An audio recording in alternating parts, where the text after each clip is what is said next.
Hello and good evening. We are live with Schlagden Star's Bob's Bar's Schlagden Star Watchalong for the next 5 hours or so. We're into just the intros right now. We're seeing the contestants, and whilst we're doing that, let's introduce our panel from left to right according to the windows on my screen. Dan Peake, who's on mute. Hello, I'm not. He's not on mute never anymore. Mute. Never. Good stuff. And you also got David Bodicum. Evening. And our Finland correspondent, Lewis Murphy. I would say the Finnish for hello, but that's just hey, and you wouldn't get the joke. Cool. And literally seconds before coming on air, he managed to sort out his network problems. It's Scott Rux. Hello. How exciting. And here is Elton with his big €100,000 case. This is the first Schlagden Star of the year. First of, we think, Elton indeed wearing a Jacket and Jeans combo, like good old Stefan used to. He is. I think he always does that, doesn't he? Or does he? I don't know. I haven't been following Schlagden Star as closely as Schlagden Rob. I've had to miss a few, so I've not really taken notice. Fair enough. Times I've copied it in my wardrobe when I go to meetings. I can't say I do. I wear shirts and chinos, and I've literally like 9 shirts and literally 4 pairs of chinos, and they sort of rotate independently of each other.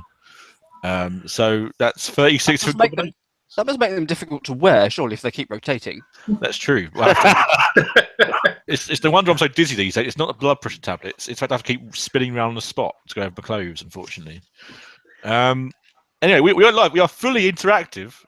So use hashtag BBSDS. Come and join us on our 5-hour odyssey. Hello, Robin. Hello, Joseph. Hello, Liam. Hello, Jason. Good evening to you all. It's very exciting. I've got a new commentator as well. To take place of Frank. Oh yes. Whose name I have forgotten already. It's very exciting. I've got a new commentator as well. To take place of Frank. Is anyone here other than me? Oh yes. Whose name I have forgotten already. You are repeating yourself. It's very exciting. I've got a new commentator as well. Hang on, Frank, what's happening here? Anyone here other than me? Whose name I have forgotten already. Hang on. You are repeating yourself. It's very exciting. I've got a new commentator as well. Hang on, Frank, what's happening here? Right, hang on. Is this where you are repeating yourself? It's very exciting. I've got a new commentator.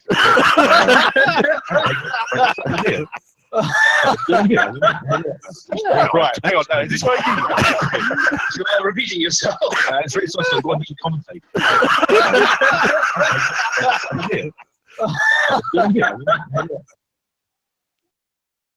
Right. That was weird. That was very weird. What the heck happened there? I don't know. Well, I've got no idea what just happened. One thing for sure, we have a new commentator this evening. I thought that was a good line. I didn't think it was that funny to hear it go about 5 or 6 times. I assumed someone was recorded that and played it back for a laugh. I've got no idea what has happened just then. Looking at it, I think David, it kind of looped through David's. That's right. It's my fault. I think what's happened is my YouTube has started to autoplay, and because the window wasn't muted, then I don't know why it's opened the window itself and it started to play itself. So I apologize, but it wasn't officially my fault. So that was fun, though, wasn't it? That's sampling. It was live commentary sampling tonight, apparently. If someone could copy that and put some sort of beats, brilliant. Anyway, this is our first contestant. It's Tim Benz. No, it's not. It's Stefan. It's Stefan Kruchmar. He's a handball player. He played to the age of 6. He plays left wing. No, he doesn't. Yes, he does. Left wing position. Basically, we'll cut to the chase. He used to do it with MTV host as well. He hosted MTV Sushi, a program about alternative music. But most important thing to remember is he was on Schlagden Star in 2009. He lost to a contestant. That's, of course, the old Schlag style, where it basically behaved very similar to Schlag and Rob while Rob was away on his summer holidays. So it was just a star versus a member of the public. Yes, that's right. It was €50,000. More hellos. Hello, Peter. Hello, Tom Scott, listening tonight. How exciting. Celebrity. Peter asks, is there a new commentator tonight, Nick? It's very exciting. Quite tall, isn't he? Blimey. I suppose you would be a handball player. Mm.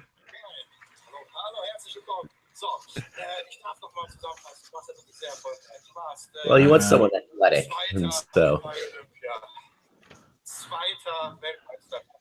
Is someone listening over their speakers? It's quite loud. Oh, blimey.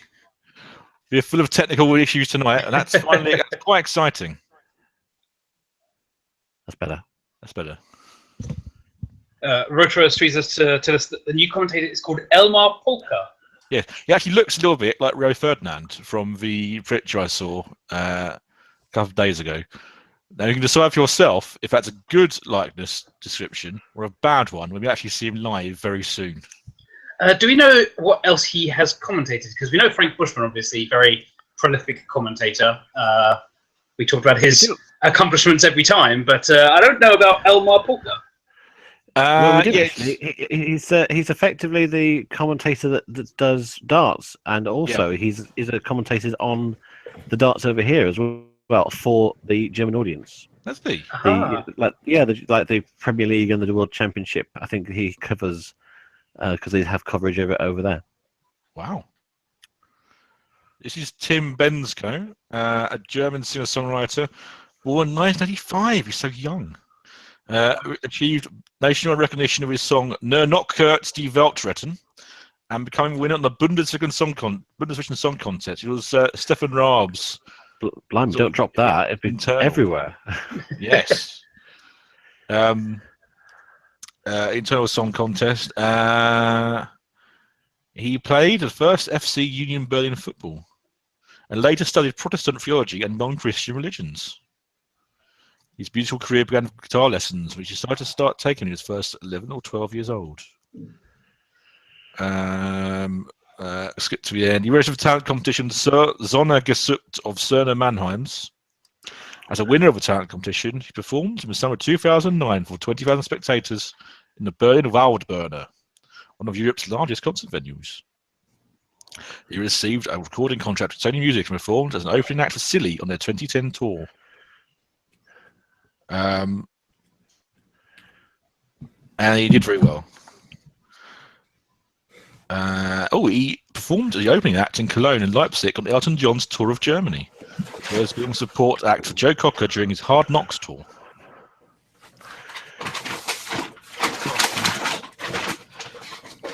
Become a Bambi Award. All the best people born in 1985, I think you'll find. Yes. You have the musician and a handball player. Handball player. I haven't seen them next to each other, but one is very muscly and one is very skinny, so it's sort of little and large. It's a little bit. He looks like 12. Surely a 12-year-old is not going to win this. And it's a difficult gig being Elton John's opening, of course. It's the German version of Josh Whitcomb. It is! Wow! He's everywhere. Maybe it is him because he's conquering new channels now. There you go.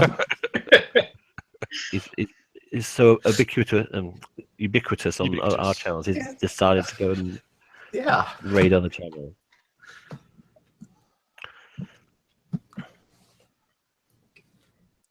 So, if you're new to Slagden Star, it's basically exactly the same as Slagden Rub. We've got some new people listening tonight. Here's what's going to happen. Up to 15 games played tonight. The first game is worth 1 point. Second game worth 2 points. It's 120 points total. So the first person to get 61 points wins the evening and €100,000. The games could be literally anything. They're usually either physical, skill, mental, or weird, or mystery, I suppose. Usually a couple of quizzes. There's usually a phoning competition. Here's our new commentator, Elmer Polk. Maybe not so much like Rio Ferdinand and the picture made at first look. Never mind.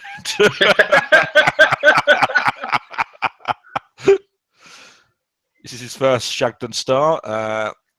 He's just script on his screen. That's very exciting, isn't it? The running order. No obvious bowl of fruit. I didn't see. It's not wearing just a t-shirt with a logo on it. He's wearing a rather more smart-looking jumper sweater thing. Yeah, very sort of grey-blue. What colour is that? Is that grey or blue? I believe it's Green. oh shit! I've forgotten what way around it is. It's like a blue and gold or black and something or another else, wasn't it? Something like that. It's white and gold and black and blue. There we go. I knew someone would know. So the theme of tonight is people who look like other people. This is okay. Listeners, who do you look like? Let us know on #BBSDS. Wait, is this literally the betting odds on the side here? There's an app called Tippspiel or something like that in Germany.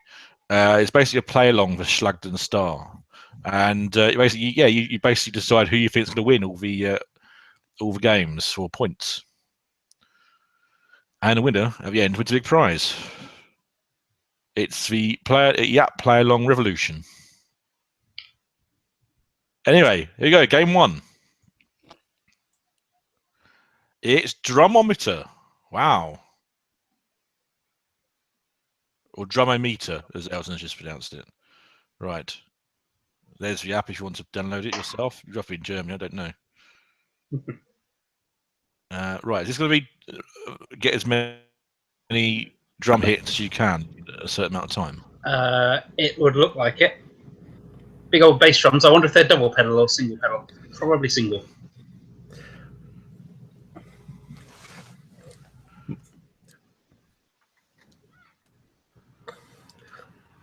My classic rock radio station celebrated this week the anniversary of Neil Peart joining Rush, and therefore making all drum kits large and complicated forever.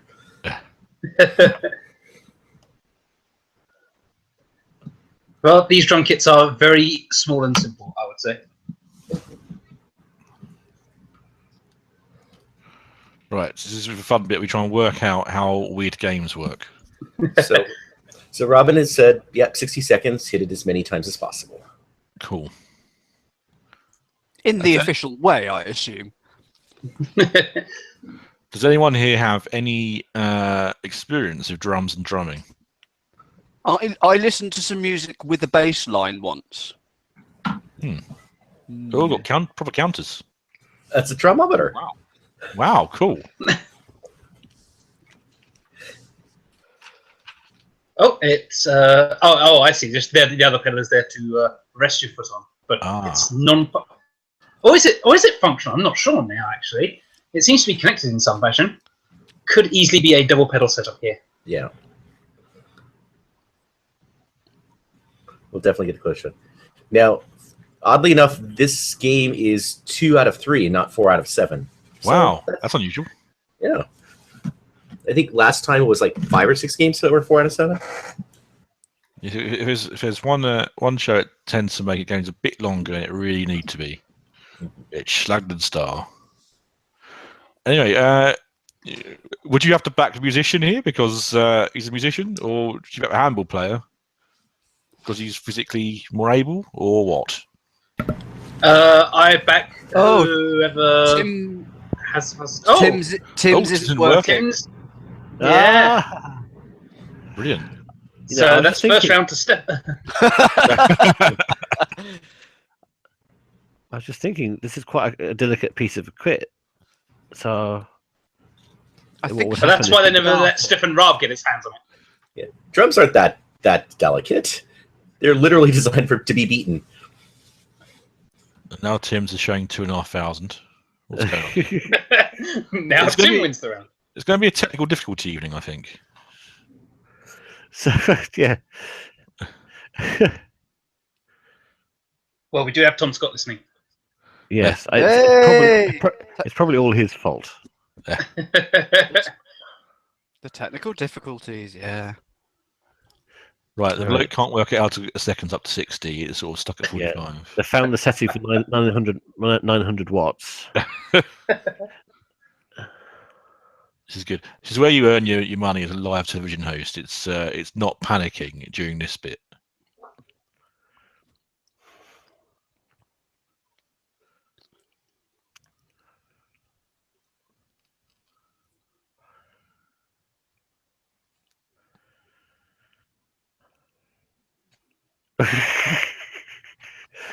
Oh dear.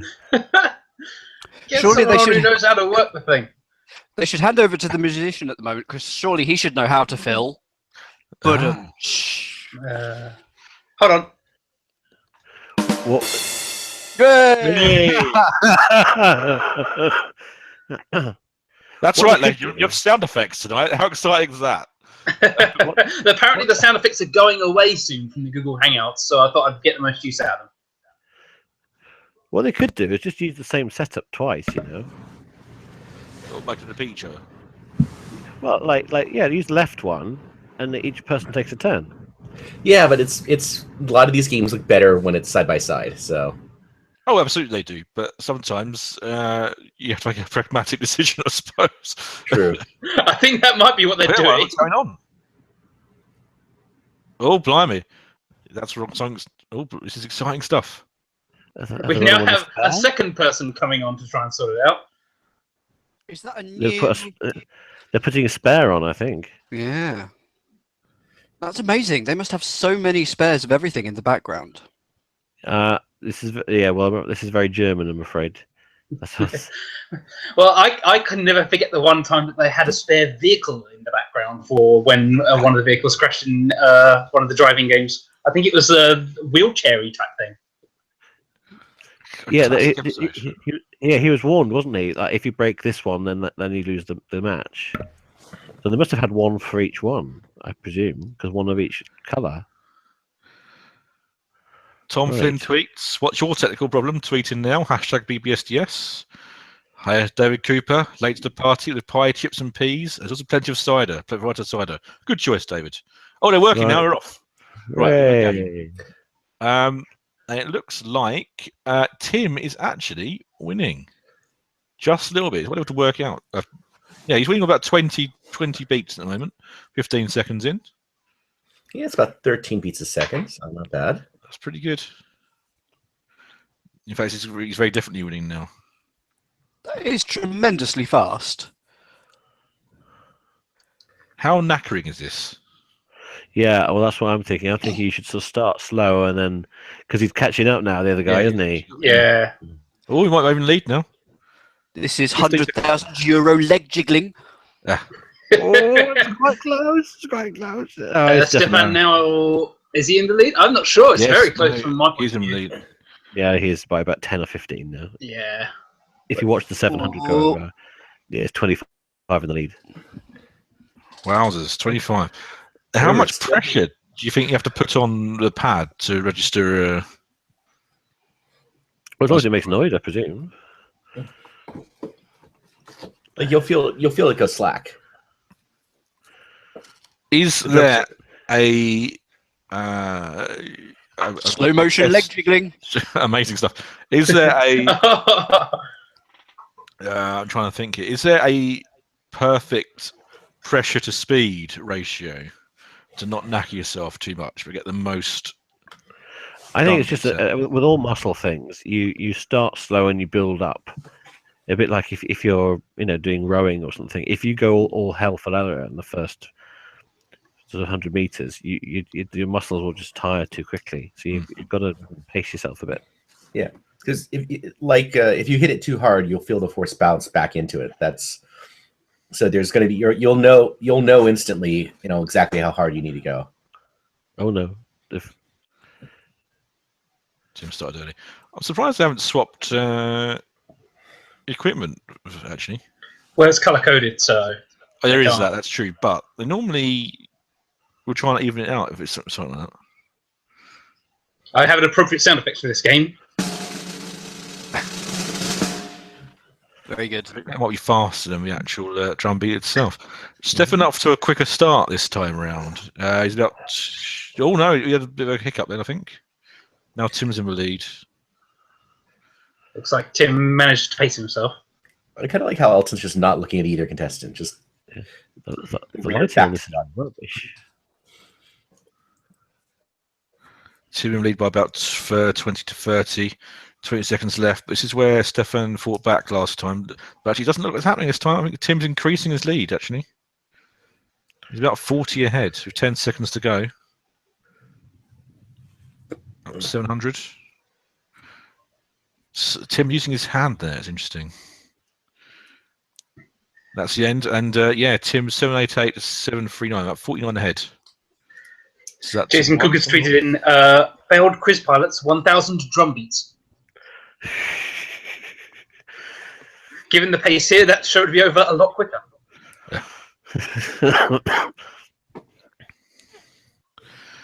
Jason also adds, given this is only for 1 point, how much effort do you waste on this game at risk of being tired for later games? Game ones are actually always quite strenuous, usually. Usually some kind of race environment type thing. Because the second one's normally a quiz, so you get a chance to sit down. Yeah, this is more of a stamina rather than a strength kind of thing as well.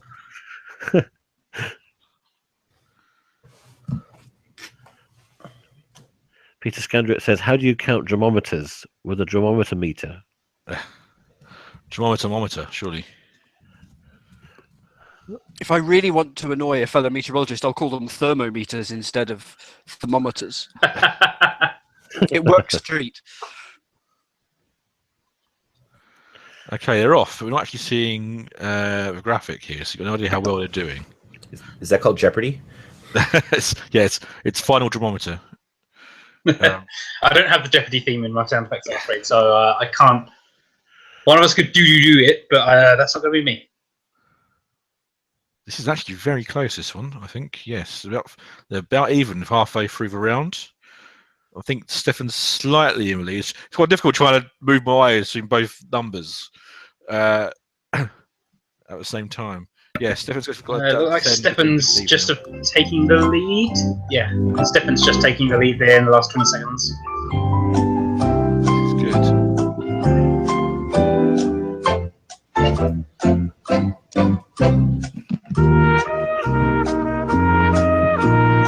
And Stefan wins. Final draw.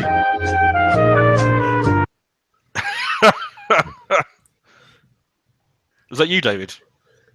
Yes. Yes. Tonight, everyone, we might have music. I have no idea if Google's has shut us down for using music, but it hasn't said anything so far. I think it's like pop songs or whatever. If it's stuff that's already on YouTube as another track, which I definitely think that some of these things are. Yeah. Then it won't have any problem. We could fill out hours on how Content ID works, but it doesn't. There you go. Yeah. Anyway, all that effort means 1 point for Stefan. Woo! Our handballer. Right, game number 2 is Prel Bowl. Wow. Oh, that doesn't sound like a quiz. No, it doesn't. Robin has translated this as Prel Ball. As has Google Translate, so haven't quite worked out what's going on. Oh, it looks like they're going off. Are they going for change? It's got to be a trademark. Okay. In which case, it's going to be an advert break, I imagine. Do you know the musical guest for tonight? Here are your friends and family. Oh. Stefan's friends. Amazingly, we don't have a dangerously placed microphone today. So I've listened to our commentary and made the health and safety point we've been making. Well, yeah, he must have picked it up from his podium and took it with him because he's got his own microphone on his head. That was one of the big secrets about Blankety Blank, which was that Terry Wogan's microphone was only ever a prop that they sort of just used because the Americans used it. Yeah. Oh, really? Bloody hell. Next you're going to tell me that Richard Osman's laptop isn't even turned on. Because Terry Wogan, he quite clearly has a lapel mic on his shirt jacket. Jacket. So when Kenny Everett bent it, he didn't care because it was just a metal stick. Mhm. It didn't work. So I've looked on Wikipedia, and Prel Ball is a ball game. Ooh. The playing field is 8 by 16 meters, which is slightly smaller than a volleyball field. It's divided in the middle by a rope or 5 centimeter wide net at 40 centimeters height, which I'm sure you'll see in a minute when we hopefully see the set. It says 2 teams play against each other, but this will be a single player variant. But then doesn't give me the rules. Well, Reuter has tweeted us to say Prell ball is a German sport.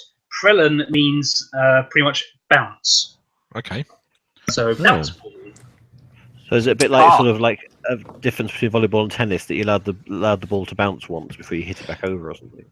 The ball must bounce on the ground exactly once after every player contact within the team. Each player is allowed to bounce the ball once only during a turn. Okay. And now Stefan's going to go and sneak up on them changing. Stefan? I don't mean Stefan, I mean Elton. I do that. This is complicated, I will say. Yes, Oh, and David, the audience asked you to update the score, please.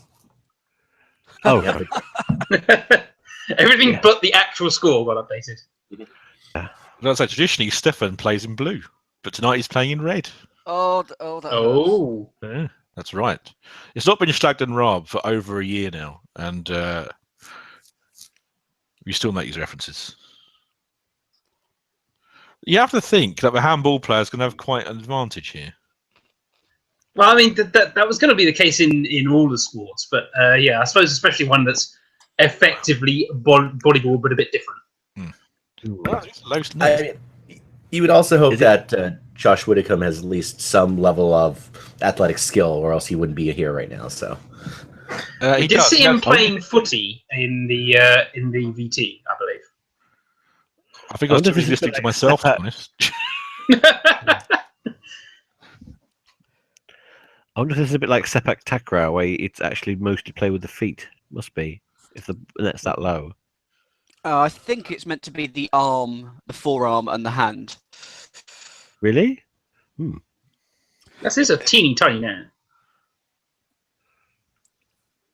It says the ball, I know this is translated, so bear with, but the ball is always accepted with an open hand or a fist by a player and then played by the other player with the fist or forearm in the opposing field. Oh, Two ball touches by the same player are forbidden. So yeah, very much like volleyball then. A lot of bending involved. I suppose it depends on how bouncy the ball is. You know, if it bounces high, then... But if it bounces low, you've got to bend down all the time to bloody well actually get to it. Which is at favour of a shorter player, which is Josh Whitcomb. It's a very small net.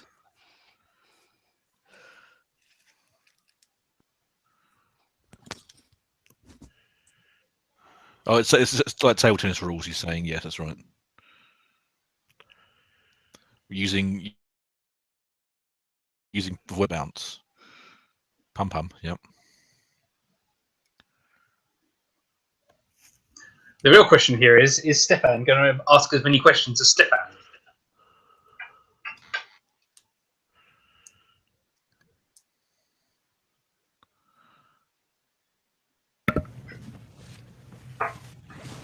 Sometimes I wish they would just play a video of them in. Oh, okay, they're going to demo it. There you go. For a moment, I thought you were going to say sometimes I wish I play a video of the body playing the game. I was going to say that, yeah, the body would be great for the show. She needs the work.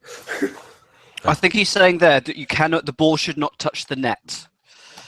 The ball may not touch the net. Right.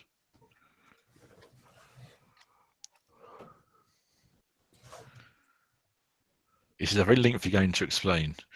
So if it's like it's more like ping pong, isn't it? In terms of like, does it have to bounce your side and their side? Yeah, it looks like this. I think that's the what you're trying to get across. Yeah, I think I did hear the term tisch tennis used. So yeah. Yeah, well, the difference between table tennis and ping pong, though, isn't there? Is there? Well, I understood that really ping pong is where it hits both sides on each shot. That's what I remember from school, but maybe I was misinformed. But there is a sort of a variant, isn't there? I have now eaten my dinner, so can join you all fully. Hello. Hello. Oh dear. So basically, table tennis, but you're allowed to stand on the table. That's exactly what Matt Clemson tweeted. I was about to say. Yeah, It's a bit like table tennis without pedals, with people standing on it. I think I've got Summer Olympics worked out. Okay. Oh, that's quite a snazzy car. Why are they advertising that now? Because it's game 2. Yeah. Now's the time. I'm going to go to a break now. They tend to advertise it without actually giving the question quite early in the show. I suppose just to keep people interested, like, tune in later for the question and you could win this fancy snazzy car. Right, I see. Here it is, his question. Oh, never mind. I'm wrong then. What can tonight's Schlagnastar winner win? 100,000 euros or ein Pappnase? A cardboard nose. Cardboard nose. I wonder how they come up with these alternative answers. 5 minutes before air. Someone just writes it down real quick. Don't phone this in Germany, you got advice. You are going to a break. I'd like to be the questions AP who has to, officially do everything to do with the administration of that question. It's a lot of work. Right, this tends to be quite a long break, I seem to remember. So shall we start? Let's do a quiz. So if you're watching the actual stream, jump over to watch our stream. Keep your eye on in the background. Watch our stream. We're about to do a quiz. David's going to do a quiz. It's very exciting. I'll try to. You've been building us up for weeks. I am slightly excited about this. So you can see my blue screen. You're showing the blue screen. Yep. Yes. Okay, jolly good. So our first contestant tonight is Nick Gates from Cambridge. Hey, are you? That's brilliant. And you're going to play a game that goes like this. You're going to have 15 questions to answer to win a non-existent £1 million. You have 3 lifelines available. Yep. You've got Phone a Friend, where you can ask one of the other 3 people on the podcast, or if you want to be quite like that, then you can ring somebody in real life if you so wish. 50-50, which you know how it works. Yep. And ask the audience, where we will poll everybody else listening to this podcast. How exciting is that? Wow. Okay. How exciting is and that? Because I'm nice, if you get to 32,000, I will even give you a switch the question. If I remember to turn it on when we get to 32,000. All right? All clear? Yep. Okay, jolly good. Okay, let's play. Who wants to be a virtual millionaire?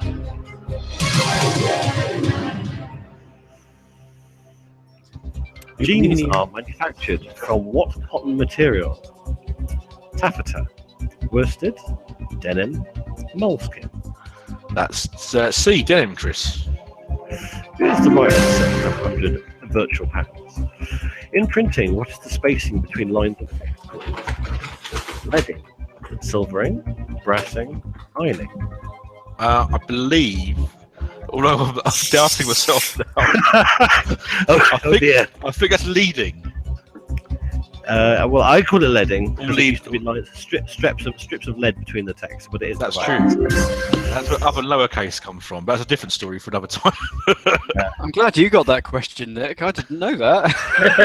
It's only easy if you know the answer. Dominic West plays a New York City school teacher in which current television drama series? Fortitude, Blacklist, Billions, The Affair. I've actually got no idea. Oh crikey! This is awful. Can you work it out? Can you discount any? Okay, right. I don't think the Blacklist is like a thriller thing. I don't think it's Billions. That's obviously about people with billions of pounds. I mean, it's probably The Affair. Probably The Affair. I mean, Fortitude.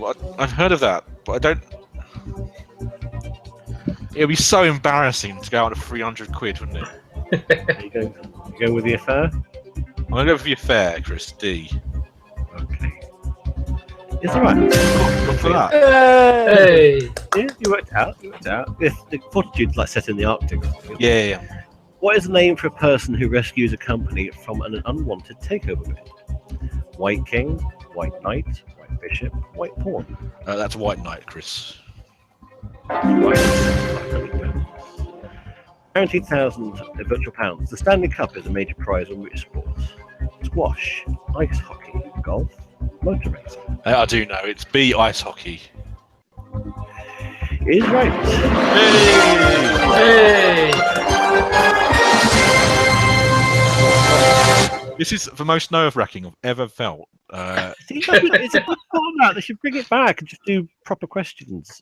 Yeah. And not with a clock on it, for goodness sake. That was disastrous. Anyway, here we go. For the big stuff. D'Oyly Carte Company primarily staged musical theatre by which famous writing duo?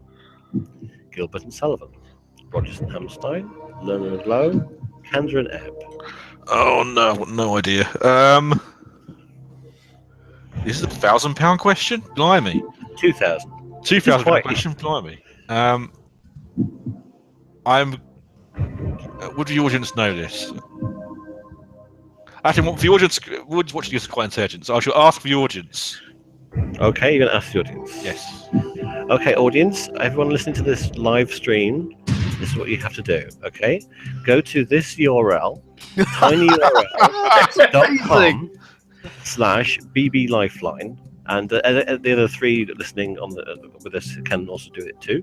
tinyurl.com/bblifeline. We'll go on.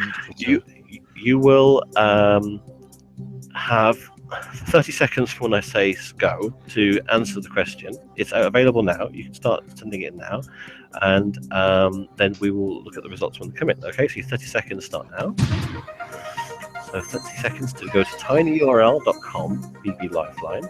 It'll give you a form where you just tick A, B, C, or D. And when the music comes to an end, I'll stop the clock, and then we'll see your answers come in. Obviously, there will be a 20-second delay while we wait for some of the last responses to come in. So it will take a little while. There are between 11 and 15 viewers fluctuating at the moment, so hopefully you'll all take part. This is actually amazing. I like that there's an option to submit another answer once you're done with the form. So you can go in there and just vote multiple times if you're not sure. I really hope there isn't, but maybe I've misunderstood that. Okay, we've got 13 responses. Oh. Can you see what my screen? 93%, 92% are saying answer A. Yeah, and 7%, which is probably one person that says B. Well, do you know, solidarity to that one person, because I don't know the answer, but I have to go with A, I suppose. Then. Gilbert Sullivan is right. Thank you, audience. You've got to now sort of sit in your seat and clap around as you spin around. That's it, like that. Ataturk Bridge and Bosphorus Bridge are crossings in which city? Beijing, Istanbul, Tel Aviv, Ho Chi Minh City. Okay, well, they're clearly in Turkey, so the obvious answer is Istanbul, so I should go for B, Istanbul, Chris. Final answer? Final answer.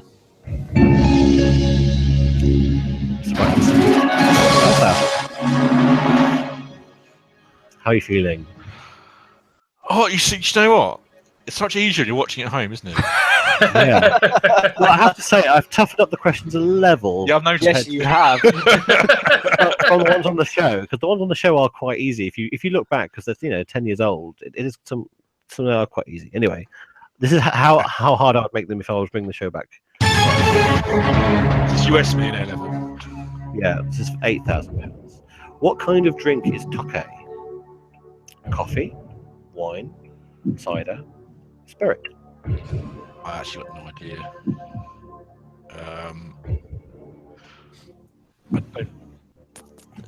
I'll go. They are coming back from the break. Yeah, I've noticed. I'd like to have 50-50, please. Okay.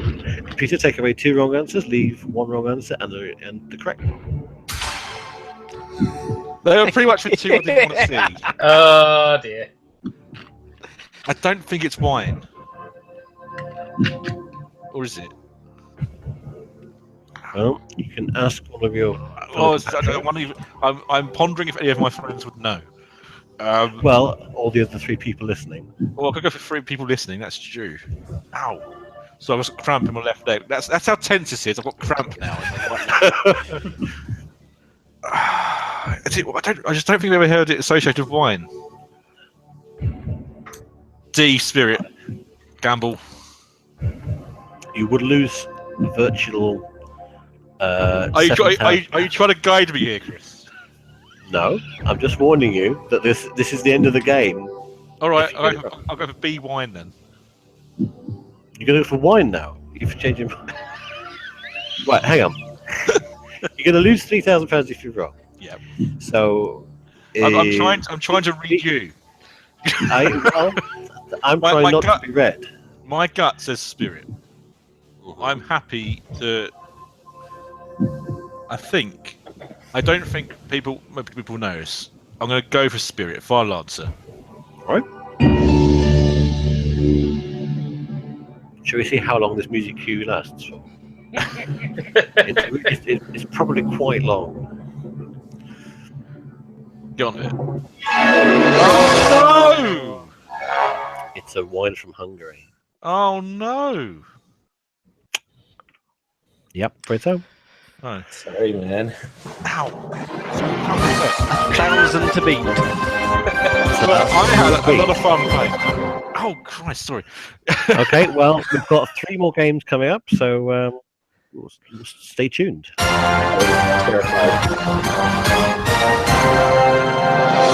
That's great fun. I'm wandering around now because the cramp really hurts. Anyway, there's a game of Schlag and Star happening. They're currently bouncing balls in a table tennis style, but giant. It's 2 points each. We've had mini tish tennis. Now we've got big tish tennis. It's true. Mini tish tennis was a great game. I'll get some That water. was.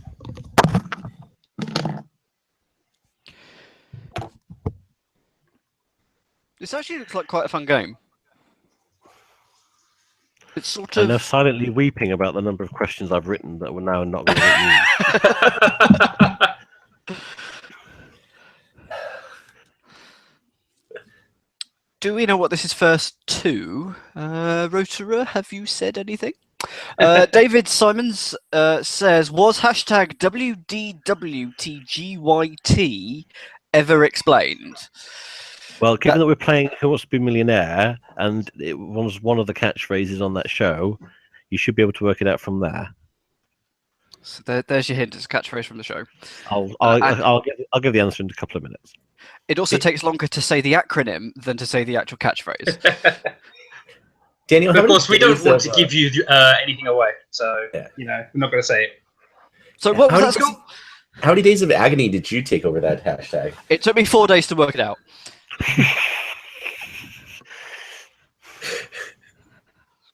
And I doubled over groaning once I realised just how silly I'd been. Easy if you know the answer. Mm-hmm. Where are you today, Daniel? I'm in Reading. Right. Just so that I know. He's tuning the questions right now. That struck me as a leading question, and now I'm worried. It's your So I name. know- I need to tell the computer. Oh, of course, yes. Ugh. I'll get my smiling, happy, waving bit ready.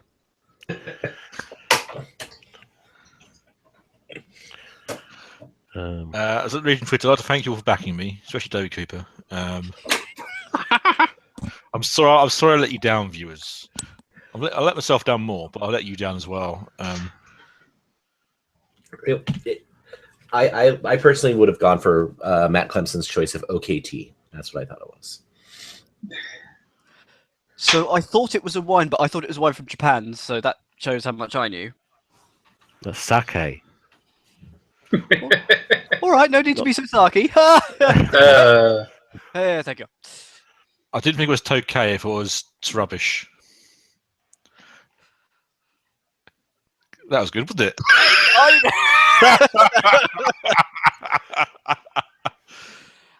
Oh dear. Oh, it looks like it's 1-0 all of a sudden. What's happened here? Someone won a game. Someone won a set. Stefan won the first set.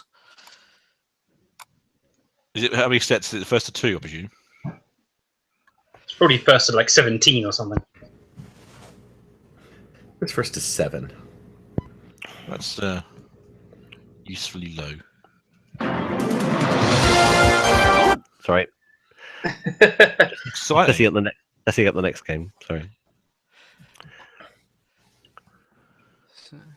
You have to make sure that if you lose this game, don't get frustrated and pam it straight at the umpire and hit him in the eye. That would be disastrous. That's a her. What did I say? All right. Yes. Yeah. Sorry. I misinterpreted what you said. It's all right. Technical difficulties within my brain there.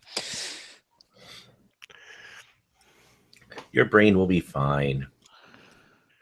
It's only got 15 more questions to answer. Right. So it's actually quite a boring game. You know what just would be much more terrifying is if we had like a fastest finger first, so we did not know which one of us 3 was going up next. That would That'd be brilliant. Well, I've sort of rigged the questions. No. Well, I mean, it's obviously unfair to give Scott questions about English counties or whatever. So I've actually written American questions that Corey and Natal has kindly verified as being fair. Thank you very much. And then because Lewis has been out of the country a bit, I've actually got something slightly different for him. Ooh. Oh no! No. I'm actually knowing for 2 different reasons, and I might have to tell you after the show if. All the questions are finished. It's actually going to be played as a team round. Ooh. Of which Lewis will be sort of like the leader, but you can actually all confer on the answers because it'll be different. It's more of a fun. It's more of a fun category. It's not serious on that one. So. Well, should we have time later? I went to a local charity shop recently and I found a board game from a TV show. And I was looking through the questions, and the questions were terrible. If we have time later, we'll have a game of it, and you will see exactly why the questions are so bad. But that's all I'll say. They're quite excitingly bad. As in, I will accept basically any answer that probably is correct that will fit the question. Oh yeah, there's still a game going on, but yeah, I think it's just not very exciting. Is the problem? I mean, it's still bouncing the ball around. Yeah, because they're playing kind of basic level as opposed to like volleyball where you have smashes and things like that. This is what this court needs in the middle is a spike. I would also put like hammers on the corners. Maybe put it in a big perspective spot. Basically, make Robot Wars. Let's just go with that. Just surround the whole thing in a ring of fire and you're good, really. There you go, yeah. Man, we should make our own production company. This is easy. So, anyway, WDWTGYT was not Who Doesn't Want to Glorify YouTube, as someone said, but it was we don't want to give you that. We don't want to give you that. Yeah. The Chris Tarrant catchphrase. Once I got my mind out of is it a what or a who, it suddenly fell into place quite easy the first. I got transfixed by Who Dares Wins. Yeah. All I can think of was Who Dares Wins. This is quite a long rally. I could not get it out of my head. I never worked it out because I didn't put that much brain power into it, and I just had it in my head as who do we think got you there?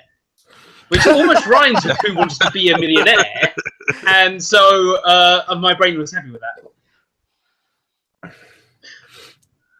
I want to do an interactive quiz where like the best wrong answer, gets a point as well. I know it's been done. I think that's what Dan's about to do. Oh, good.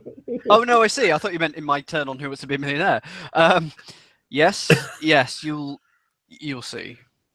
In fact, it's sort of related to Who Wants to Be a Millionaire, interestingly. But that's all I'll say.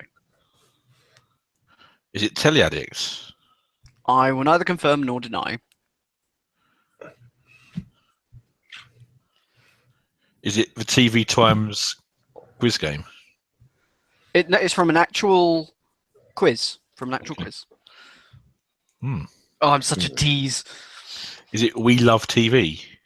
It's not. No. Did you name what era of board game this was from? I'll be giving out hints. Early 90s. Early 90s? What's mid-80s? Okay, that's even more exciting. So yeah, you will have to also contend with the questions being out of date as well. Oh, we have a winner. We have a winner. Thank goodness for that. It might have something interesting.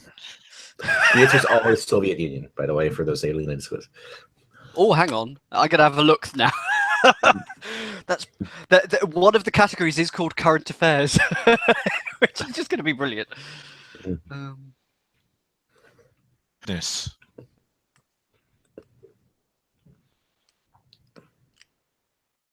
Oh, what's going on in the background? In the oh, I thought that was like a new scoring thing. It's just That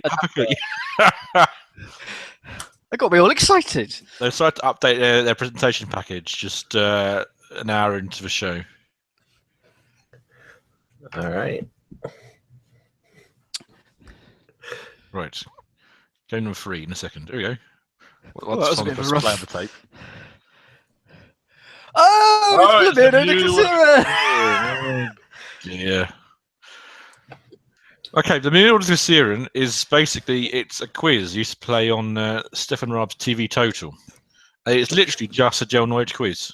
First in the buzzers, get a question right, get a point. Get it wrong, point goes to your opponent. And it's usually first to 7, but I think it might have been first to 5 last time. I might be wrong. Who got the 2 points there? Sorry, Stefan did. Stefan. Thank you. Right.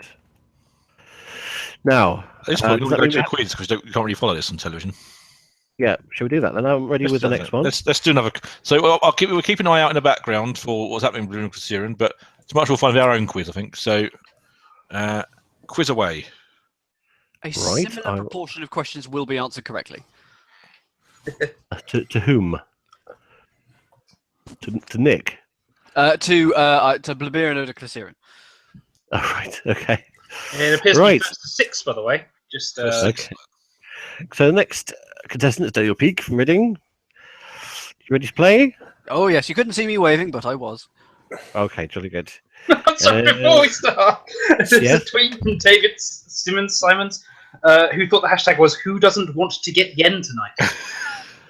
Is that a euphemism? Right, are you sharing my screen? Yes. So, okay, if we go then. Be kind. I'll try. In mathematics, which of these is a type of average? Mean, nasty, brutish, odious. More of that, please. That's a mean. Right for 100 virtual pounds. These biscuits usually has a ginger flavour. What? Garibaldi, brandy snap, macaroon, amaretti. Now, you say that. I'm gonna have to think on this one. I don't actually know, which is quite annoying. And quite disappointing for David, I think. But I think it's time to... I think I'm going to save the audience for the wisdom of crowds. Based on Nick's reaction, I'm going to ask Nick.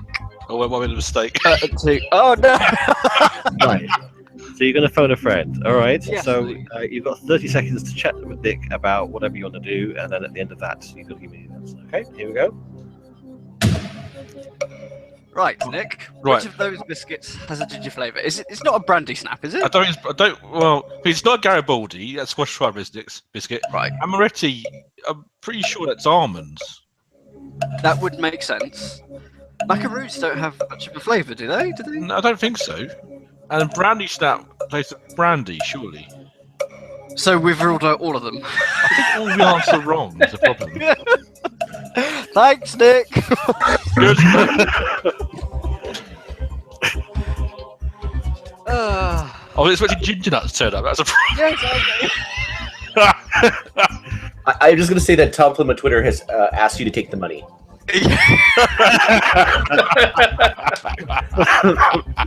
Right, so what you going to do? You got 50-50, ask the audience, take a guess. I don't want to. Let's ask the audience. I'm so sorry.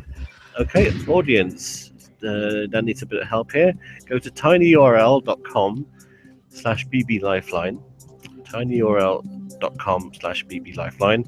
You got 30 seconds to answer the ABC or D question, and we'll wait for your responses to come in. Okay, time to reply starts now. This is giving me thinking time. Yeah. It's giving me time to say this is quite ironic that these questions have apparently been pitched a little too hard, given that Quiz had a recent blog post about question difficulty. Okay, probably about 10 seconds left.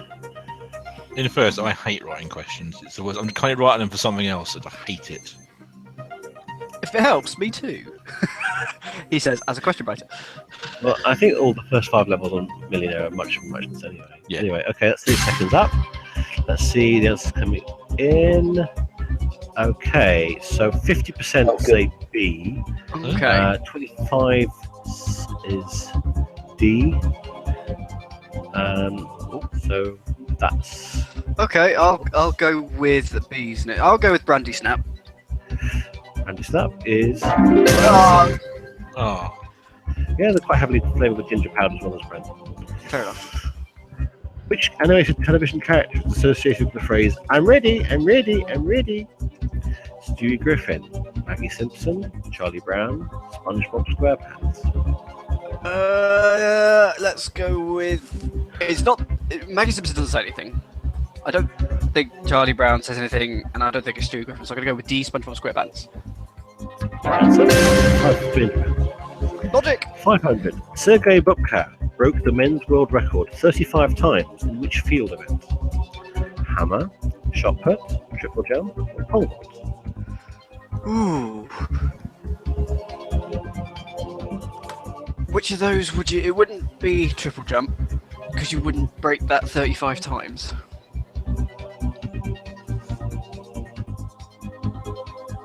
I was hoping that, like, what would you call it? What do you do with the Frosby flop in? The high jump. I was hoping that would come up, but that hasn't. Mind you, pole vault's similar to that. Oh, I'm gonna have to go for it. Given that it's.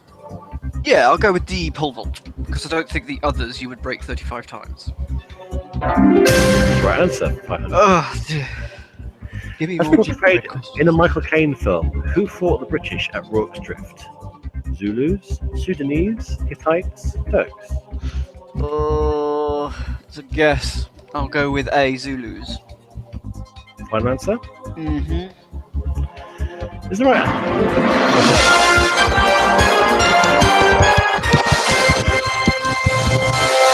And the name of the film was, of course, Zulu. I'm so glad you put your answer in there because I had to say. Okay. 4-2, by the way, on Blue Overseer, and so keep going. What does the SETI project try to find? Cancer cures, prime numbers, alien life, missing people. As it is the search for extraterrestrial intelligence, I'll go with C, alien life. Final answer? Final answer. It's good. Do that for me. You won! Hooray! Maybe And you're now- better at the harder ones. And now I'm fully aware that I'm ahead of Nick. Which of these is a type of tough grass used in papermaking? Escalado, Esperanto, Escudo, Esparto. Okay, well, I'm definitely going 50-50 here.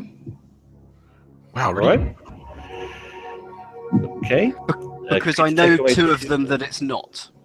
Okay. Computer, take away 2 wrong answers. Need the right answer. One remaining wrong answer. Oh, that's good. Good. I knew it wasn't Esperanto or Escudo. Escudo was a form of currency. Esperanto is a form of language. So I'll go with D, Esparto. Good. You're now out of life points. You do get a switch question if you get to 32,000. The 1980 film Raging Bull is based on the memoir of which boxer? James Corbett, Joe Louis, Jake LaMotta, Jack Dempsey. I'm not good on film, so I think this is going to be the point where I walk away. Yeah. I've never seen Raging Bull, so I'm going to stop there. Rings a bell. Jack Dempsey does, but I don't know why. But no, I'm going to stop, and I'm going to go there. Just run away. So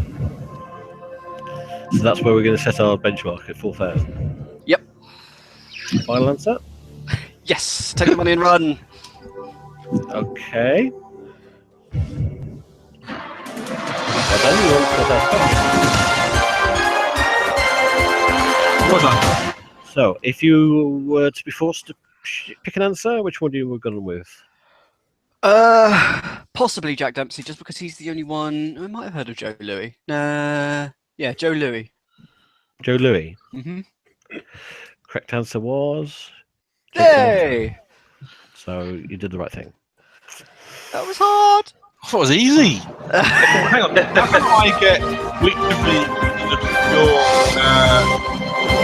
your and Dan gets which of these is the capital of England? What? I think that's like quite wrong. With Dan would get which of these is the capital of England, and he'd say Edinburgh.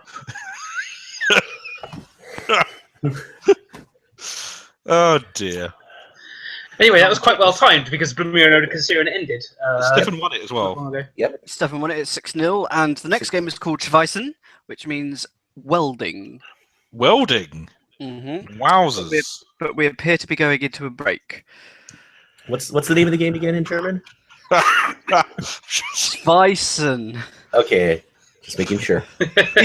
Matt says that W makes all the difference. Yeah. Oh, that's very funny. And Elton gives a kiss to the camera as they go to the break. Oh, yes. The competition has reminded me. Someone, I assume one of our German correspondents, has tweeted us to tell us that Pappnase, cardboard nose, is a German term for a fool or idiot. Hmm. So I guess that's where they got that's where they got it from. You can win an idiot. So a dunce cap that falls forward. Got it. Oh. Ah. Well, right now for our break. Are we going straight back into Millionaire? I think it's. Is it I don't see why not, but it's up to David. It is only game 3 or game 4. Surely it won't be that long, will it? Okay. Well, Well, where are you today, Scott? Oh, I am in Sunnyvale. Where? Sunnyvale. Sunnydale. Okay. That's Okay. Okie dokie. Yeah. Well, I'm ready. So. Well, we can pause between on previous form, he'll be out of here by £2,000 anyway. So.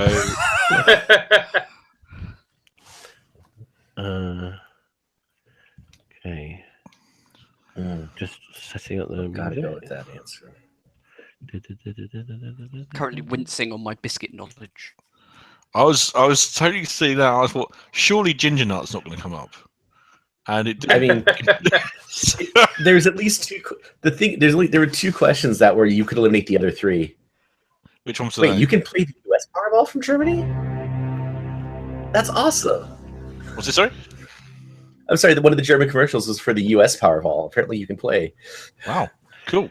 Actually, there are a lot of companies that you can. Well, firstly, you don't play it; you bet on it effectively, and then they'll pay out if it turns up. Basically, yeah. Which they've just got like a really rich backer to sort of underwrite the payout if it ever happens, which they are betting it never will. Right, Scott. Can you see that? Yes, I can. Okay, right. Which US television channel is named the Peacock Network? ABC, CBS, NBC, PBS. NBC. For $100 if you want to do it like that. Which of these words is a way of saying calm down? Chillax, earwax, relax, anthrax. Chillax, please. That's right. 200. Which of these 1970s sitcoms was set in Milwaukee, Wisconsin? The Mary Tyler Moore Show, 8 is Enough, Soap, Happy Days. Happy Days. Is right. Just testing my knowledge of all this. Wow. Catholic clergy were supported by a tithe, which was what percentage of a parishioner's income? 1%, 5%, 10%, 20%. That would be 10%. That's right. 500. See, this is how you play. A bobcat is a short-tailed North American species of which animal? Cheetah, lynx, ocelot, puma. Puma, please.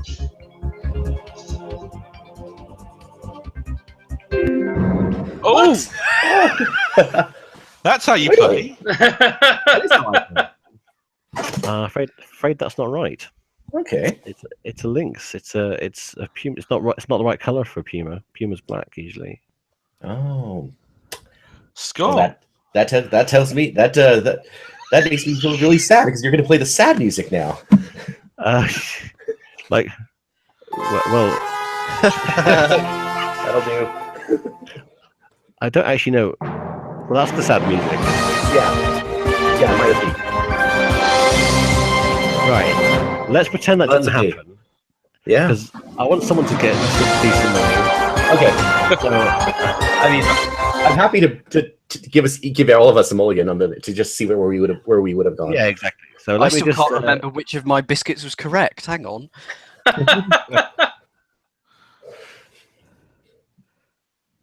Okay, so let's get Mhm. back to where you were. I have to go Okay. step through it because It's all right. That won't take long.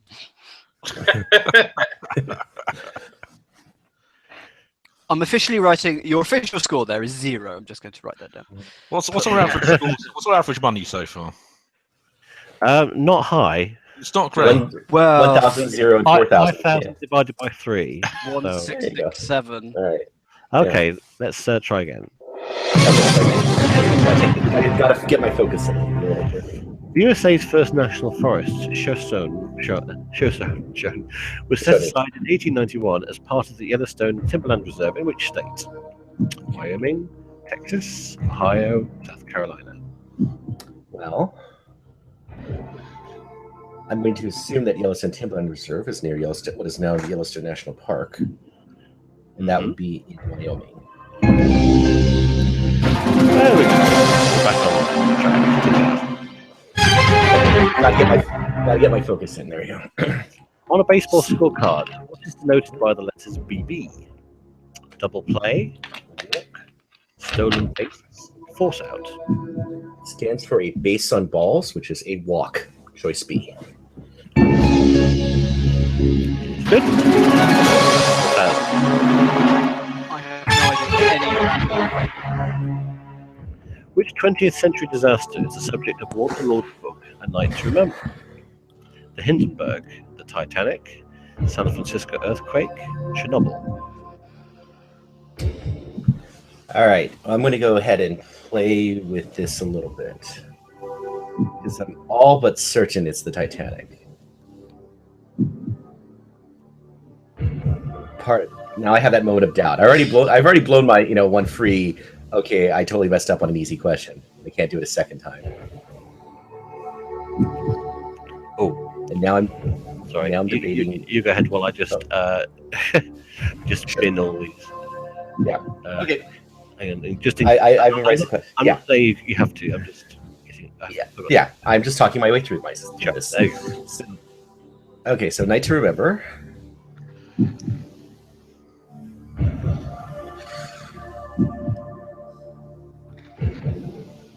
I am going to use my lifeline.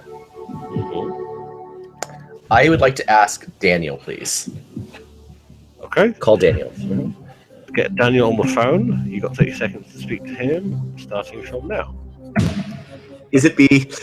I think so. There is a Okay. small part of me that thinks it's A, but it's not Yeah. D. D didn't happen during the night. C Happened in the morning. did it? There you go then. Yeah. I'm pretty sure it's B, but there's a small part of me that's thinking the A. Okay. How's the weather out there, by the way? Dark. Okay. It's kind of lightish out here. We're coming back to break, so I'm just going to go ahead and wrp up the clock and say D, final answer. We've got a musical guest, so no. Oh, that's right. Ah! The agony continues. All right, B, final answer? Yeah. Yes, please. Good. 2000. It was a famous film as well. I remember the thing. I just couldn't, that moment of doubt of. Was Okay, the famous here we go. film Titanic? Yes, I remember that too. 16,000. In CB radio slang, what is an alligator? Okay.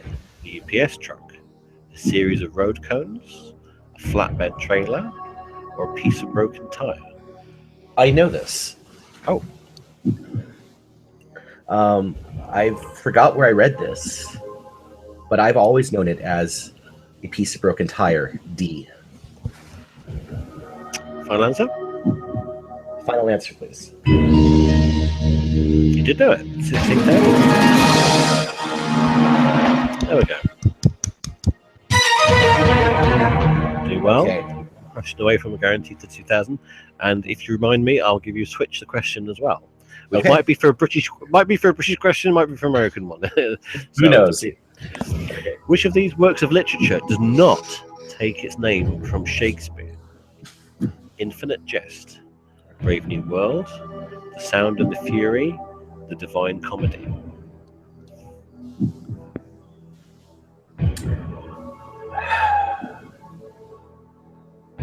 Now I'm trying to figure this one through. I know one of them definitely is, but I also know that 50-50 is my favorite lifeline to save. Mm-hmm. Well, it does give you definite information. Yeah. I believe. Okay, I think it can eliminate two. I just don't want to guess. I'm going to turn this one to the audience, please. Okay, audience. It's got his little help to get him to the guaranteed mark. So can you go to tinyurl.com, BB Lifeline, and vote now? You've got 30 seconds to do so. You know what to do. tinyurl.com/BB Lifeline. Answer A, B, C, or D to that question. We're trying to do this as legit as possible, because if it was a real show, so please don't Google the answer. I'm sure you haven't been doing anyway. But got about 10 seconds left. If you can get yourself along to that URL as quick as you can, and we'll have a look at the results as they come in. And I know we were a little bit behind us in terms of lag, but we shall allow for a bit of lag.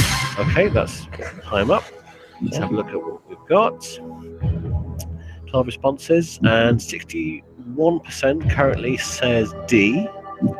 It's split evenly between A and B. Okay. And one person says C. All right. So I'll just leave it up there for a few seconds while some more responses come in. Okay. So I'm ready. 20 seconds. Okay. Okay. I'm ready to take a guess. Okay. Yeah. Sure. I knew it wasn't C. I knew it wasn't A. Couldn't determine between B and D. I think B is also from Shakespeare. I think these were all the sentences he got it from. So I want to say D, the majority. Final answer. The audience right, and you're right.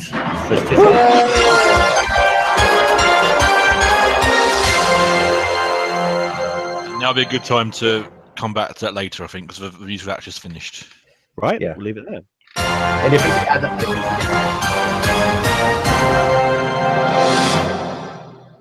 Wow. It's not the Divine Comedy, Dante, basically. Yeah, that was my thing. Yeah. And that was before. And now it's easy once you explain a little bit. Yeah, he wrote it before Shakespeare, so that would be that. I knew that it wasn't A or B. A, obviously, Alas for Europe and Human Horatio, a fellow of Infinite Jest.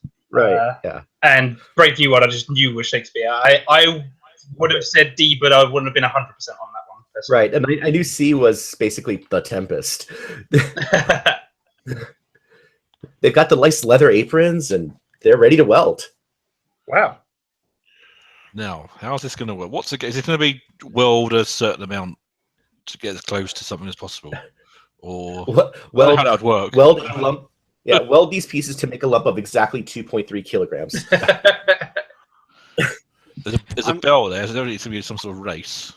I'm going to call this game Brave New Weld.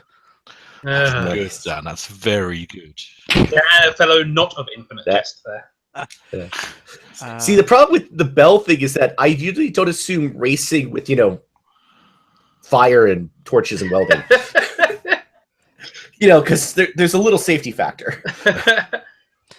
Well, this is what they have to try and weld horizontal bits of metal to each other. Yes. Okay. And it's going to hold up. I fear with the technical difficulties you're having this evening, this might be the last game you play tonight.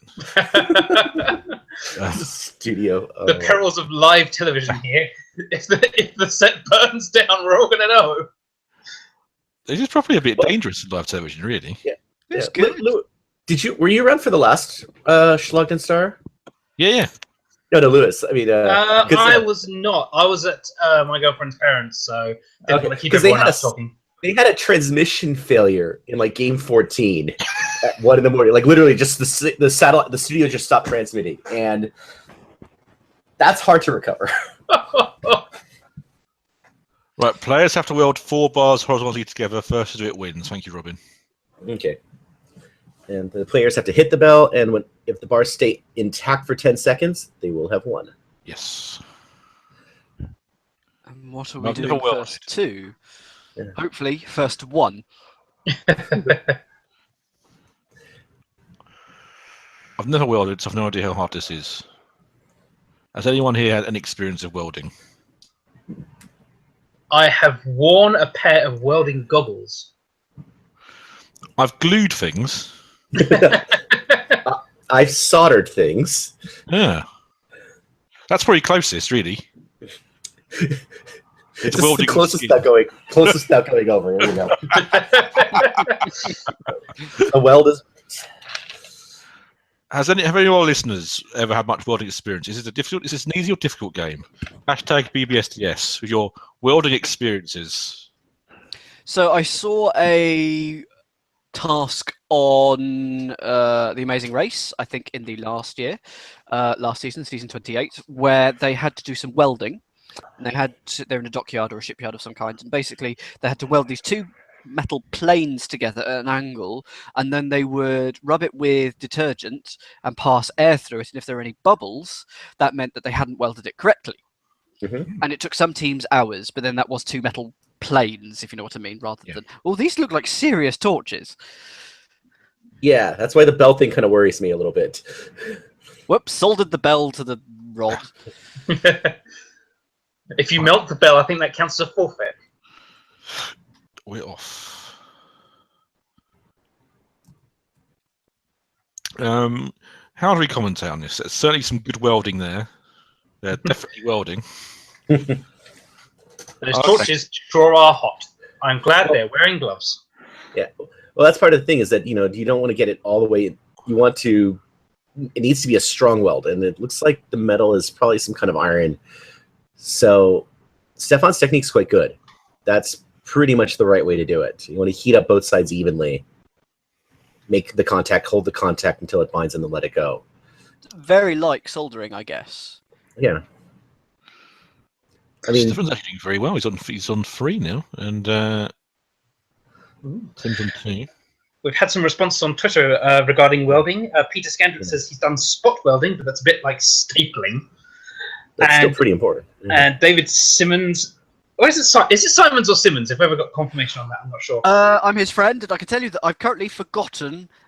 I hope he tweets in and tells me. David says he welded once at school. He can't remember how to do it / what you have to do though. Well, Stefan's won this one. It is first to 3 out of 5. Of course it is. Wow, does it really need to be best of 5? The answer was no, but it always is anyway. Are they going to have to unweld these now? Or do you have new... I will say, among all the live changes I've ever seen in the show, nothing will make me smile than the Lego challenge, realizing both contestants are too thick and having to swap for simpler designs. Just in terms of, I just see this producer panic. Yeah. Difficulty level child. There we go. I do love it. I mean, it looks like I've basically run out of questions for the contestants. I, I've made it too difficult. Well, they've not quite thought it. yeah, like this. What was that one? Was it book covers or album covers? Yeah, that's book covers quite famously. Yeah. Yeah, and then of course there's the infamous Tischdecker. Yes. Where it was the other way around. They were too good at it. Yeah. And Really? Heidon Gundo, where they weren't very good, and we had to get replacement paper. Well, did they end up too good at that as well? I can't even remember. They were too good at that. They had to bring in another set of A1 paper from the copy machine downstairs because they were that good. No, but Heidon Gundo they brought back, and that actually went to a result. That was pretty good.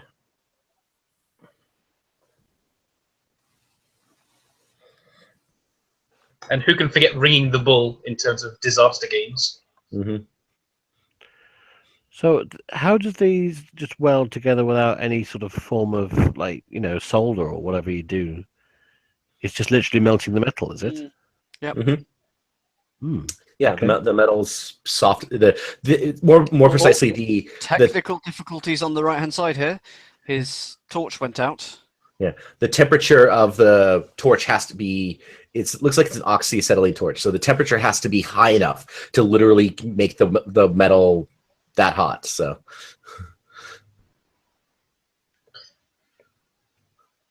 It looks like if your torch goes out, well, you'll get it I don't think it would have mattered much anyway, but... Oh, wow, that was quick, that one. Yeah. Something tells me that Stefan has done some welding before. Yeah, because there's a certain hold you kind of have to do to a certain steady hand. And if you kind of notice, if you notice very carefully, Tim's flame kind of bounces up and down over the rod while Stefan's is kind of very, very controlled and focused.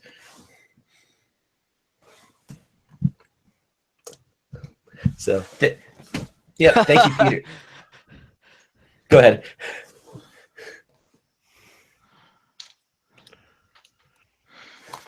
Also, I presume if you, was it his own fault the torch went out? Did he get it sort of hit a bit too close to the rod and that sort of starved it from oxygen or something?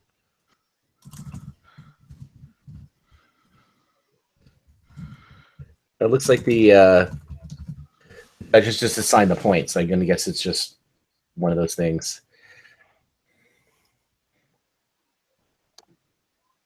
Thank you, audience, for watching competitive welding for 100,000 euros. Yep. I have to say, game's not as interesting as they usually are. It's so far. It was only game 4. We haven't gone outside yet. It's usually outside is when it starts to get good. Like, there's usually obviously bigger things outside, so... Yeah, unless they bring back ice football. Ice football always seems like it's the backup game. Like, something has gone wrong and we need to put something outside. Which I'm not opposed to. I mean, that's a good plan, but it always just seems like it's not the intended game. With the conditions here right now, you could play ice football in our front bloody yard. Oh, is it cold in Finland? So it would be at this time of year, wouldn't it? Finland has 2 seasons, winter and July. Which one? That's not 100% correct, but winter does last quite a while here. Yeah, there's still lots of ice on the ground. I mean, when it snows, and that often melts, refreezes, melts, refreezes on quite a few cycles before it eventually goes away. Sometime, I would say, in March or April is when all that's finally completely gone. I hate refreezing ice. It's the worst. Another news: Tim's winning this round. Looks of things. Yeah. It's unusual. Yeah, he's got his focus in. He's not really shown much. Oh, he's hit the bell. 5, 4, 3, 2, 1. Yes, safe. 1 point to Tim. Hurrah! This game Gets to go on longer. Go longer. Well, Tim needs some points because then we want this to go to at least you know what, we want a tie out of this. Absolutely. Rotra has tweeted in, Stefan said his father-in-law builds safes, but he hasn't done any welding himself. Hmm.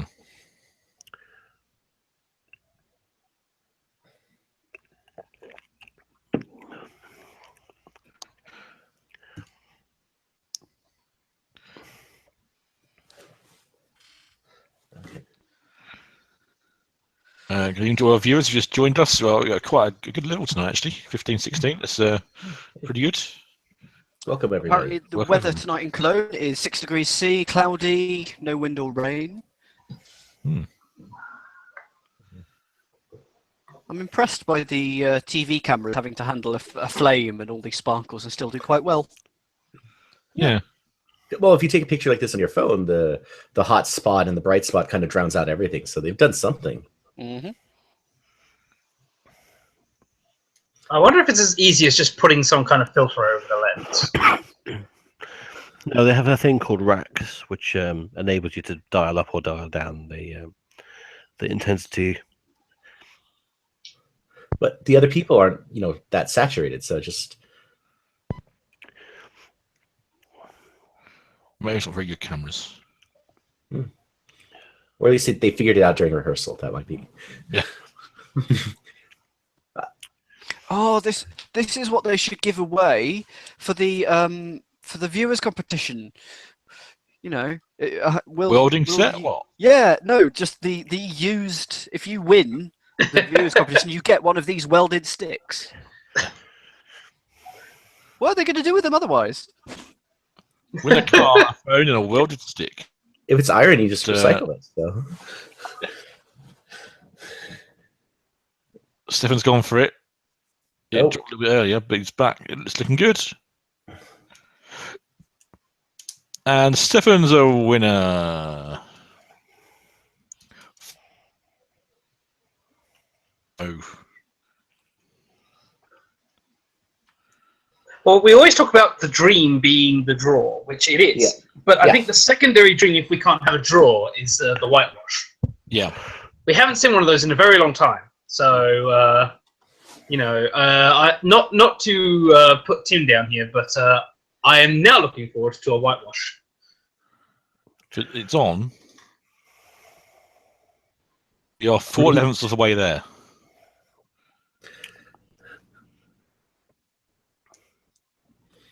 Oh, we also almost saw the piece of pie there to point out how futile the first. Oh yeah, there you go. You're an hour and a half into the game. That's all that's really happened.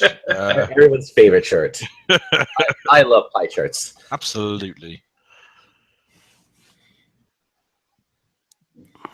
The first 5 games worth as much combined as the last one on its own. Yep. And here's game number 5. Ziesel Duel. Ooh, so it's new, is it? Gopher Duel. Gopher Duel. Is it Watchalong? Oh no, it's just outside.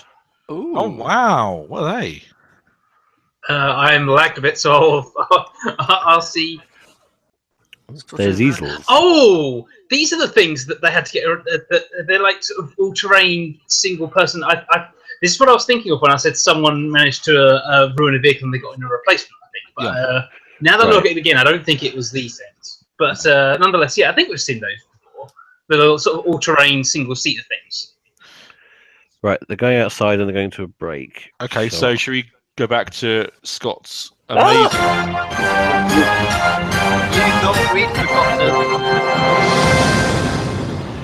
Right, so currently at the 2000 now. Because I'm kind, Mm-hmm. I'm going to give you a switch the question. Okay. Say it could be for a British question, it could be for American one. Okay. Okay, here we go. Okay. For 64,000. 3, 6, 9, 12, 15, etc. is an example of what kind of mathematical series? Arithmetic, exponential, geometric, harmonic. It's a series where all the terms differ by a constant amount. That's known as an arithmetic series. A.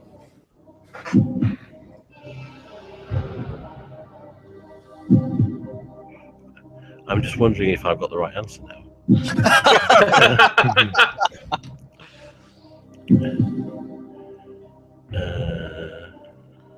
I could look away while you look it up, or while you need to do what you need to do. That would be embarrassing if I got a maths degree and I've got the wrong answer. Yeah, hilariously, I've got the wrong answer. So I'm going to Same question, Scott. What answer was David thinking of? So, Okay. all right. Anyway, you're correct, but it is our arithmetic map. Okay, we're even. You gave me a mulligan. I'm gonna give you a mulligan, a free choice. So there we go.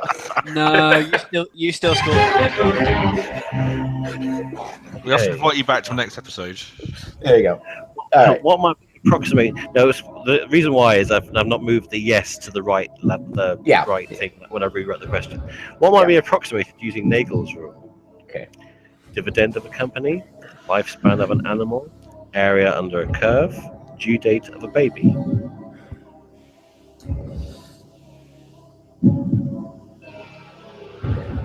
I have a guess because there are certain things that can be approximated with kind of a lower formula, and I kind of just want to guess just to see what the next question is going to be. Okay.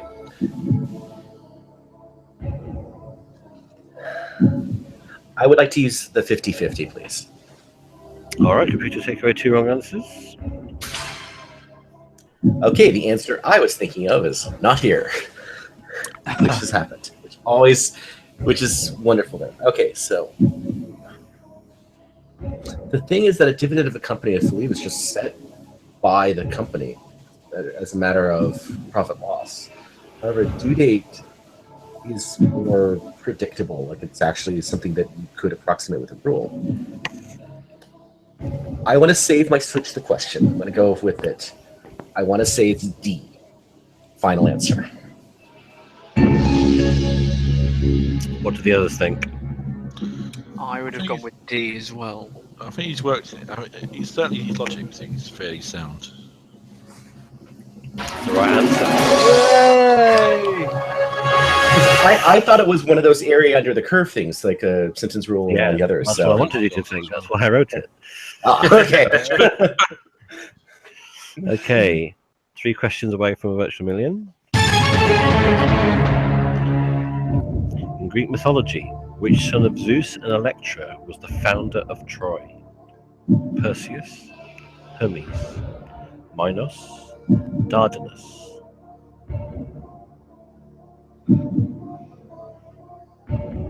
If I had to narrow this down to sons of Zeus, I would have too many. I have a guess, but I'm going to go ahead and use the lifeline. I'm going to switch the question, please. Okay. What would you have gone with? I think it was Dardanus, but I'm not sure. What? Okay, the search question. Which is the only British film musical to win an Oscar for Best Picture? You might be able to work this out. Okay. The Commitments, Espresso Bongo, Chitty Chitty Bang Bang, Oliver.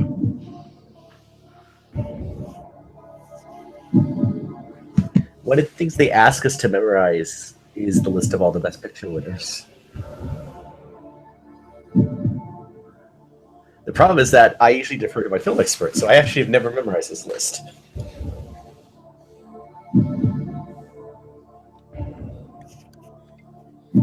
I have another. This is the problem: is that the last time I guessed, and this time I guessed, and I mean this time I should not guess. I should bank my 120 or 64,000. Yeah. Mm-hmm. But let's have some fun. It's not real money. What? I will say, if you've ever played the CD-ROM version, Regis Philbin actually has some really good lines for the CD-ROM version. He tells you that you're a fake millionaire. He just wants to emphasize that point. You're not a real millionaire. I'm going to go with D. Final answer? Final answer.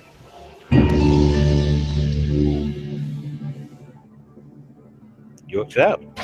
Yep.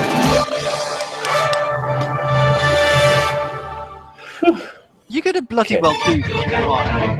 I'm still recording your score as 0. That's okay. You can record my score as 0. I'm just having fun with this one. In which kind of conditions would a halophile organism particularly thrive? Cold, bright, salty, Humid. Halophile is a word that means salt lover. C. Final. Wow. That was quick. Was it a bit too quick? Nope.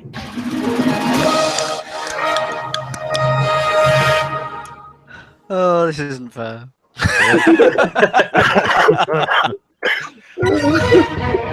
It's okay. You guys could give me all the crap on Twitter. Please do. It's okay. I'm okay with we this. will.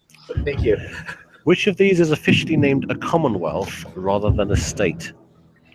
New Hampshire, Wisconsin, Maine, Virginia.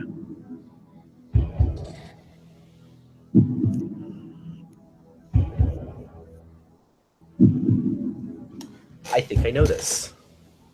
Now there's Really? the question. If I stop now, it's $500,000. Mm-hmm. If I guess what I'm thinking of, I would get the virtual million, and I would annoy Daniel to no end. Yes, you would. How do you know this? There is one of the blogs that I read is basically a trivia blog, and there are 4 states that are actually commonwealths. I believe one is Pennsylvania, I believe one is Massachusetts, and I believe one is Virginia. I would like to go with D, please. Sure.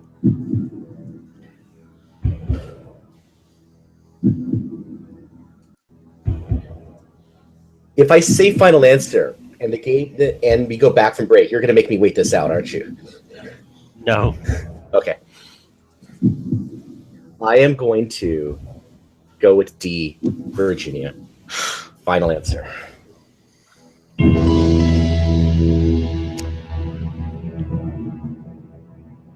Well, good job you read that blog.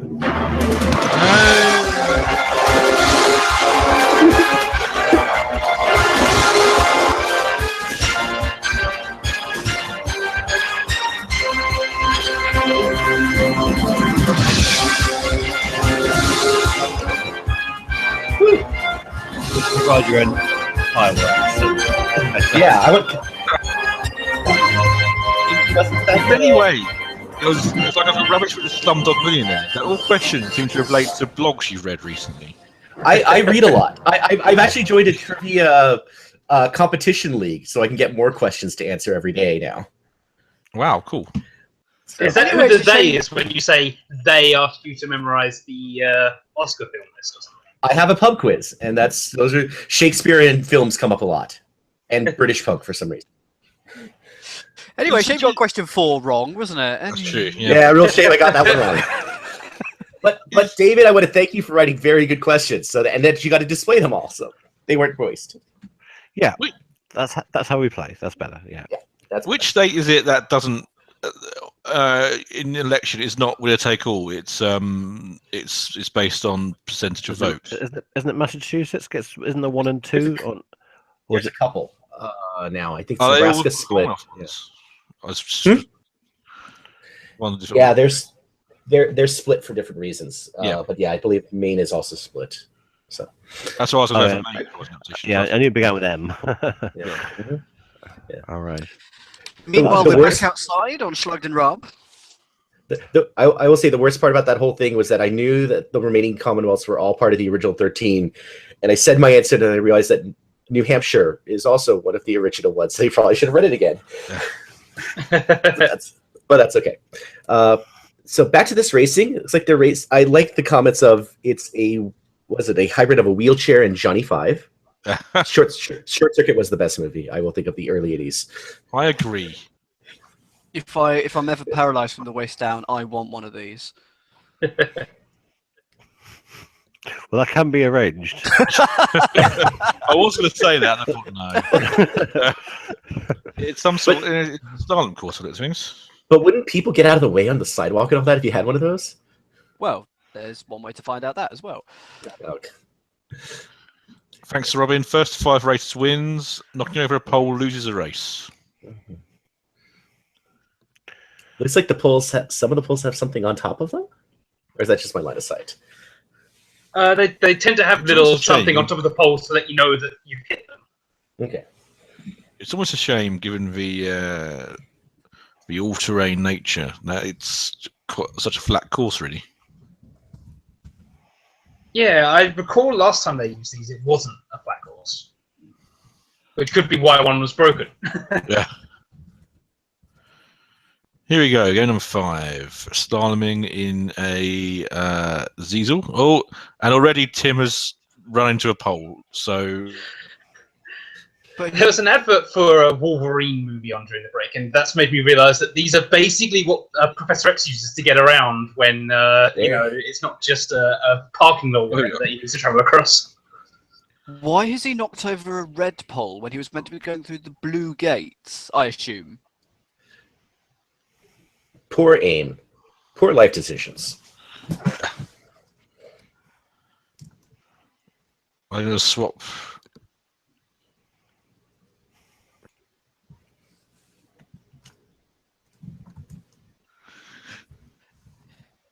Is it me, or does Stefan look a little bit like Arnold Schwarzenegger in this? Okay, I accept Liam Davis' scoring for Millionaire right now. Oh, Tim's hit another red post. It seems to be allowing that. Oh, now that they have to go through one colour on the way and one colour on the way back. That's confusing. Well, That'd be even more confusing if they had to go through different colours, like Tim had to go through the blue ones on the way up and the red ones on the way back. Oh, that's pretty close. So red is outbound, blue is inbound. Okay. They start behind the start sign, and that's right next to a red one. I think that's your cue, really. Yeah. I think that's fair enough, really. Yeah.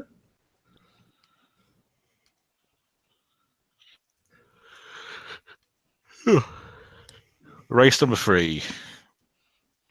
So They 5 races. sure are going down the course. Will this be like Dromometer, where Stefan got off to a fast start, then Tim will catch up and eventually win, then lose? It was quite slow going around the. We're actually winning a little bit. This is close. It's close. See, I'm very surprised since it's so flat because usually the other courses have bumps and valleys and. Oh, someone's knocked a pole over. Yeah, Tim on that, regardless. Yeah, I think you're allowed to bump the pole, but you can't actually just Run through it. knock it over. Oh, there it goes. Yeah. Definitely run over. I think there's also a blog post series. Speaking of Professor X, I think there's a blog series of just Professor X being thrown down the stairs, just in various alternate universes, for people who don't like him. Okay, then. I spend a lot of time on the internet. That's what I was just saying. Yeah. Probably is like a connect question in terms of sci-fi aliens that don't like stairs, like the Daleks and Professor X. Stephen Hawking. As far as I'm aware, Stephen Hawking, not from any works of sci-fi. Well, I think he might like to think Be close. He was on Star Wars. I was on Star Trek. Stephen Hawking is the only person to guest star on Star Trek as themselves. Oh, really? Mm-hmm. Oh, it's 2 races all of a sudden. Tim could do with some points. He really could. Oh, blimey. Elton almost got us run over. But he's not a Pole, so that's okay. No, he's German. I watched a replay of this. Thank you, Dora. Multiple camera angles. Absolutely terrific. That's a good vision mixer. Good reaction from Elton as well, actually. Yeah, imagine if Stefan Raben was run over. It's really much angrier. Oh, Oh, what's did someone happened? run one over? Sorry. Oh, Stefan's Stefan. knocked the pole over. Yep. Stop. Oh dear. Does that mean Stefan's- failure? Stefan's, I think, taking up the Stefan Raab mentality of gun it as fast as you can, and unfortunately, he's losing accuracy because of that. Yeah.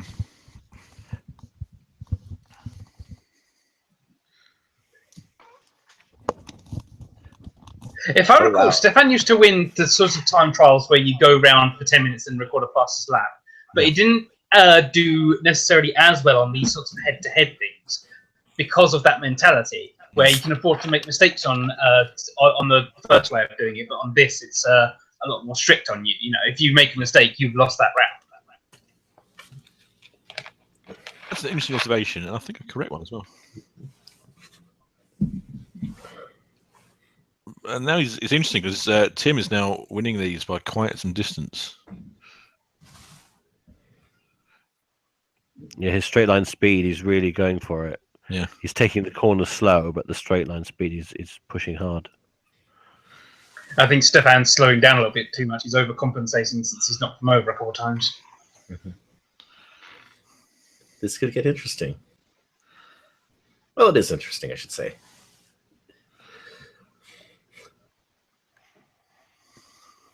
Come on, Tim.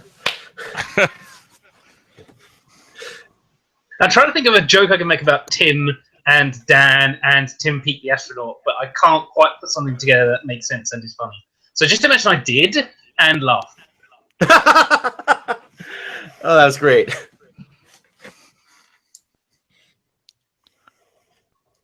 You're the first person to ever actually laugh when I say something like that. I know what cues are. This one's a bit closer, but Tim's again in the lead. So he could be winning his first points here. Oh, yep. He's made that curve. Although, well done. Yeah, and Tim There he goes. Yep. stuffed up the last one. And Tim wins. What is it? 5 points. Okay, so the whitewash is out. So it's just for draw of dream to dream about. Yep, but plenty of draw opportunities. But Tim needs to close that gap, which he can do in one game. He can, in fact, take the lead in one game, no less. Yeah. And by the way, just in case you were wondering, yes, there is a TV Tropes page about people who cannot use stairs. And it has a lot of examples.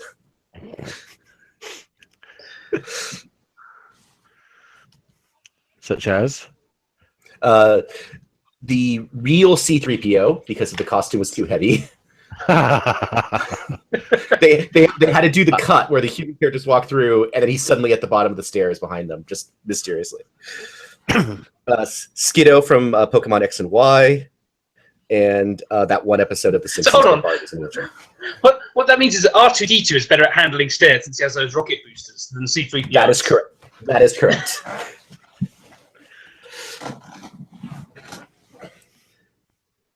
Oh, this is good. Oh, what Ooh. is this? Was ist das? Well, it's turning tires, according to Robin. I hope this is a giant game of Reversi or Othello.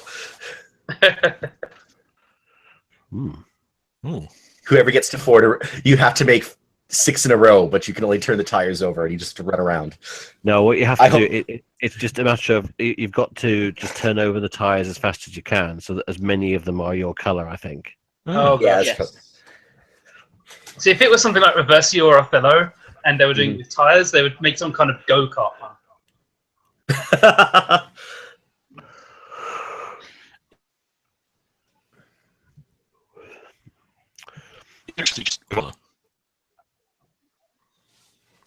Well, you could just follow people around, yeah? Yeah.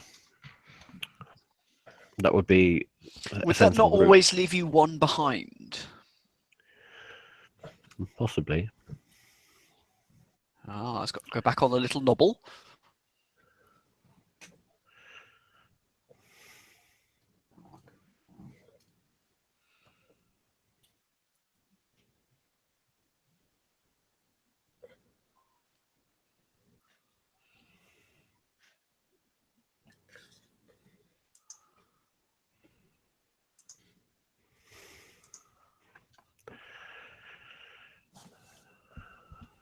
I'm wondering what the best strategy for this one is, and I think it's literally just do it somewhat systematically. Go down a row, go up the next row, and so on. rather than. Oh yeah, think- government's pointing out something interesting. Diagonals, because they're all on a checkerboard pattern. If you go down a diagonal, you're not skipping one each time. Yeah, that's what I would do. But will they have noticed this at the studio? But who have they voted as the weakest link? Then Extreme Ways plays as one of them suddenly starts going diagonally. Oh my god!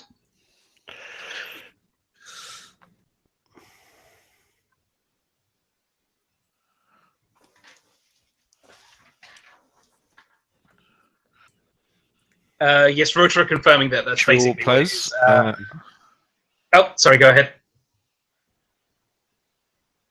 Yes. Oh, they are going. Both of them are going diagonal. Very quick.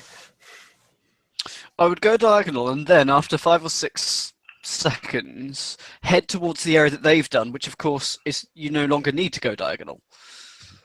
So everything's closer. I just try to go for where the areas of the most of the opposite color. Just kind of eyeball it. Of course, it's probably difficult to see down there.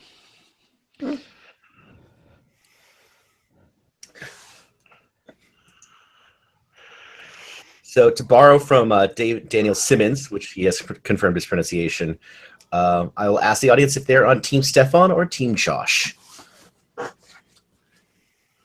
Use your favorite hashtag. You do a poll. Oh yeah, we could do a poll. I'll do a poll. I'll do a poll. I'll do a poll.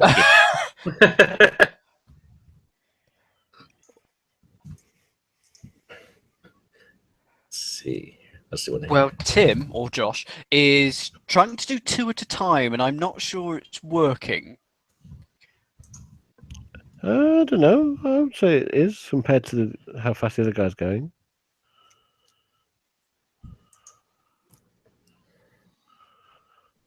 So how many rounds of this do we get? Well, yeah, that's the question. And if it's more than one, who has to reset the board?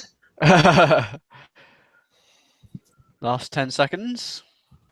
Eyeballing this, I'd say blue is one, but that's not. This is close. Oh, those last two aren't on the little. Oh, yeah, that. Who They do you- won't count for red, but they can't count for blue. Oh, is that a tactic? Just remove everything. No, because then your opponent's turning things over and you're not turning anything. Yeah, it's like every time you turn it over, it's basically a 2-point swing. Whereas if you don't put it back on, it's a 1-point swing. So it's Not if you're it's in your throwing it interest.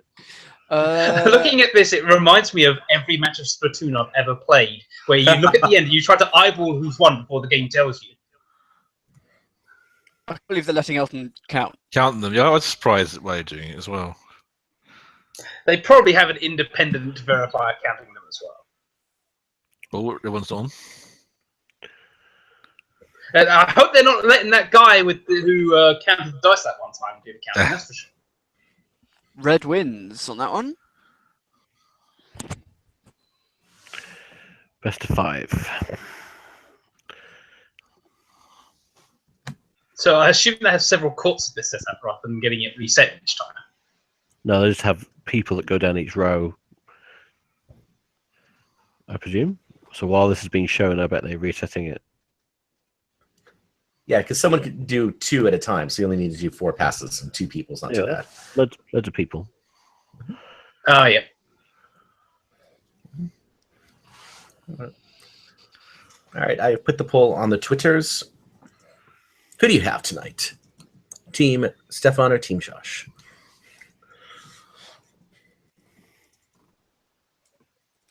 So Cooper, if this were in yellow and green, very yellow and green, also root sound on Brig, you certainly can. Diddle-a. There you go.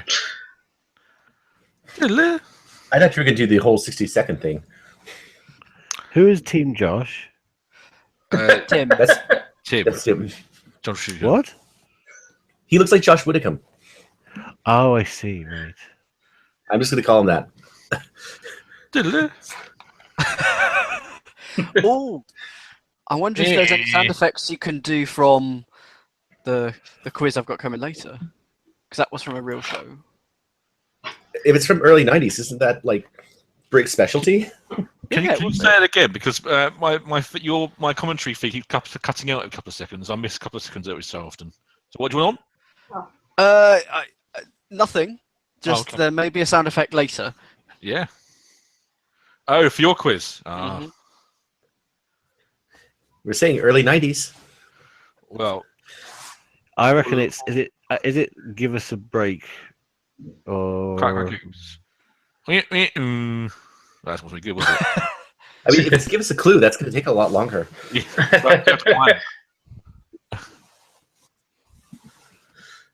They keep not putting them on the nobbles occasionally. Yeah.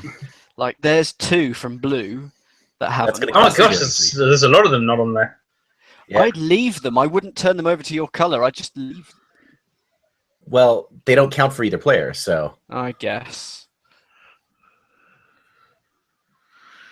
I think. But I can Red. see at I mean, least If you were 5. going to turn it over anyway, there's no reason not to turn it over. Yeah.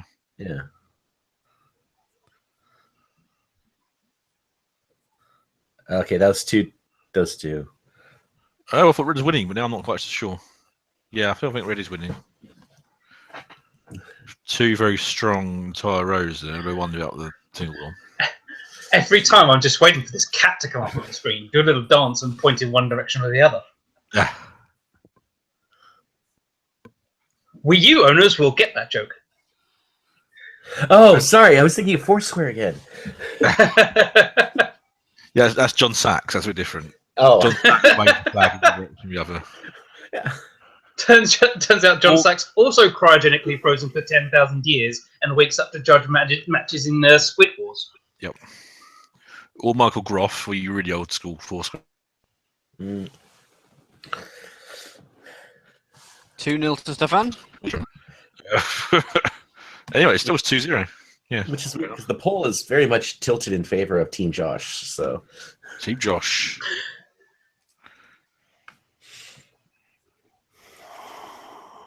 Meanwhile, here's a car.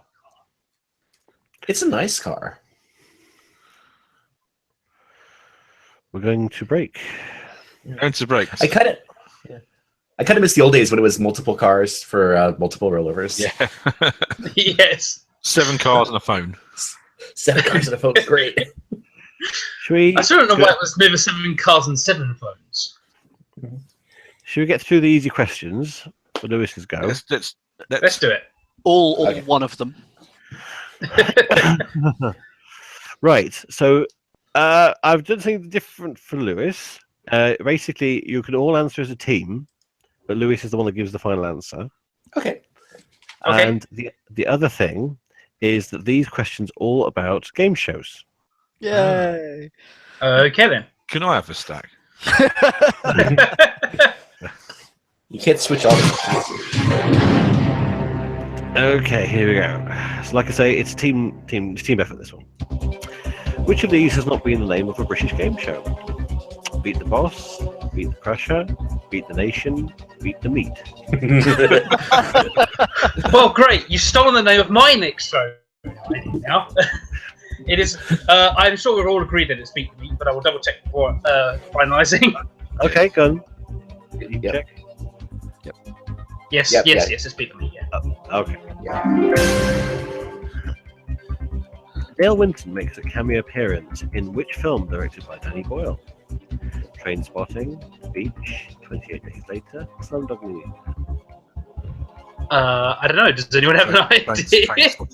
Yes, Trainspotting, I think. Okay, I've never actually seen Trainspotting, so that would be why I didn't know. Trainspotting then. I only think it's that because he doesn't appear in Trainspotting 2. It's right for 200.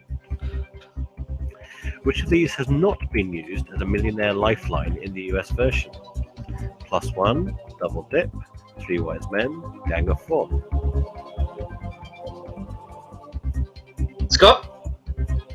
I know B and C, and I'm trying to remember what A and Plus one D.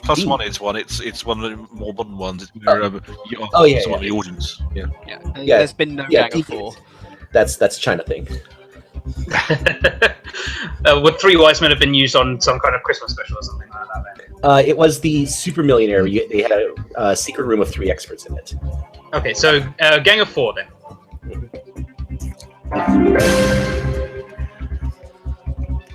Chat show host Russell Harty taught which future quiz show host at Giggleswick School in North Yorkshire? William G. Stewart, Richard Whiteley, Paul Coyer, Roy Walker. No, I don't know definitely, but I think you can really work it out from the location. I don't want to jump in all the questions. Are you thinking of Richard Whiteley here? That'd be my guess. Yes. Yes, I'm pretty sure because he used to talk about Giggleswick. I'm pretty sure. Yeah, I'd go with Richard Whiteley there, Lewis. Go ahead and jump in on every single question. Let's go with Richard Whiteley. Okay. Drive 500. On which game show was there a robotic pet dog called Garbage?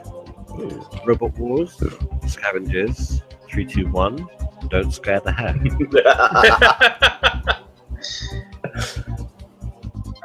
I guess that would have been Scavengers, because certainly not the other three. Yeah, my guess as well. Yeah. Yeah, okay, Scavengers. Yep. Right, I'm going to tell you that's the wrong answer, so I'm going to force you to use a lifeline. Okay. How does the lifelines work on this one? Since phone a friend is, I'm kind of using it for every lifeline. You Okay, can well, phone, I'll say... Isn't David your friend? You could just ask him, right? Yeah, alright, I'll fish if ask me. Yeah. Okay. Go on then, ask me what the answer is. What's the answer, David? And the answer is, well, I imagine that because there's Dusty Bin on 3, 2, 1, it may well be answer C. That's what I would go with. I didn't know that Dusty Bin ever had a dog. There you go. That does make a lot of sense. We'll go for 3, 2, 1. I'm going to put this up.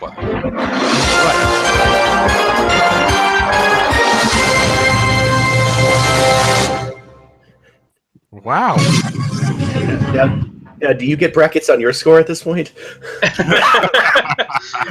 As a team, we get brackets on our score. Okay, all right. Okay. Which of these people has not been credited with writing a question for Only Connect? Richard Osman, David Mitchell, Ian Weaver, Daniel Radcliffe. Okay. Okay, I'm 100% sure Osman and Radcliffe have. Yep. Mm-hmm. So the question becomes, has Ian Weaver ever written questions for Only Connect? I think he has. I think he has. He has, yes. So that would leave David Mitchell by process of elimination. I'll go with B. David Mitchell, please. He's right. Daniel Radcliffe has written questions more than once, because I recall his name coming up more than once. Yeah, at least three or four, I think. What nickname was given to Richard Dawson, the British-born host of Family Feud, after something he did to female contestants infamously? Dancing Dawson, the Kissing Bandit, Hugger Mugger, Mr. Screw. Mr. Screw? No. Kissing Bandit sounds familiar to me. That'd be one I'd go for. Yeah. I don't know this one. He stopped when he got married. I'm going to go That's with true. B. Kissing Bandit then. He actually held a poll. Should I stop doing this to the contestants or not? And 10,000 people said you should keep going, and only 400 said he should stop. He did, Yeah. It was a chess thing, yeah. yeah, what he did was he was kissing contestants. Oh. In case news, Dusty still exists. He lives at ITV Leeds. Yeah, he's even got like a Facebook account or something. He's Nice. still going, yeah. Whose signature was on the actual checks banked by 64 millionaire UK contestants? Chris Tarrant, Paul Smith, David Lidderman, David Briggs. Oh, that's really hard. Do you know what? My gut is D, but I don't know.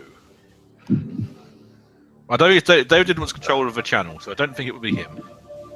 David Briggs was a producer. I thought it was A. Honestly, I think he wrote the first while. Or I'm thinking Regis wrote the first while. He would definitely write them, but were they the real checks? Is the question. The word is banked by successful. I see. So Exactly. he wrote the ones on the show, but not the actual ones. Yeah. I I mean, he would always quite famously say, this is the real check, but I mean, But that that's bollocks. the thing, though. Well, For me, it's between B and D, because I think Paul Smith helped invent it, didn't he? Shall we go 50-50? Oh, let's hope A remains. Let's go we gonna do? 50-50. All right. Peter, take away 2 wrong answers. Of course. Good. Wait, you're the captain in this? Yeah. What's everyone's instincts? My gut was D, It's D. but I know why you might think A. Let's I'm go not with from this country. Let's go with Well, D. you've got ask the audience if you want it. I don't think I'll ask the audience in this one. I think we'll just go D.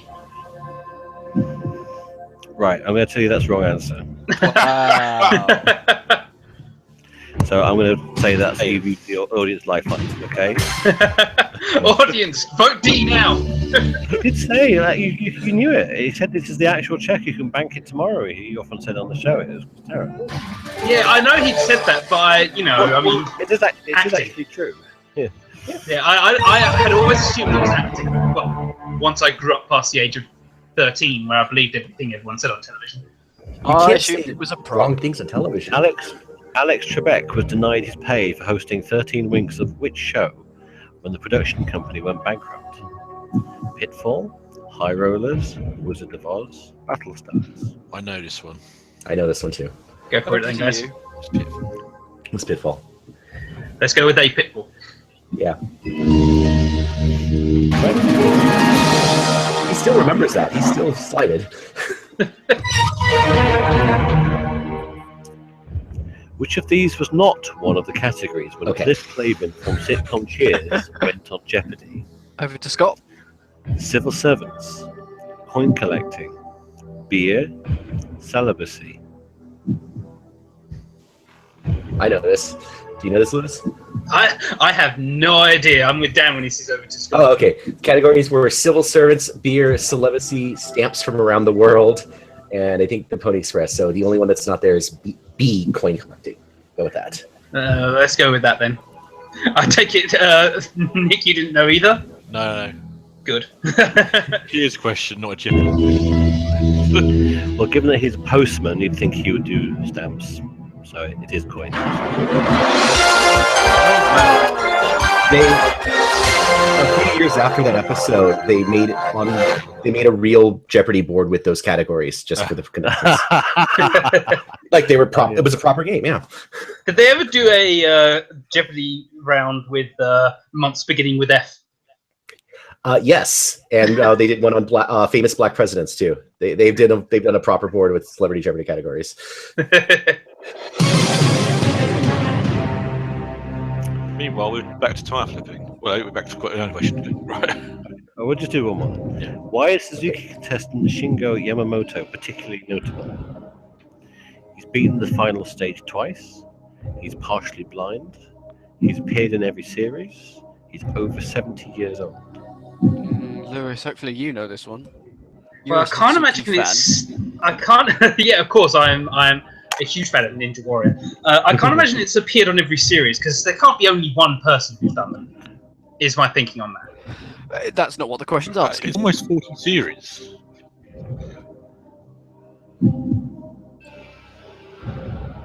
Anyone who's beaten the final stage twice is definite. There must be more than one person who's like beaten the final stage twice. Looks like Stefan's. But I mean, on that same argument, I mean that's the same argument as the appeared on every series, right? Where I said more than one person's done that. Was it you who said that doesn't mean that they're not notable? That's true. Well, basically, you're looking for someone who's usually the way these questions are pinned is that there's only one person who's done A, B, C, or D, whichever one the right answer is. So, I think has anyone ever? I think someone Has has anyone beaten beaten on stage twice. I think A would be what I'd go to. I will let you switch if you want, but it will be for a general knowledge question. It won't be for a game show question. What level are we at now? 64. Okay. If we can't come to a consensus, should we switch? I think it's a reasonable. We had people from the internet say, "Don't stop participation lifeline." So I'd allow him to ask the audience.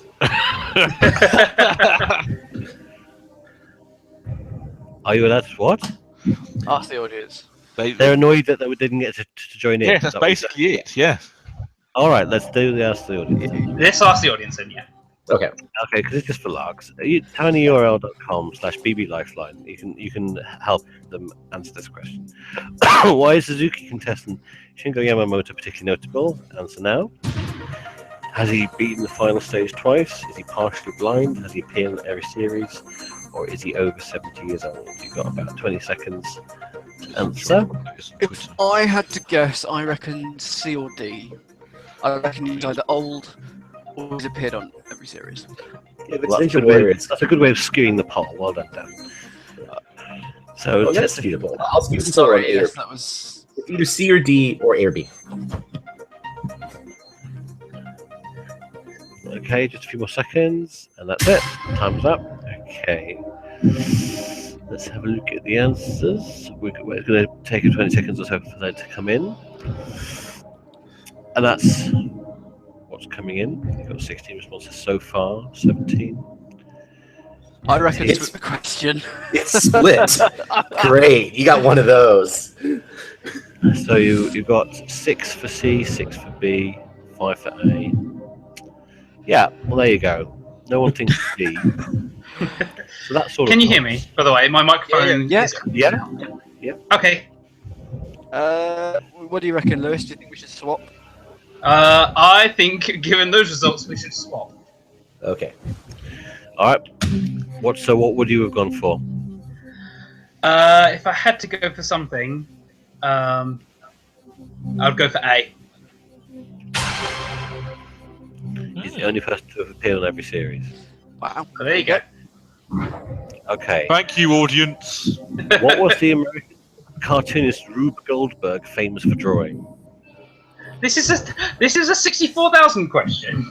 Silhouettes. Yes, it is. The Moomins. I bet Nick knows it. Complication Machines.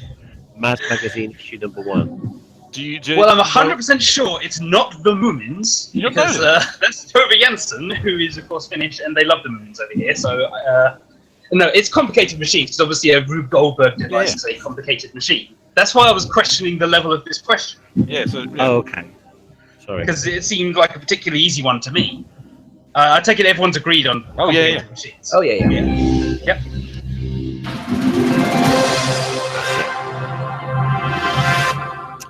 Right. Do you want to pause there? What's They're happening? currently walking what? to. We don't have the title they're of still the next walking. show yet. Yeah. Next I next think- round.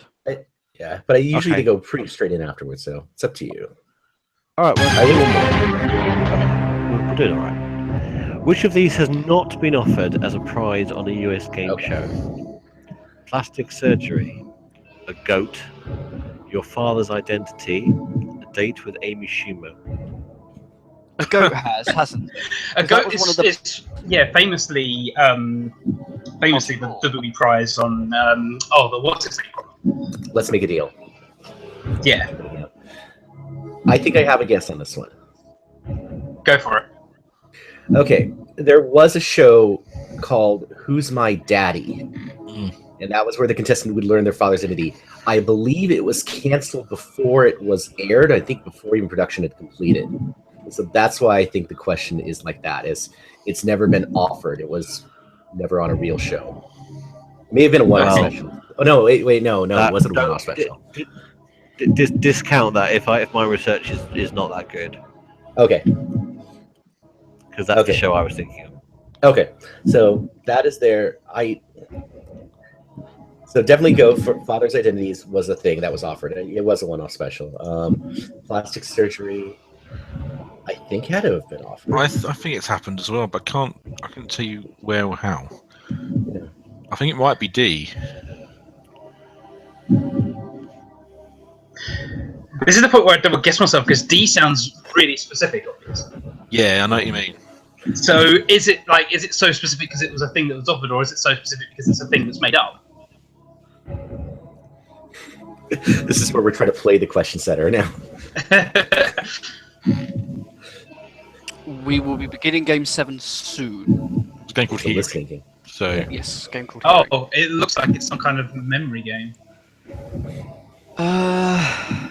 Plastic surgery seems really obvious, as in, surely something's offered plastic surgery. I can't think of Amy What Schumer. if?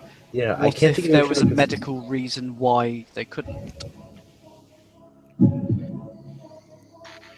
To I'm me, trying to plastic think surgery sounds more like the kind of thing. This is playing the question center again, but plastic surgery sounds more like the kind of thing someone would make up than a date with a particular person. Yeah, because I don't know if you're allowed to even offer those kind of like medical surgical things as a rule. I mean, you can offer the other state. Yeah. Shall we go with plastic surgery? I'm down with plastic surgery if everyone else is. sure. Yeah. Okay. We're going with A, plastic surgery. Final answer? Final answer.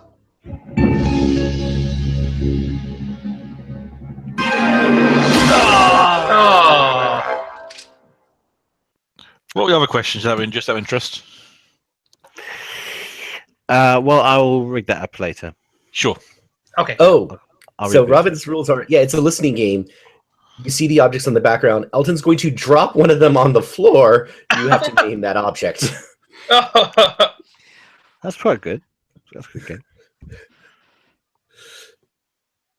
So you just have to hold the object that it is. That was a very good quiz. It was the reason why it was so specific was because I had to make sure it was something that hadn't have happened. The show that I had in mind was there was a show that was called something like it was something to do with brides getting married, and they were offered a prize of plastic surgery before their wedding ceremony. There it is. There's actually multiple ones. Great. Yeah, sure there is, but that was the one that I read of. Bridal plasty. Elton's just done the lift gag in his box. Is he going to do the stairs gag next? Oh, he's going to drop 20 of these items, and they're going to... So that first one was can. Did they get told whether they were right with the first one or not? Or was that the idea? Yes, he said Punktverbider, so... So they should just take it off the table, shouldn't they? Yeah. I think sounded that's like done. some form of cutlery. Yeah. There is apparently a fork. Yeah, they're putting it on the ground. Well, Tim's putting it on the ground. And so it's just highest score out of 20. No Why have they first got over. a button next to them? Interesting. Probably for the tiebreak if it's tied after 20. That sounded like a pencil. You're right, it sounded a lot like a pencil. Sorry, Itis, we can't really commentate over this.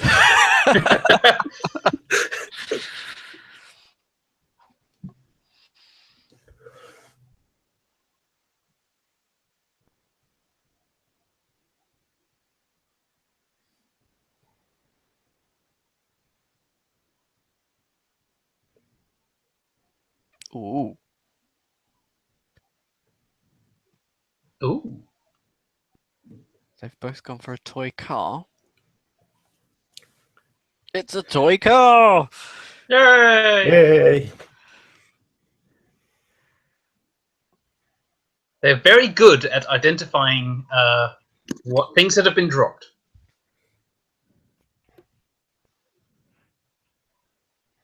Ooh. Okay, I think I know It's what got that to one be is. that hat, hasn't it? Yeah. What's funny is I'm a little bit lagged, but only by 2 or 3 seconds. So you start talking about the answer when Elton's on 2. I want to know what a remote control sounds like when it's. Oh, there's a difference of opinion. Hey. There we go. It was the hard hat, not the flying disc, as I will call it, so we don't get sued. So if you want to practice this game at home, just look at your desk and start throwing things. Well, I've got a remote control here. Would you like me to drop it? Do it. That's the first time I've said that sentence for a while. Yeah.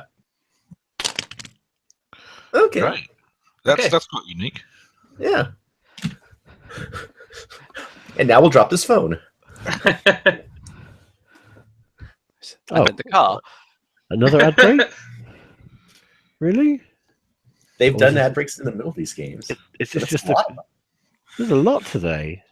Yeah, it's unlike we just come back from it. They've gotten a lot of money for advertising during Cycling Star, apparently. Right.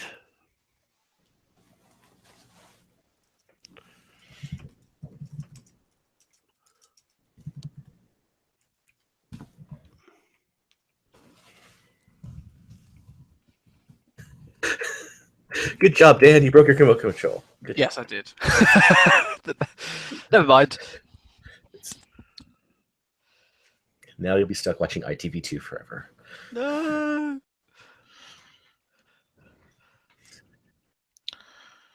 Oh yeah, if our commentary stream is 20 seconds delayed from the listening part, it's all gone terrible.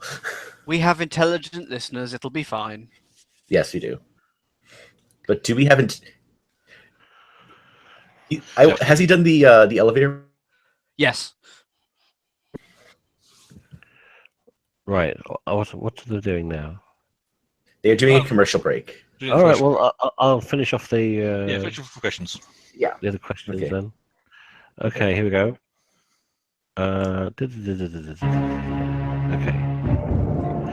What medical condition indirectly caused Dr. Vincent Coyle to come up with the idea for the weakest link? Wow. Color blindness, food poisoning, bad back, pneumonia. Okay. Why would Wow. pneumonia make you come up with something? I can't imagine. Indirectly. Fairly directly. If it was Well, something I'm, like... I'm going by the word indirectly in your question, David.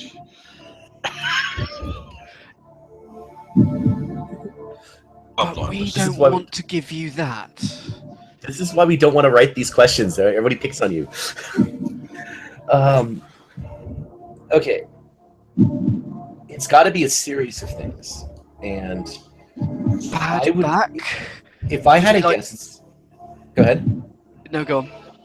Well, if it's something like food poisoning, where you have multiple layers of defenses, and sort of like one of them doesn't work or something like that, that's why you have to kind of get rid of it. But try to tie that into the concept of the show.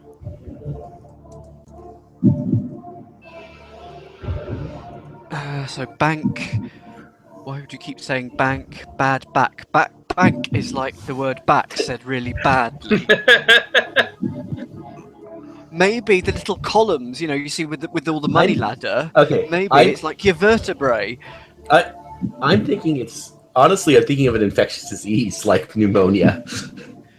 I was thinking food poisoning because it's like, do you want to keep on eating more, and then if you risk it too far, your throat will back up again. Food poisoning was my gut answer, but God. that's not designed as a joke. We're saying stuff like this also. Right. Well, we're just playing through these for fun. So, do you want me Okay. to give you 50-50? Yeah. All right. Ooh, okay. Okay. By the way, was this the pre-designed 50-50 or the random 50-50? This is no. This is random. Okay. I don't Have a know. guess. No, I'm fascinated to hear the story behind this. Yeah, I've never read got this. no idea. If I had to guess, I think it's bad back, but I'm ready for the answer now. Right. So you're guessing that one. What's I'm everybody going else bad guessing? I'll go bad I'll back go- as well. I like the vertebra thing with the discs. I'll go pneumonia just to be different. I'm doing pneumonia. Right. Well, Lewis is in charge, and it was bad back. Wow. Basically, he had a bad back. He was told by the doctor to lie on the ground, so he had to watch a lot of television. And he thought all the quizzes on television. Thought these are awful. I must be able to come up with something better myself, Oh. and that's what it caused it. I prefer my reasoning. Which country has produced 37 top prize winners on their local version of Millionaire, the most of any other nation? India, Germany, Brazil, Japan. Ooh. It's not Germany. I don't think it's Germany or Japan. Because I don't think I've read their lists of millionaire questions, and I don't think it's been that many. Yeah, I think India I think has had it's- one very famous fictional millionaire. Right. Yeah. That's helpful. Effectively, this question is which country made their version of Millionaire the easiest, or had the lowest prize for $1 million. Yes. Now, wasn't the Brazilian prize only like 100,000 instead of Reals. $1 million? Yes, and that was worth less. That's good. So It's not yeah, the Brazil. toughest. I had this back of my head feeling that Brazil would be like the one that would have the prize worth the least out of these four. Let's ask the audience while you're. Oh, yeah. Okay. So, I'll just make sure. Oh, I haven't deleted all the answers. Hang on. Okay, you can now apply. So tinyurl.com/bblifeline. You've got 30 seconds from now. You can keep chatting while that's happening. Okay. And I always forget what the current. It would be a country where it's been going for a long time as well. Yeah. That's That true. really helps. The only thing I know about Japan is that the celebrities are competing not for charity; they're competing for their own self, and it's very, very difficult. $1 million yen, I suppose, would be the price it's worth the least. I doubt that's the actual price. Yeah. All right, this is what your audience has helped you with. There's just 5 responses so far. A, which was A. India. Oh.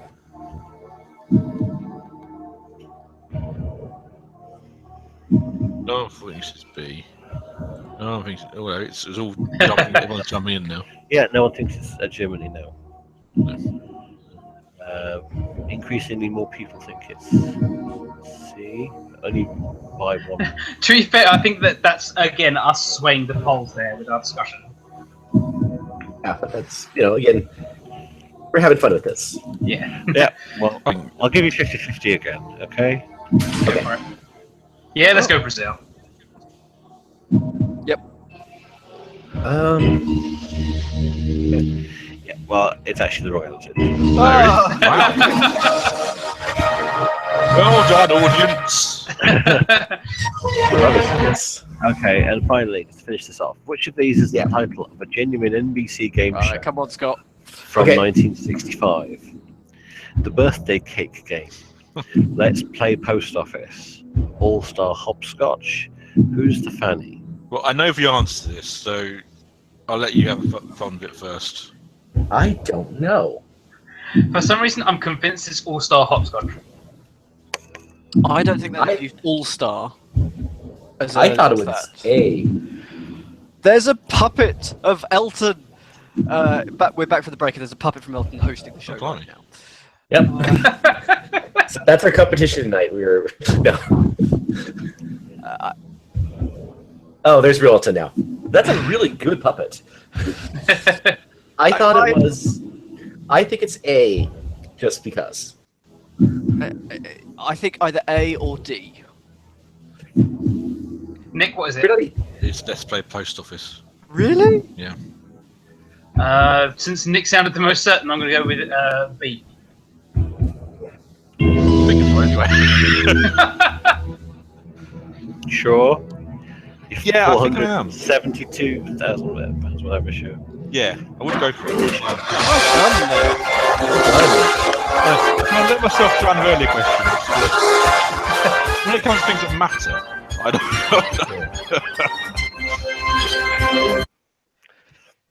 I mean, of course, I am still the winner of this game on £4,000. Well, thank you for that, David. That was actually a lot of fun. That was a lot. That was very good. Well, we can skip through some of the harder questions on the other stacks later. Yeah, we could do. Yeah. We just missed Elton dropping a toilet roll and people getting it right though, so we should probably. I think our next quiz should almost certainly be Dan's terrible charity quiz, though. Dan's terrible TV game. Yeah. Oh, yes. Yeah, we know that sound. Whoa. No one got that one. No one got a shoe. Now, of course, production would have had to buy 3 pairs of shoes and used only the left or right ones, because you can't have a left shoe and then the right shoe on the contestant's thing. So that means somewhere there's 3 right shoes. I'm I'm sure, given that they're fancy dress shoes, I'm sure props has enough. Or wardrobe, excuse me, wardrobe has that. If we see Elton walking around with one shoe on,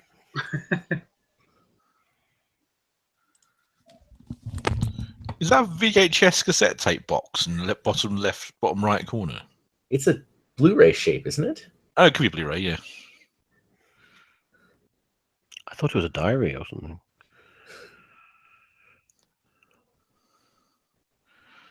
Ooh. Difference of opinion here, Jeffrey. 6 out of 8. Feel weird takes all there. It's 6-all. Oh, thank you, Robin. You're now waiting for the other shoe to drop. Yep.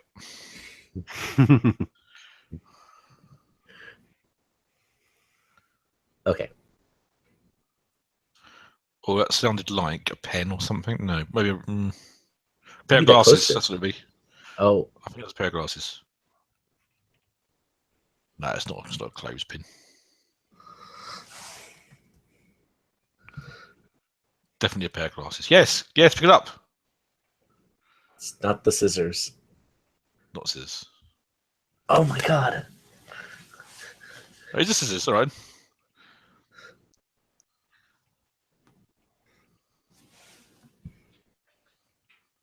Easy mistake to make though. Scissors, pair of glasses. I wouldn't put scissors near your eyes, obviously.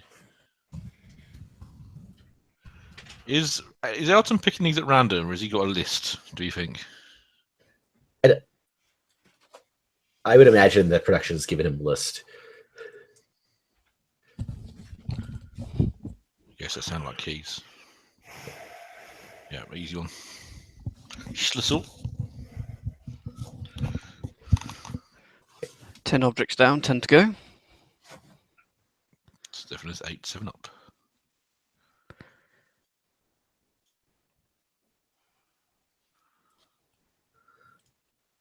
Okay. Oh, it bounced. A cup. A cup.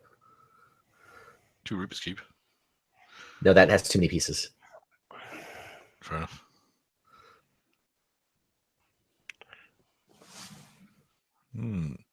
Is he a cup? Yeah. I have dropped many Rubik's Cubes. They shatter. Fair enough. 8 all. 9 to go. David Cooper says he would have got 13 out of the 15 quiz questions right on that stack of... But he would have been forced to make a guess on the Dale Winton question. That was one of the earlier ones. So, that's interesting, because I've never seen Trainspotting myself, but I knew Dale Winton was in it. He had a cameo of some kind, Yeah. didn't he? Yeah. Yeah, he plays a game show host. I've watched Trainspotting once before. Must have been a stretch. Yeah. I'm surprised Let's Play Post Office wasn't more well known, to be honest. Well, That's if like it a was a book. £1 million question and Scott didn't know it, then it must be hard. Yeah, no, absolutely. I don't doubt that. Well, it was going to be gettable, you know. Yeah, I it was don't want gettable. to Oh no, yeah. The basic thing is that anything in the UK, I guess, but everything before 1970 is not well preserved. So there's just gaps in everyone. If it hasn't been seen since, it hasn't been seen. I've never seen it. You read it, obviously it comes up occasionally. Oh, that's a stupid name for a game show. I remember that.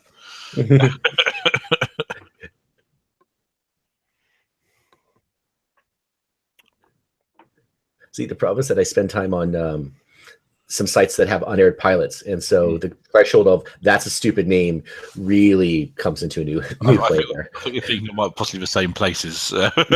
Yeah, it's finally the flying disc. Flying disc, But it isn't flying at the moment. the ultimate flying disc. Oh, by the way, on the scoreboard, Stefan got 6 points. Oh yes. That sounds like a pen, but I don't think there is a pen. But it's Oh, a the- screwdriver. Scissors. There's What? more than 20 things, isn't there? So, Yeah. There's 30 things. And it can't be Right. scissors. We've had scissors. Oh. I think I think it's a screwdriver. That would be my guess. It could be a remote control. That'd be a bit embarrassing. It's not glasses. We know what glass. It's the Rubik's Cube. Mm. No, we're right. Fun fact: if you drop a 7x7 Rubik's Cube in the street, it shatters into a lot of tiny pieces that are fun to reassemble. For some reason, I assume they're quite sturdy, but apparently not. No. How long does it take to solve a 7x7 Rubik's Cube? Me, 25 years. If you're good at it, I'm sure about 10, 15. I can do it in about 30. Yes, crikey. 30 minutes, yeah. Have I seen one on the internet which is sort of for a thing ridiculous, like 37 by 37 or something? Yes. It's the very, heist very fragile. The heist is about 17 or 19, I think. It's the ones I've seen on Amazon. Okay. Yeah. Right. The video of him And they are- solving it is about 8 hours or 9 hours long, but but there's only about an hour of that is him scrambling it. Mhm. Basically, if you're twisting it and the axes don't line up perfectly, they start spiraling out, and well, things happen. So.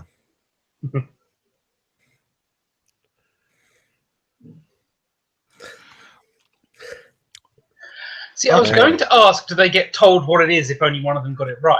I was about to tell you exactly the same thing. But Josh just lifted up a wooden spoon, which we had earlier.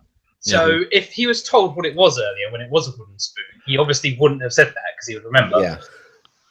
I found the one I was thinking of. It's 22 by 22 squares. Oh my What God. they've done is that they've made the 8 corners very big, and then in between them, there's like lots of tiny little slices. Yep, that's and the way they've done it is basically through 3D printing.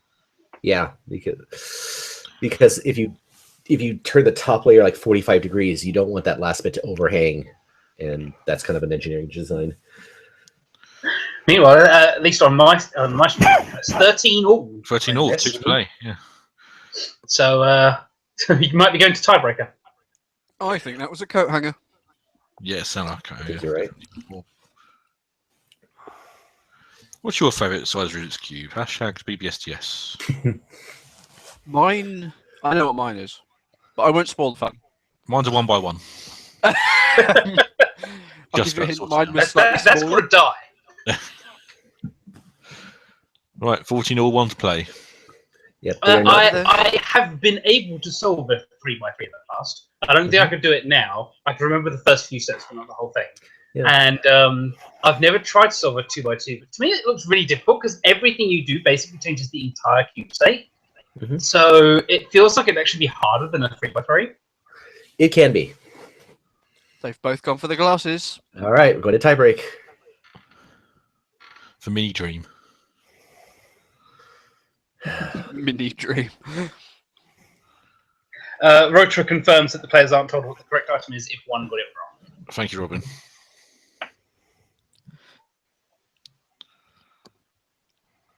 Right, so is this sudden death? Dum, dum, dum.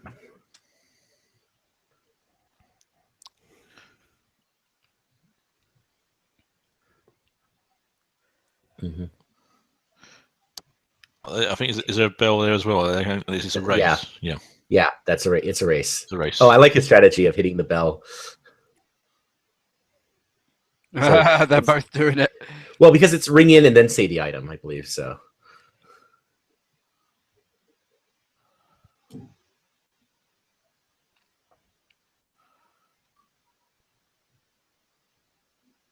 Ooh.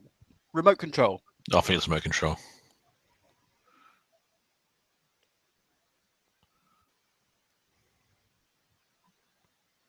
Tim's plugged in with headphones.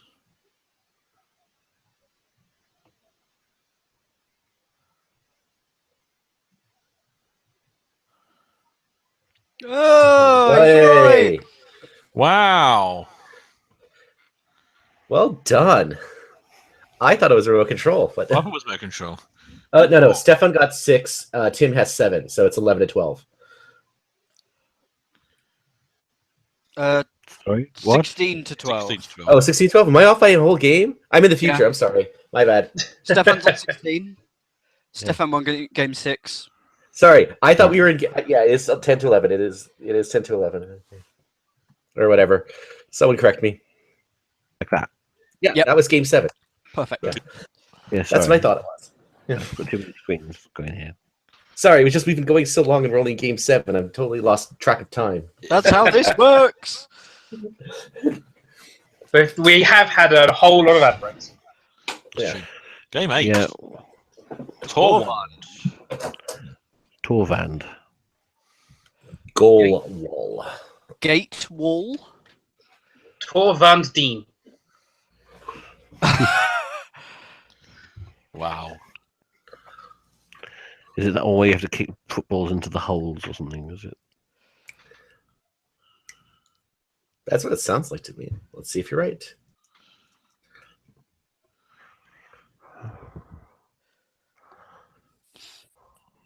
Oh. Oh. Yeah. Oh, you've played this before. Yeah. Yeah, it is. Oh, it's this thing. Yeah. Not quite in this format, but I do remember this was a game 15 once, and then a game 1 on the next show. Yeah. Yeah. It was a very But I think it strange was game. a single 15. hole in the wall rather than these 3 differently sized ones. It was a very strange game 15 because it didn't strike me as particularly difficult. I think a lot of game 15s aren't. They're things that if you they're meant to be tense are often hard, unless it's bringing the ball. Yeah, but it was like the second kick and somebody won. So you know, I recall Stefan one of them being golf putting from about 3 inches. So, yeah, game 15s are meant to be sort of sudden deathy things where it's first person to make a mistake loses effectively, rather than first person to get it wins. We're going to break again. I was going to say we can't be, surely. That's how popular All right. Schlag Star is. We had half a round of people dropping things. There's only one person. I am adding an. Right. Well, I'm ready to skip. Oh no, we're doing Dan's thing now, aren't we? Yep. All right. This can go on as long or as short as possible. Okay. I'm just going to add a quick poll for the audience. Will this show end before 1 a.m. UK time? It's only halfway through. It's every chance to go on for bloody ever.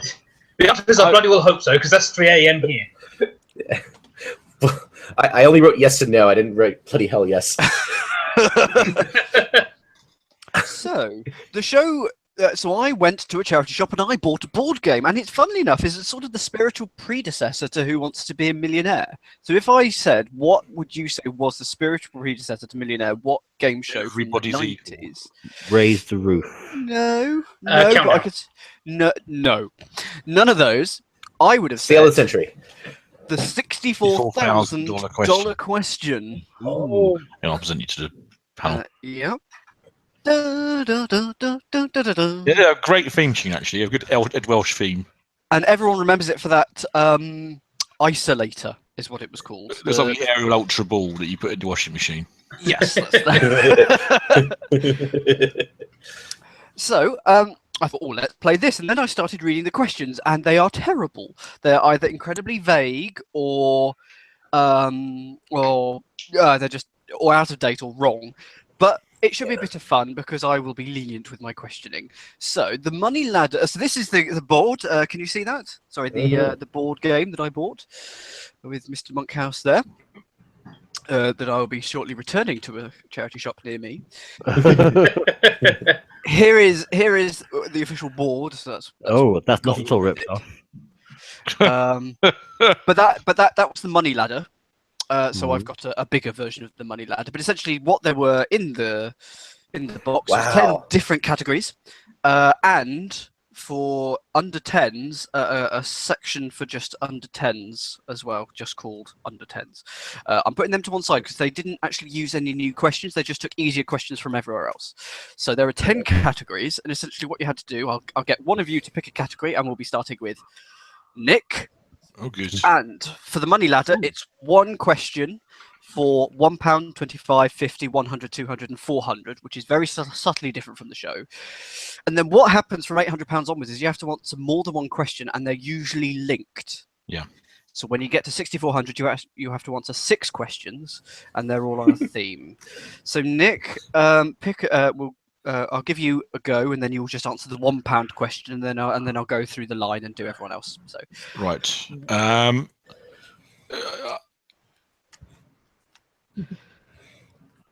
So I warn you, the questions are terrible. Okay, fair enough. All right, let's. How come general knowledge and potpourri are not the same thing? Okay, let's go for Yes. politics. Why not? Politics. Oh, no. So these questions are from 1990. Yep. So, with which party, for £1, do you associate with Edward Heath? Ed Heath was a conservative. He was. Ding! That is one of the more solid questions in the game. David, do you want to pick a question? We'll do all the £1 first. I'll do science, please. Science. Sciencey. Here we are. What colour is blood? Is it deoxygenated or oxygenated? Well, I will take anything. See, I will be Or lenient. Is it well? If you want it to be insect blood, human blood? The question is yeah. open to your interpretation. Yeah. Well, I'll go with human blood being red. That is the colour that I have on the card. Yeah. Let's see. Oh, whoops. Let's see. We have a term for people like you. We call it, oh no, one of these. Scott? Let's do countries. Countries. You can pick the same category more than once, by the way. Mhm. Oh, it's going to keep doing this. Okay, fair enough. Countries. What is French for hello? We can remember the categories. Okay. Bonjour. Bonjour is correct. Lewis, what would you like? Oh, let's Current go. affairs. Let's see what on earth is under the English category. English. Okay. What is the singular of men? Man. Yes, we're all on £1. This is good. Nick, you can stay on politics or just go elsewhere. Let's stay on politics. Why not? Okay, so your question for £25 is, when did George Bush become US president? That was 1980. Bill Clinton is 1992. Was it 3? Hang on. I can back work this. So Obama was 2008. George W. was 2000. So The difference between voted and inaugurated. I was about to say, was it Yeah. when he voted or when he was sworn in or what? Yeah. Well, you said 1988. That is the answer on the card. I would have also accepted Ah, good stuff. 1989, because that's when he was inaugurated. But yes, that's fine. David? he became president-elect. Let's try potpourri. Potpourri. As I say, I don't know what the difference between that and general knowledge is. Okay. For £25, who was Robinson Crusoe stranded on a desert island? Man Friday. Yes, I just have the word Friday here, but I'll accept. Scott? General knowledge, please. General knowledge. Okay, so for £25, how many weeks in a year? 52. Yes, these are all quite sane. Lewis? Let's go with. Let's stick with English. English. Okie doke. What is a jamboree? What is a jamboree? Is your entire question. Hmm. Here's the Let's have funny one. thing. Okay, my girlfriend is often asking me what certain words mean. Just words she hasn't encountered before. I am the worst person in the world at defining words. I'll know what a word means. I can picture in my head I could tell you if something was a jamboree or not, but I couldn't put into words what a jamboree is. So your next format is this a jamboree? Yeah. A festival of some description. I'll give you that. The answer on the card is a happy, merry gathering, and festival would describe that to me, so I'll give you that. If you don't get one of these answers right, we'll just move on and you'll get another go at the same level later. Okay. Nick? It's politics. Why not? Okay. With which country do you associate Gandhi? Oh, India. Yes, absolutely. Doesn't say which Gandhi, but yes. David's? Try potpourri again. Potpourri for £50. Which television series does Mr. T star in? 18. That is correct. Scott? Ooh. They have multipliers on the pitch. Oh, yes, probably. Just I'll let me know do when to stop, by the way. countries. Trees. £50. Which language did David Lloyd George speak? Ooh. Now, Ooh. this hurts me as a question writer. Oh, actually, I know exactly what you're about to say. Did he not speak English? I'm going to accept English. It's not the answer on the card. Okay. The answer on the card is Welsh because he came from Wales. But surely he addressed Parliament in Welsh. Yeah. In English, sorry. Yes, he did. Yeah. So Also, I just noticed how that Stefan is. I mean, Tim has only won 2 games, and yet he's now the odds-on favorite according to the official app. Tips fuel. okay, Lewis, we'll give you one quick question. Okay, let's go science. Science for £50. What is an amphibian? A creature that lives both in and out of water. Yes, I'll accept that, in water and on land. Yes, and I'm sure there's a highly detailed scientific definition that could also be correct, but I'm glad you didn't give it. Yep. You've all had quite sane questions so far. Okay. I don't Question think for all. what is the jamboree is. I wouldn't call it insane, but it's on the high end so far of less sane questions. Yeah, So- usually it's associated with the Boy Scouts. Yeah. If they have a meeting, it's called a jamboree. But yeah, it can mean any party or gathering. Yeah. It's a very. So, question for the other 4 of you: do any of you own that laundry basket that they use for the balls? I'm just trying. No, I don't. But I've seen them actually.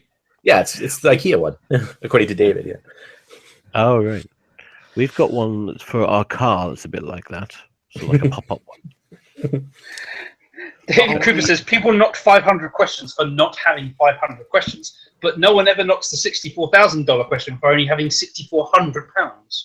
Yes, so it doesn't bode well for the game, the fact that the $64,000 question is wrong in 2 ways. The questions are just the same. And there are 6 questions rather than 1. Yes, so 3 ways. To be fair, okay. Go on. I was gonna say the original US version was pretty rough, especially when the multi-part questions. Yes, you've not got to the multi-part questions yet. I do want to know who's going to get to 6,400 first. That's usually because the producers gave people the answers. Well, I will say my favorite question of all. It actually came up during the congressional hearings because they interviewed someone who they thought was cheating. Her special subject was boxing, and it was like there's this heavyweight title bout. Name the winner, the loser, and the referee. And she was able to coast through that. So she just knew her special subject. But it was just like one of those things of like, I don't think I could name that for like modern day stuff. I assume we're in the middle of a game, by the way. Yes. So right. Let's state it very quickly. There's a goal wall with 3 holes in it of varying sizes, worth 1, 2, or 3 points for the big, smallest hole. And there are 3 lines you can shoot from, worth ×1, ×2, and ×3. You take your 4 shots and try and score as many points as you can. Apparently, Best of 5. in the first series of $64,000 question, Bob Monkhouse used to sign personalised checks, which you could bank years before Chris Tarrant did it. I don't remember that. I don't remember Chris Tarrant doing it anyway. Who wants to be there in more ways than one? Apparently, this is a fact I got from a book once. On the US version, the first person to win the grand prize on TV was Richard McCutcheon on the subject of cooking.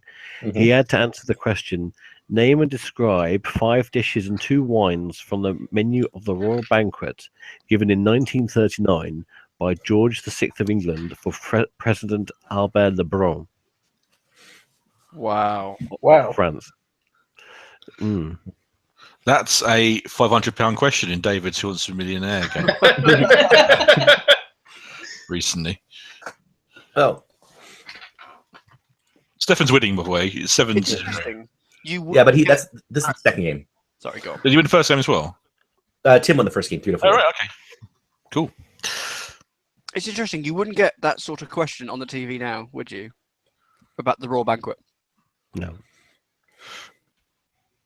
Although, ironically, that sort of thing's actually quite popular in daytime television. There's a show at the moment called Royal Recipes with Michael Burke, which is basically about that sort of thing.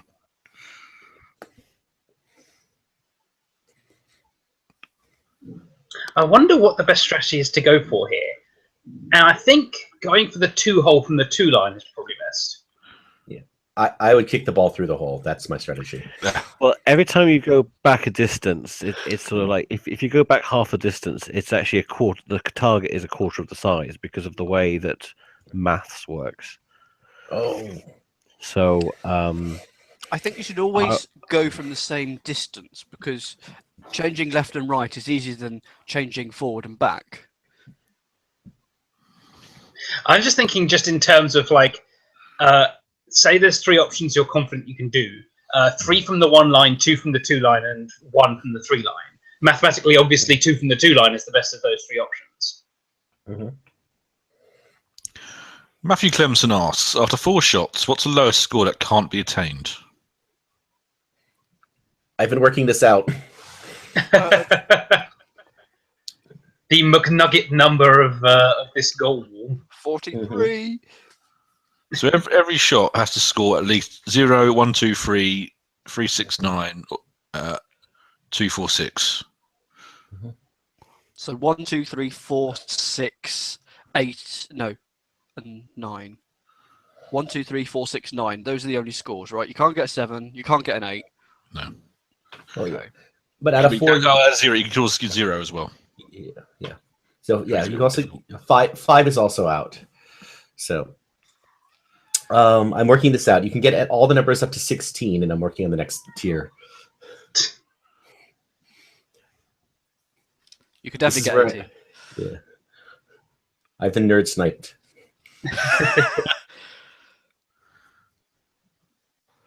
Something to ponder. Meanwhile, Tim seems to be missing all his shots, basically. After how many shots was it? After 4 shots? After 4 shots. What's the lowest score you can't get? 17, 18. The real question is, what's the highest score you can get? Well, that's easy. That's 36. That's 9 times 4. Yep. 17, 18 you can do. You could do 19. 19. You could do 20. Yep. You could do 21. This is exciting. I'm actually quite impressed. We've actually barely commented on the actual show at all. Is the answer going to be?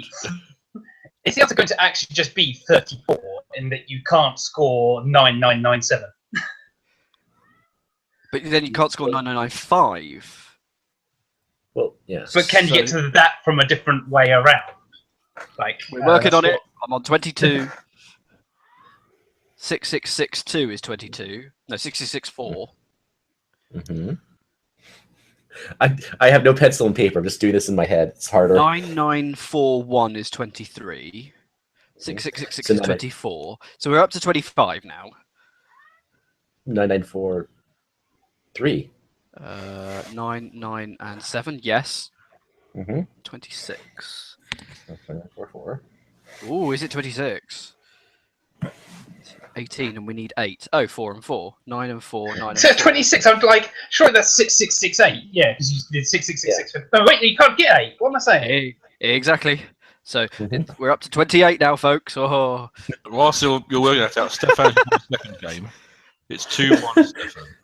So you're watching people hit through a ball and people working out their sums on air. This is great. That's actually the next game, is working out what the low score you can't get is.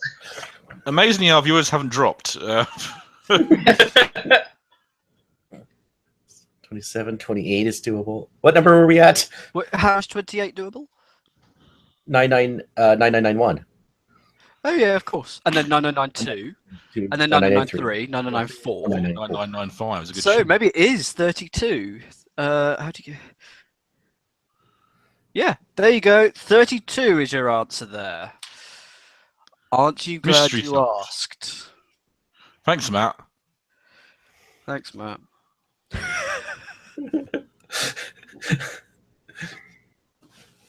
Now, when you said TV game, Dan, I thought you meant a game about television rather than a game show. That's why I kept throwing Telly Addicts and the TV time. Oh, I see. When you were suggesting. I did wonder. I did see the TV Times game at a charity shop once, but I didn't buy it. Oh, I think I always wanted it when I was a kid because it had one of those exciting red perspex question card answer things, which was just felt quite cool when I was about 10. David Cooper asks, "Is it bad that listening to these calculations is more interesting than the game in question?" Now the game. I think when the game goes on for this many rounds, no, it's not bad. Or it's bad for the game, but not for the calculations. The game question is actually sort of quite interesting, but it's also not. You can see the tactics in it and the skill involved, but it's also not very exciting.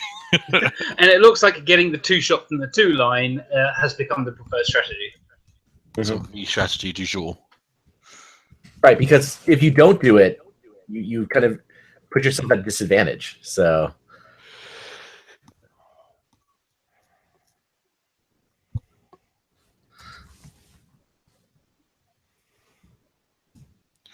Views have actually gone up since calculating that sum, so well done, everyone.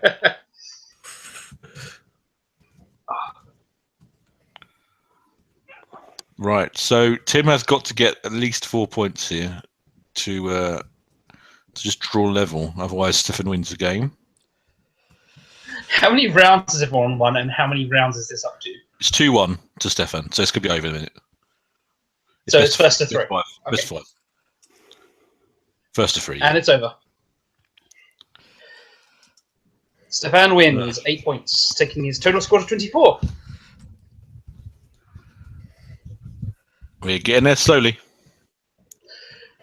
What is out of the numbers 1 to 15? What is the lowest score number that cannot be attained by a contestant on Schlag and Rahm? They're all doable, basically. Yeah, will be because it. Yeah. Ooh. No, it'll be in the 70s because the game will stop. Well, yeah. Oh, I'm not working that one out. No, there's too many choices, so basically every number is possible. Theoretically, right, 76 because you could have 60 and then score 15. Yeah. I've got to give a quick shout out to Chris Dixon, who tweeted me when we started trying to work this out that it was 32, and I didn't believe him, so I didn't say anything, and it turns out he was right. And he's got the sniffles, so he's both poorly and doing maths, and I've been told to give him a shout out. So hello, Chris. Get well soon. Thank you, Chris, for watching. Now, mini table something or other here. Marana Tish something. Tishkagiln, which it looks like it's Skittles. Tiny Skittles.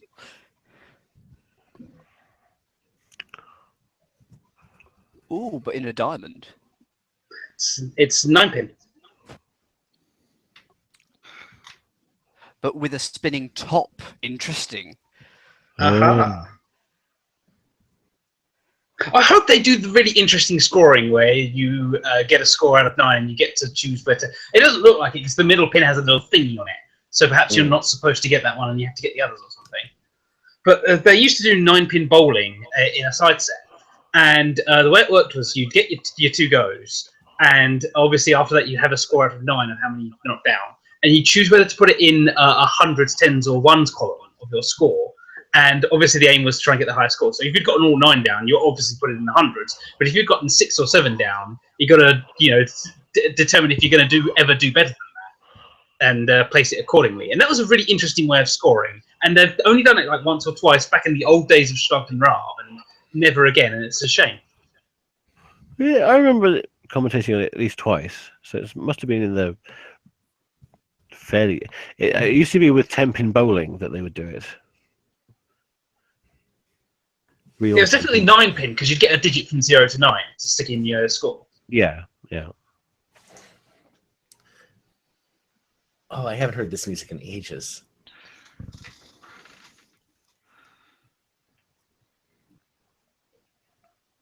I remember we tried to use this tension music as a bed in Schlag Brig and immediately got pulled from YouTube, so I had to stop it.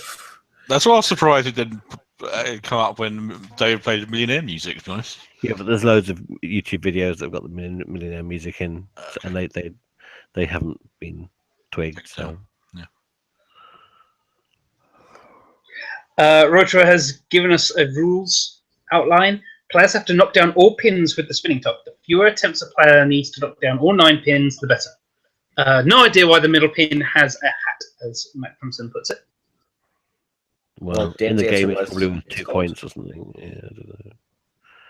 Well, oh, yeah. It looks like it's just based on number of tries, rather than any kind of points for it. It's number of tries that it takes you to get all of them. Yeah, looks like it. So, again, the middle pin have been a little bit special. It's just aesthetic, maybe. It's got a cold head. Is it going to go down the right-hand side again? It's obviously because of the way he twists it and probably and pushes it onto the table. It swerves a bit to the right. Oh, there we are. It's funny, if you get something at a certain angle, it'll start flicking down horizontally. And that'll knock them all down. Yeah, is he allowed to stand at a certain angle so that right leaning works to his advantage? I think that's what he's doing. And it went nowhere. You do think he'd try and let it go towards the left of the board? But you don't think I do want to thank those who have voted in the straw polls. Again, we still have 5 people for Team Josh, 1 for Stefan, and 6 people who think it'll end after 1 a.m. UK time. So sorry, gentlemen. I've got my caffeine source right here. Out of curiosity, 1 a.m. UK time. You're on the West Coast, aren't you, Scott? That is correct. So 1 a.m. UK time, 13. That's 5 o'clock p.m. your time. Yes. So you still got your entire evening in front of you. Yep. It would be 3 p.m. 3 p.m. 3 p.m. Yeah. 1:13. I think. I don't remember. No, you're right. No, it's 5. Yeah. Yeah, you're correct. Sorry, I have to add 2. I keep forgetting to do that. Yeah. And you're 2 hours ahead of the UK. That's correct. Correctly. Okay. Hooray! We got Nearly there. 1 pin. Can Tim you just might win this. Maybe you should just throw the top. I mean, it's not allowed, but you could just throw it. Oh, that's no good, is it? No. This is actually surprisingly entertaining. Yeah. You can play this game. You can play this game at home with a swizzle stick. Ooh. Oh. Oh. The entire audience. Yay! He got it. More exciting than the edge, this is. I the commissioner on the phone. So Tim has 14 attempts to knock it over, knock all 9 pins over. And then it will be the second round, because goodness knows what it's first to. I reckon probably first to 3. Oh no. I hope it's more like best of 3. Okay. And thank you to one of our other German commentators. The hat on the middle one is the crown because the middle one is called a king. Oh my gosh. Tim absolutely smashing it with shot 1 there. Mm-hmm. That's how I do it. So.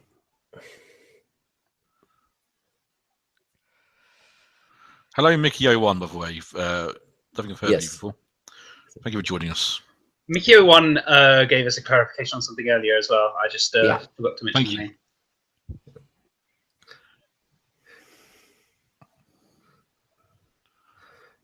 That's a good one. Oh, he's good at it, isn't he? And Tim has got an 8 down in 3 goes.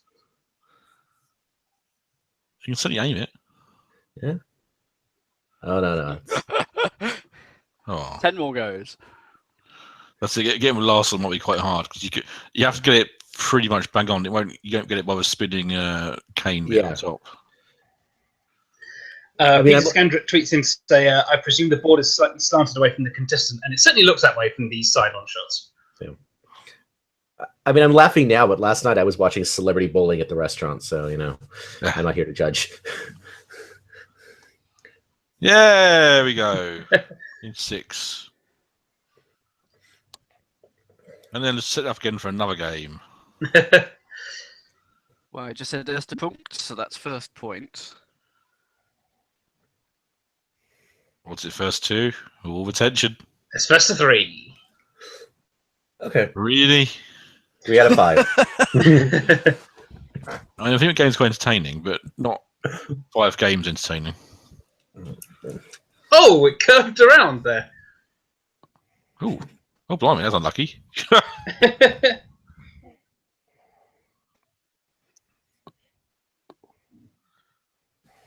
Wow. Oh, wow. I presume if it hits the edge, that's just going to lose so much momentum that it just stops anyway. So there's no need for a rule on that. Or maybe it would just bounce off, and again, there's no real need for a ruling. I presume it would bounce off, yeah. I'm glad Tim's going first, because if he gets it done in like 4 goes, then we only have to suffer through Stefan having 5 goes. That is very true, actually. Oh, this shows I've weaved out the way of it.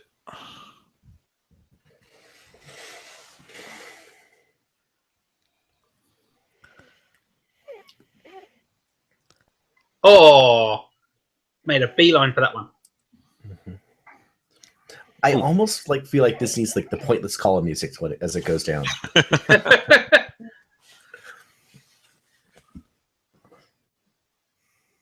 And then when it reaches the end of that hitting anything, you just get the pointless wrong answer music. Or sound effect, I suppose.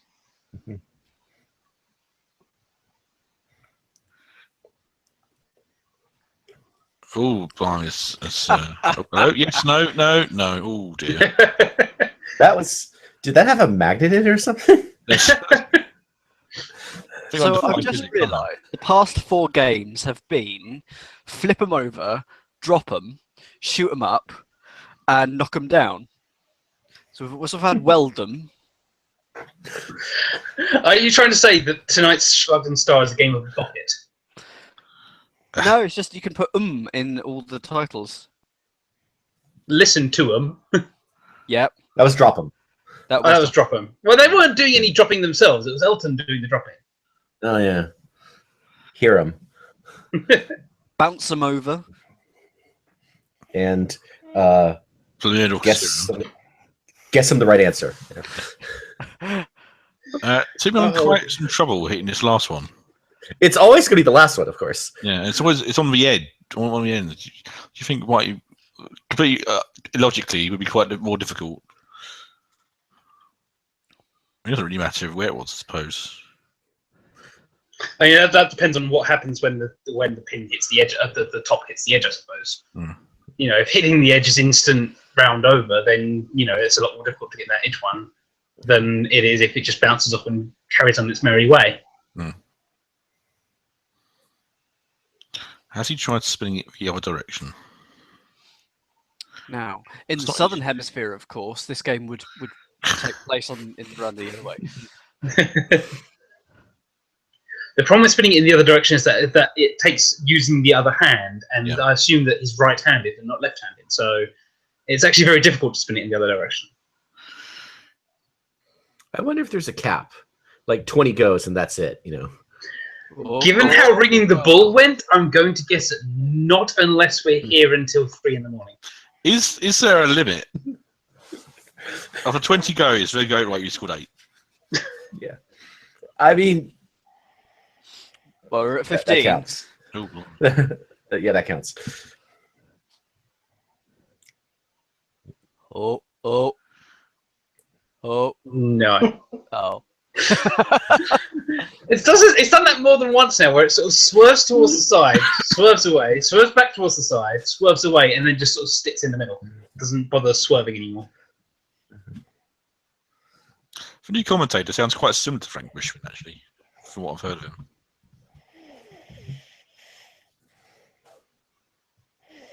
Good. Yes, no.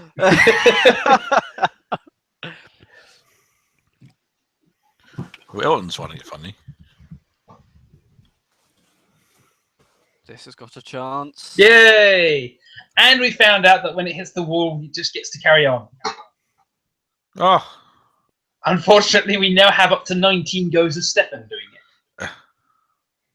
It doesn't take very long, though. That was maybe 2 to 3 minutes. but it felt like 2 to 3 years. I mean, I love the Schlagden Star format. I love watching this.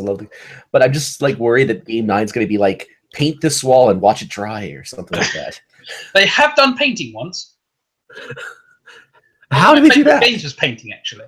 So they each had to paint something, a particular thing, wasn't it? Like a forest. It was a Christmas tree, because it was on one of the Christmas Not Specials. But you couldn't see who was painting what. So when they revealed the two pictures and the public voted on them, you didn't know whose picture was whose. Okay. And it was a public vote.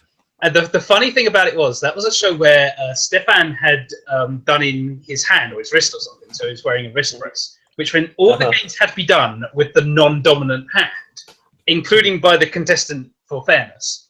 Okay. So Stefan's painting was particularly horrible, and the contestant actually managed to get a pretty decent painting out.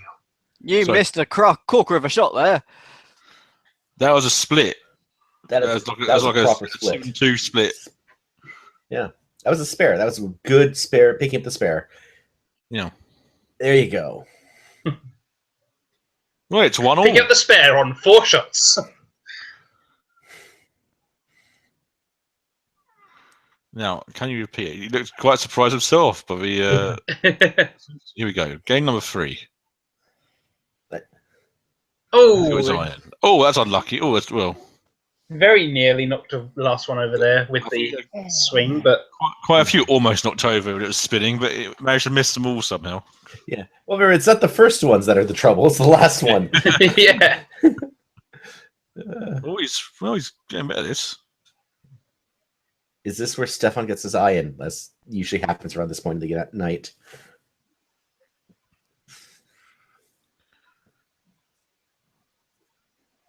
Oh! No. You can't give it. Count, it's still standing, surely. Does it get moved back into position? I think you play it where it lays. I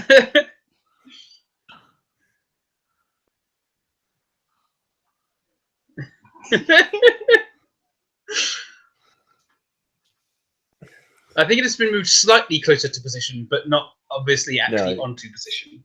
Yeah.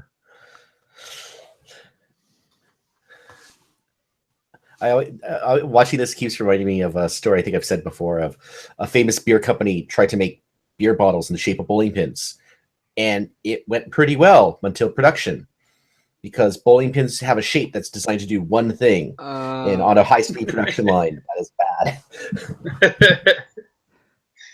Yeah. That's one of those things that you don't think about until it's actually gone to start making them.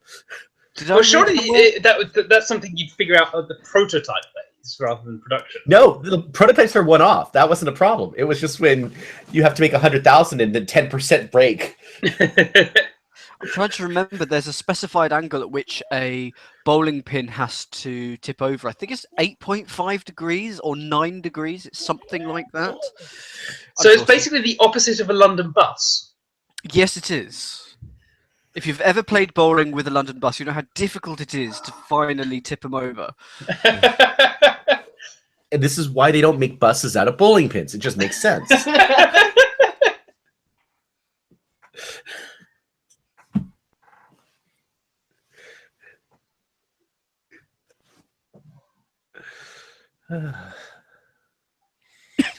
I do love the finger pointing. I mean, that's just a sportsman thing of just...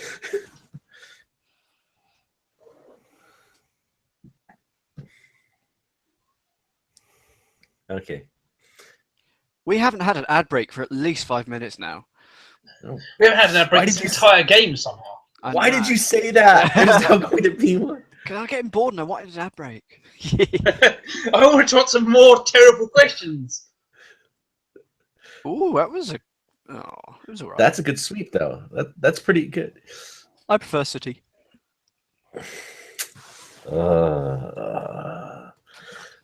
Ah, there you go. I Oh, wish this you is sounded. what a shot! Oh, what a shot! Oh my god! Oh my god!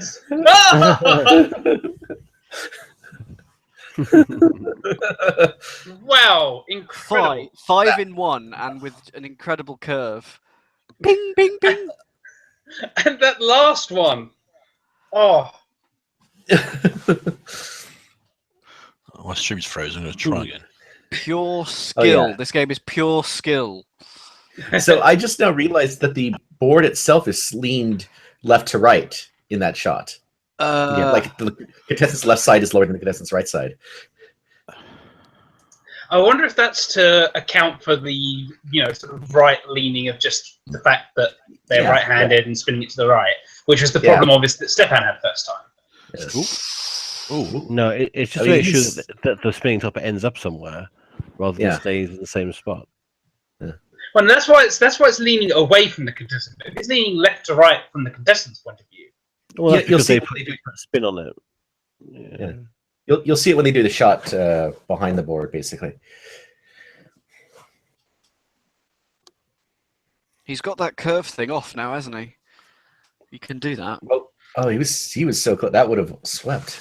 Ooh. oh. Well, Okay, I got to give point to producer. We were laughing when this was like best 3 out of 5, and now I'm actually enjoying this. that's the way through all the pins. That was quite impressive. Oh, yeah. There you go. Well done.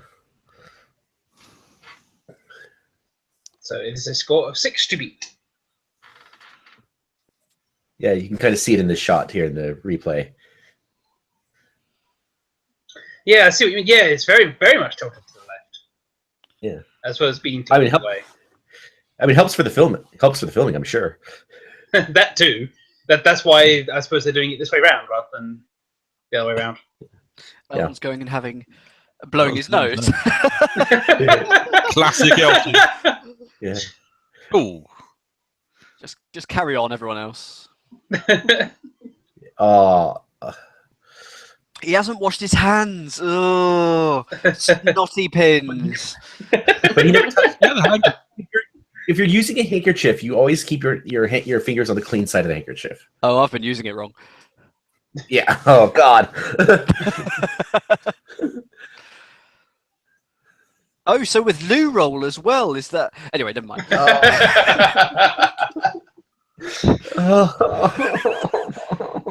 Well, hopefully, nonetheless, you washed your hands after using loo roll. Oh, yes, absolutely. Oh, always, yeah. I'm a good boy. If you believe that, you'll believe anything. 3 more goes at getting these 2 pins. It's close. It's very close. It is. This is tension. I can't believe this is so much tension on this. Hashtag BBSDS. You join in the fun on Twitter. I mean, everything's These YouTube tense. comments. We're not really reading them, so. Everything's tense if you spin it right. That was a good throw. That was a good throw down, but it doesn't curve enough. Oh, it's coming so close every time. This game, it will be difficult to top it. Oh.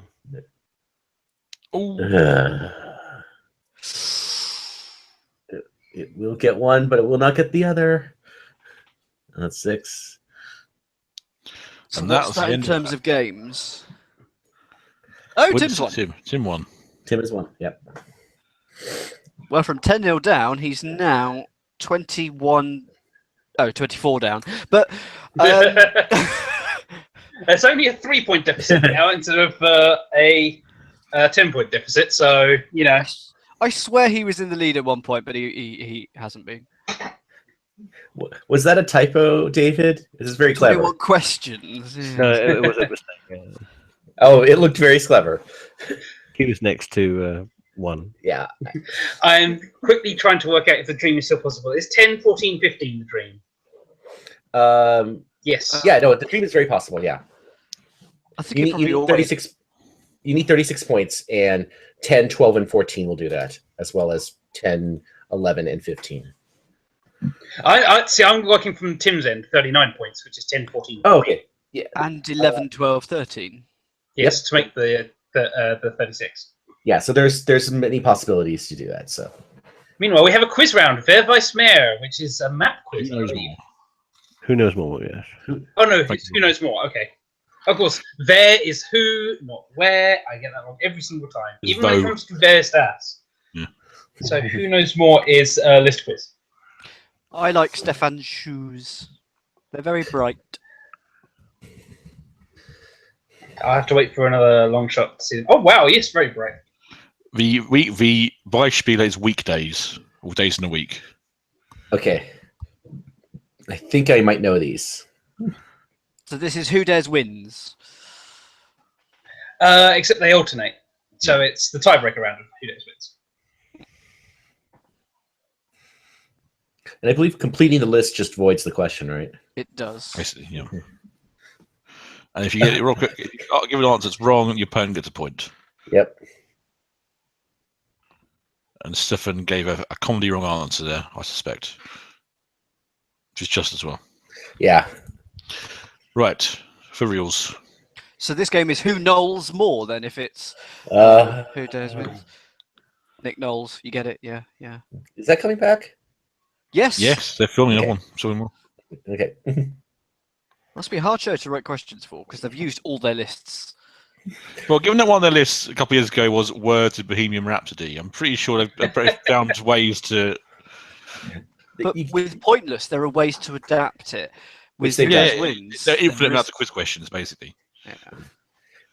Landa Americas, is that countries on the American continent? So I assume that's north and south. I presume. I assume so. Yes. Yeah. Are they okay? Are they in alphabetical order? Because I love to be able to. I used to be able to Yes. like play it more like that. They are 100% always in alphabetical. Well, no, they're in a logical Okay. order because the days of the week were in weekday order. But I'm pretty sure these will Right, be in right. alphabetical. So But they're German, so Canada begins with a K. You will notice. Yeah.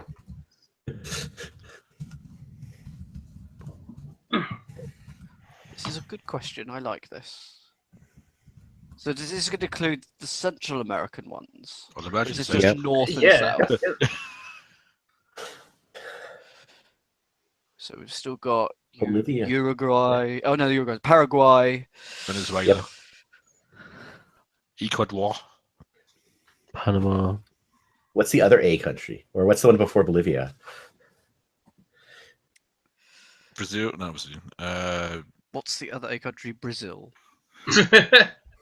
Well, it could be a B. I did see an answer on Pointless a couple of days ago. Name a male character. This was on Monday. Name a male character from either Dickens or Oop. Beatrix Potter, and they said Mrs. Tiggywinkle.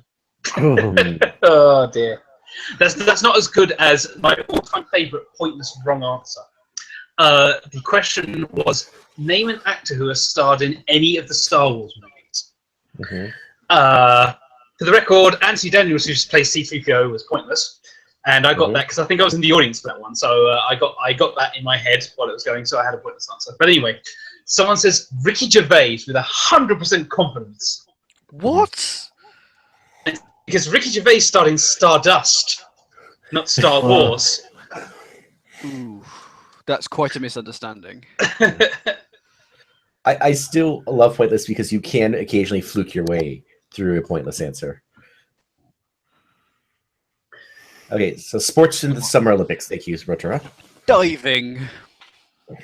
Sports, not disciplines. Remember that. No, I By- always get this Either way, Yeah. the answer to the other question is what comes between Bolivia and Argentina is Belize. Yes.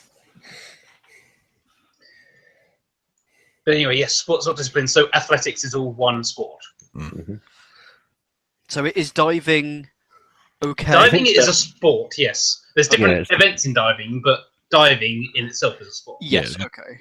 So synchronized swimming would be part of just swimming, or would synchronized swimming be on its own? I assume it's on its own because it's not a race swimming like all the other swimming events. But I mean, that's not one I would say first. That's for sure. I'm pulling this list up. I think it's different because it's always the question: which sport is the one that only women compete in the Olympics? Synchronized swimming is distinct from swimming. There we go. There we go. But yes, that is women only, and it's the only one which is women only. Golf. So this is the upcoming Olympics, then, not the. No, golf is in the most recent one. Sorry, no, yeah, you're right. Yeah. Archery, was archery in there? Archery, it's got to be in there. Mm-hmm. Modern pentathlon. Well, badminton's first, so it must Modern be. pentathlon would be. Oh, it's separate. No, it's its own thing. Separate. Yeah. Yep, it is separate. Diving belongs to swimming, Elton just said. BMX. Thank you, Robert. Yeah. BMX is going to be that second one. It's not. Yeah, that's fine. Yeah. No, it's not. It's BMX would be under one of the cyclings. Yeah. Yeah. Brian, Rad Sports Cycling. Modern pentathlon, I think triathlon it would be its own one as well. Well, surely, I don't. I mean, decathlon and that obviously all comes under. Decathlon comes under, but modern pentathlon's not athletics. It's no modern pentathlon isn't. But what about triathlon? I mean, what is swimming? That's swimming and cycling and running. Oh yeah, of course. So that's got to be its own thing. I think that's its own thing. It is its own thing. Hockey hasn't come up yet. No, It's summer. Oh yeah. Hockey is in summer. Oh, very much. Sorry, I only recognize one kind of hockey. I'm sorry. We're British. Did we win the hockey? I think we won the hockey. We won the hockey. So For women, yeah, we did. Yeah. Okay. oh, Bogenschießen, bow shooting is the German for archery. That's why it wasn't first. Okay. Modern Fünfkampf. That's brilliant. I want to take up Modern Fünfkampf. Right sport is. Yeah, you could also have shooting. Taekwondo. Good list. Tennis and table tennis are separate, obviously. Of which they sort of played big table tennis today. It's also sort of like volleyball, which was also on the list. Thank you, Robin. Bogenschießen is bow shooting. Archery. Oh, good. This is good. Oh, is this words in 9 Luftballon? Nouns. Just the nouns. Thank you, Rotara. Oh, wow. Luftballon. Or that is would it my just guess. Yeah. How do you? Go. How do you just do distinct nouns or compound nouns? How does this work? I was going to say, is Luftballon separate from Luftballons? Oh, there's Luftballons. The following question is list of items named in Billy Joel's "We Didn't Start the Fire." And the question after that is things that were dropped in the dropping game earlier. Oh, do you know what? I've got a suspicion that might come up actually. That would be brilliant. Captain Kirk Firework is still my favorite pair. I could not tell you whether it's not on Luftballons other than the chorus, which I'm afraid is probably not much good. I like the fact that they're going in order, basically, in the song now. Except they've missed the beginning. It's the first two. Yeah.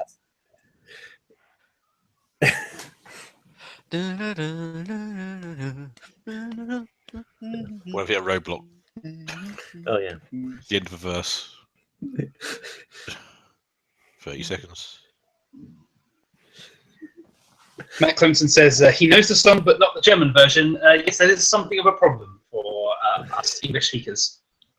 But actually, which version of the song did you get? The one with the German lyrics, or which song with the English? Okay, because out here I think we got the one with the German lyrics. Really? This was better. Yeah. I think both have been, pop people here are aware of both versions, but yeah, the one that's played on radio more often is the English one. Okay. Do you simply, yeah. Well, it's 3-0 to Stefan. Luftballons and Luftballon are separate. Luftballon is right at the end. Yeah. That's interesting that they would separate it like that. Come on, Tim. Krieger and Krieg also.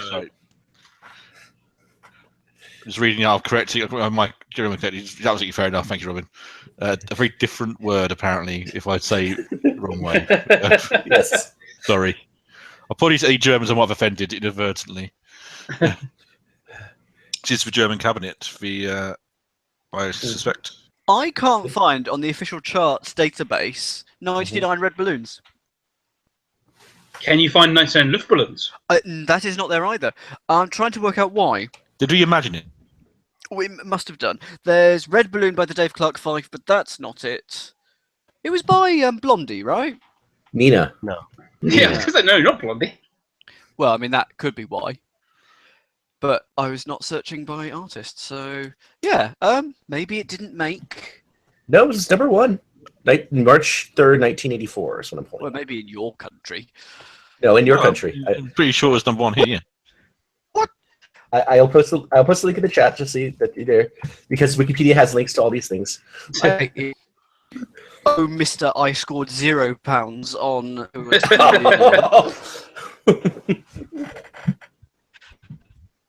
Yep. The 26th of February 1984. 1900. Why couldn't? I'm just going to sit here and stew. My searching is better than yours.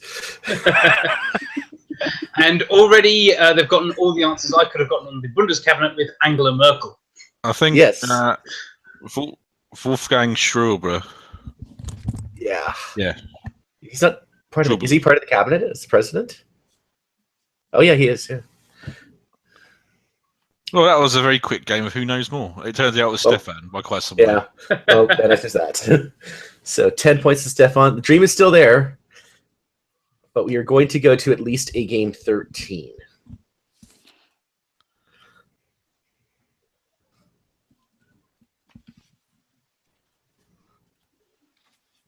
The score's fast to see. If you really call it a close contest, really. Certainly not by number of games won. No. Yeah. But even the games that he's lost for quite a long distance. Abrolin. I think I bought one off the TV once in Abrolin.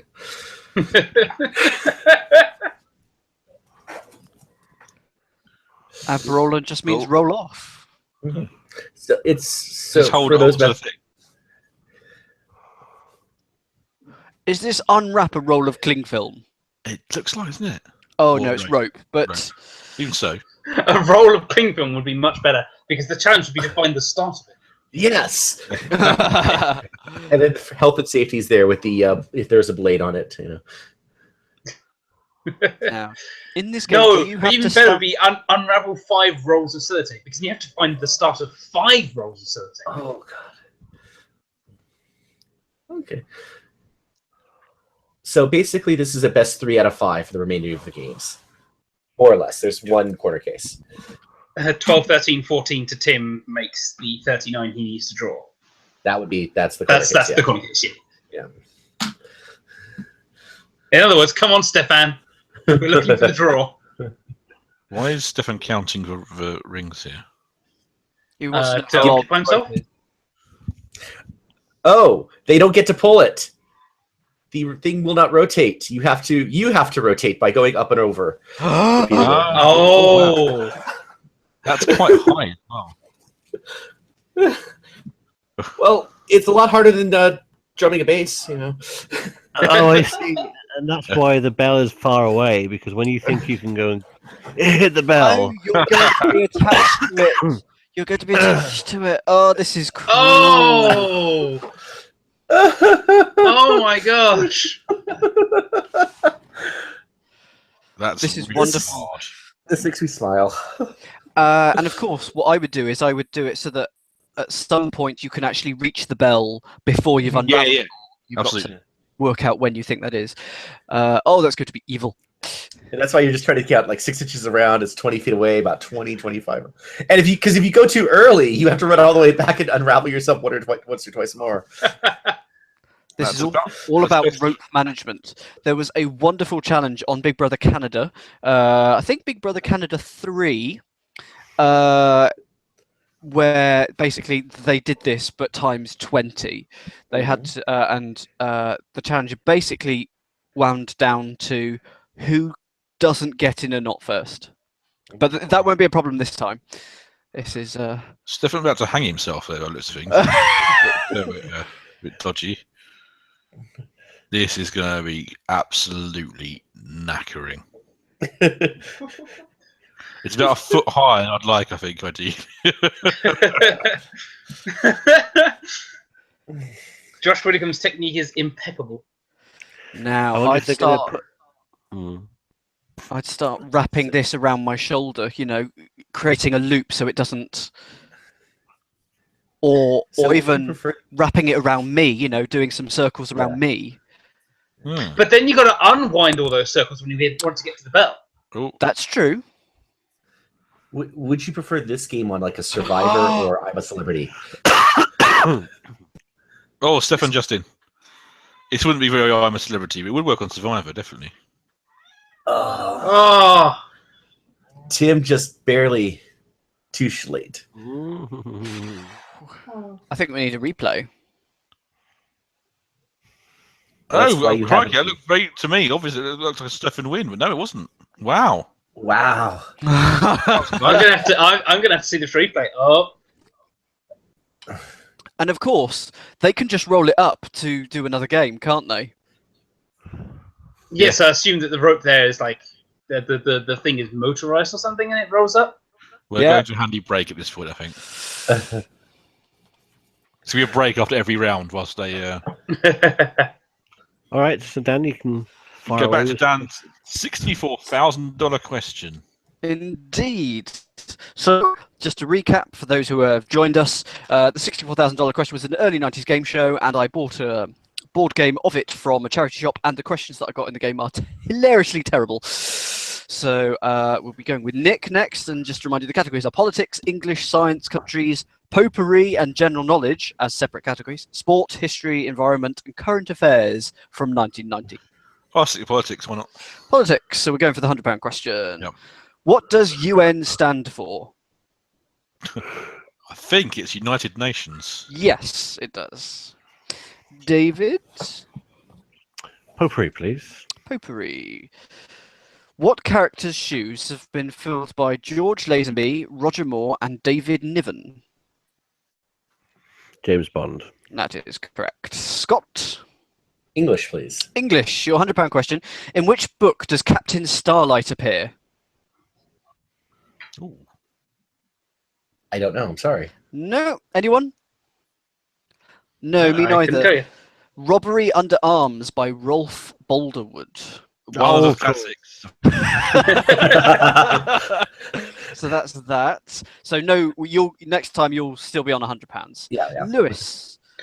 We haven't had an environment question yet. Let's go with environment. Environment for £100. What colour is a young ladybird? Is it blue? It is not. Anyone else? I would have Just said for- white or green. I don't know. It's yellow, isn't it? It is yellow. Yes, it would have been yellow. But I can't believe that all young ladybirds are yellow. But apparently that's. But anyway. I'll let you keep that question because I don't know. I guess You're on 200. Lastly, politics. Politics is doing you well so far. £200.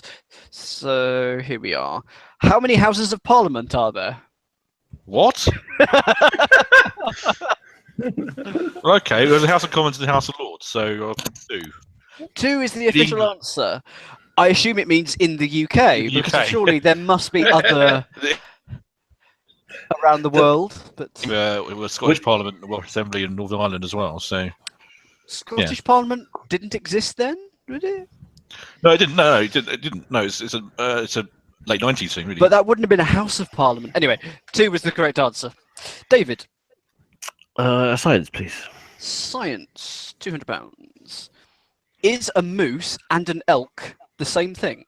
The same animal? Is a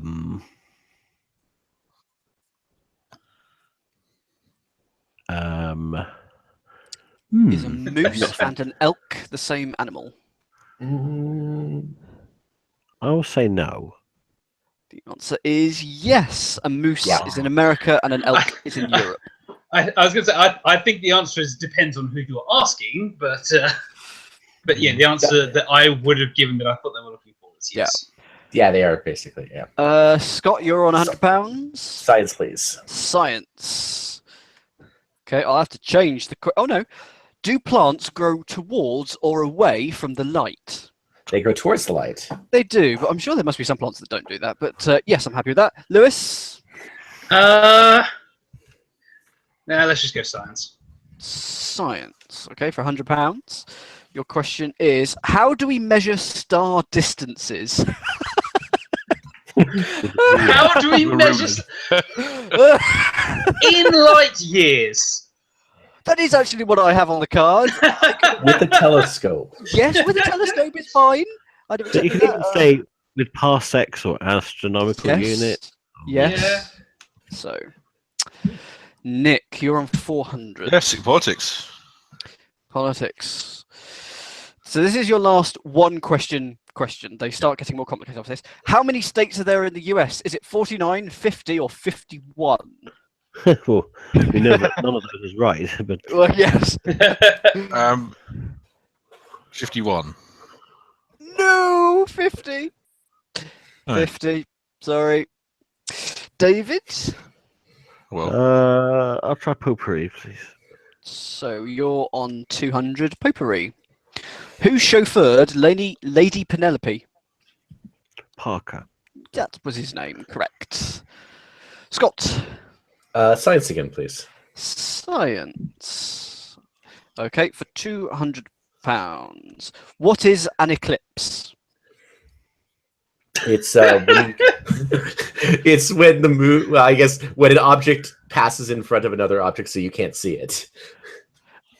I'll accept. When one planet or celestial object cuts the sun's light from another is the official answer, and that's essentially what you said. That's fine. Lewis. Let's go with potpourri as well. Potpourri for 200. I've lost that category. Okay, 200. What colour is Mr. Spock's blood in Star Trek? And you'll be pleased to know that Star Trek is all one word. Does he, as a Vulcan, have green blood? He does, but is that oxygenated blood or deoxygenated? Who knows? I don't think Star Trek has ever actually. I don't know, but I doubt that it's ever actually. No, I think it's copper-based blood, which means that would be oxygenated. Ooh, Because I do not copper oxide being blue. It is copper based, yeah. know. You're all on 400 now, so Nick. politics again. Politics for 400. Your question is, what? I'm just going to check that this is politics, because, okay. What does the I in CBI stand for? Investigation. No, it's intelligence. Oh, hang on. CB. You were thinking of CSI. And And CSI, that's good. yeah. But Good. David, I'll try science, please. science for 400. Your question is, name 3 ways that heat travels. Okay. Conduction, convection, and radiation. Correct. Scott, your 400. I'll try science again, please. Okay, so 400 for you. Your question is, what is a beam of light? Oh, that's a good one. Okay. You must answer it exactly as the card says, if it's wrong. I'll do roll out. Okay. I think they want laser. A laser is a beam of light, yes, but what is a beam of light? It's I can articulate that question. It's a stream of photons that emanate from a source that has been collimated into a region or a disk. Collimated. That's collimated is fine. A group of parallel rays all traveling together. Parallel was the word I was needing there, and you said it at some point. So, stupid question. You really had what is a beam of light, and you wanted me to describe what a beam of light was. Given that scientists don't even know whether it's waves or particles. It's a very They do know it's both. That's the best part. Oh, and we're back to the game. Lewis, if you want to even it up. We'll just finish out with Lewis then. Oh gosh. Let's just go science. Okay, for 400, your question is there honey in honeysuckle? No. Yes, in the tube of the flower. Bad luck. Ah. What? How's that possible? Don't Might be argue, next. don't argue Bob Monkhouse. Oh, wouldn't it be pollen? Yeah, it'd be next. Yeah, it would be just straight up honey. Honey is what's produced by bees. Okay, I'll give you that then. Well argued, David. Yeah, no, I think you're right there. I was willing to get on with it and let the bad question lie. Sorry, Tim was reaching. Okay. Well played, Tim. Tim. Just a little stretch of the rope. And I think he hurt himself. Or he's tired. Desperately wants to win. He pulled something. I will stop screen sharing so you can put it back on someone else. Okay, so my girlfriend is showing me a ladybird larva, and it is exactly what I thought it was. So one day when I was sitting outside, actually it was outside the studio for a recording of Pointless, I saw this little bug appear on my leg, and it was this blue and yellow thing, and I didn't know what it was, and eventually I found it. It was a ladybird larva. And a ladybird larva, definitely, I would not describe it as mainly yellow. If you run a Google image search for ladybird larva, you'll immediately see plenty of them. Okay, one thing I should point out right now is that they've moved the bell away from the rope. Each time they're doing this, they have to go further and further. But they're... as it turns out. We missed that. What you just said. They've moved the bell further and further away from the rope. Yeah, no. Nick's reply. Oh, so they appear to be winding the rope back in manually. Yeah, well, it does spin though. Apparently. Yeah, it's on the brake that they can release. The red one was definitely they were spinning it. David Cooper comes up with a good question on the do plants grow away or towards light? Well, the surface of the plant grows towards the light, but of course the roots grow away from the light. So you could have answered either, and I'd have had to accept that question. The roots grow down because of gravity, not because of light. No, they grew down because of auxins. Isn't that right? Which are light sensitive, or something like that. I've just imagined that, haven't I? Someone back me up. No. I think you're right on this. It's plant growth hormones, and I don't remember it. Well, the main reason they go down is for stability, surely, and to get moisture rather than hiding from light, surely. All right, let's see. I'm looking. That's yeah. All right, let's look at some auxins. Okay, ladybird larvae do not look like what I thought they were. This just said young ladybirds, so it could have been a pupal stage. Yeah, young ladybirds are probably what Richard Setter was thinking of. Certainly, they were looking for the stage past that, is the conclusion I've come to after hearing the answer. But when it's recognizably a ladybird rather than when it's that, sort of much more stag beetle looking thing. Meanwhile, Stefan's gone for it twice. He's not had enough each time. Tim's going for it. He's not going to reach it this time either.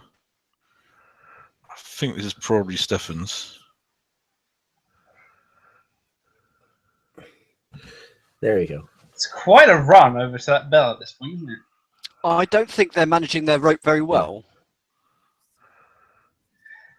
Are you saying you would prefer to give him a class in rope management? I would. No, Tim won. Okay, it is gravity for roots growing down. Okay. That's from a very nice press release from the University of Nottingham. But what do they do in outer space? Well, we need to send more of those things up there to find out. They don't grow very well, turns out. They grow kind of spindly. I have to say, I was quite surprised at the outcome of that game, given that Tim was about a foot shorter, and Stefan's a handball player, professional sportsman. Yeah. Well, there you go. Very close. The dream isn't over, is it? Because no, it isn't. 12-14 for Stefan and 13-15 for Tim is still going to give us the dream. That is correct. It is the only case that will give you the dream. Ironically, we seem to have sped up, though. It looks like we're going to finish before 1. We have not finished before 1 finished time, though. Ironically, the dream prevents us from getting 2 hours. Isn't there like a musical act that we need to do? I'm just being prompted. We've only done one. I was only aware they were doing the German Eurovision entry. I didn't know if there were any other. Yeah. Right? Usually there's 2 at least. Usually it's 3. No, the last few times we've had Schlag and Star, it's been only 2 acts. All right. So Robin calls this what doesn't fit? Yeah. Odd one out. Odd out. Oh, okay. I think that this is like a luggage game. Is this one where there's 4 pictures and one's slightly different? Lewis gets it immediately, and I spent 2 years. Yes, I love this game. The good news for all of you is that I'm lagged, so you will get a chance. No, it's not. No. I think it's the one where they sort of give you a clue to say, brown, and you have to buzz in and say which one isn't the shade of brown. Or that So kind which of of thing. these is an odd number? 3, 5, 9, 8. Buzz. Yeah. Oh no, 4 pictures. Yeah, 4 pictures. Name the one that doesn't fit. So 3. Yeah, because it's oh god, Verlucht is the oh no, that's not the difference again. But Verlucht 3 is is the one Scooter, you're thinking who's of never. where it gives you different answers and you have to buzz in when it's wrong. Who lies? Yeah. So what's Yeah. 3 from? If the others are all from. Muppets, the others are Sesame Street. Ah, Yeah. Kermit did both though, didn't he? Yes, he was the only one allowed to do both. He's the one who swings both ways. All right. First up is presidents, apparently. Ooh, the millionaire style lighting. Well, Reagan definitely was. 4 definitely was. Nixon was. Yep. So therefore Yes, it's 3.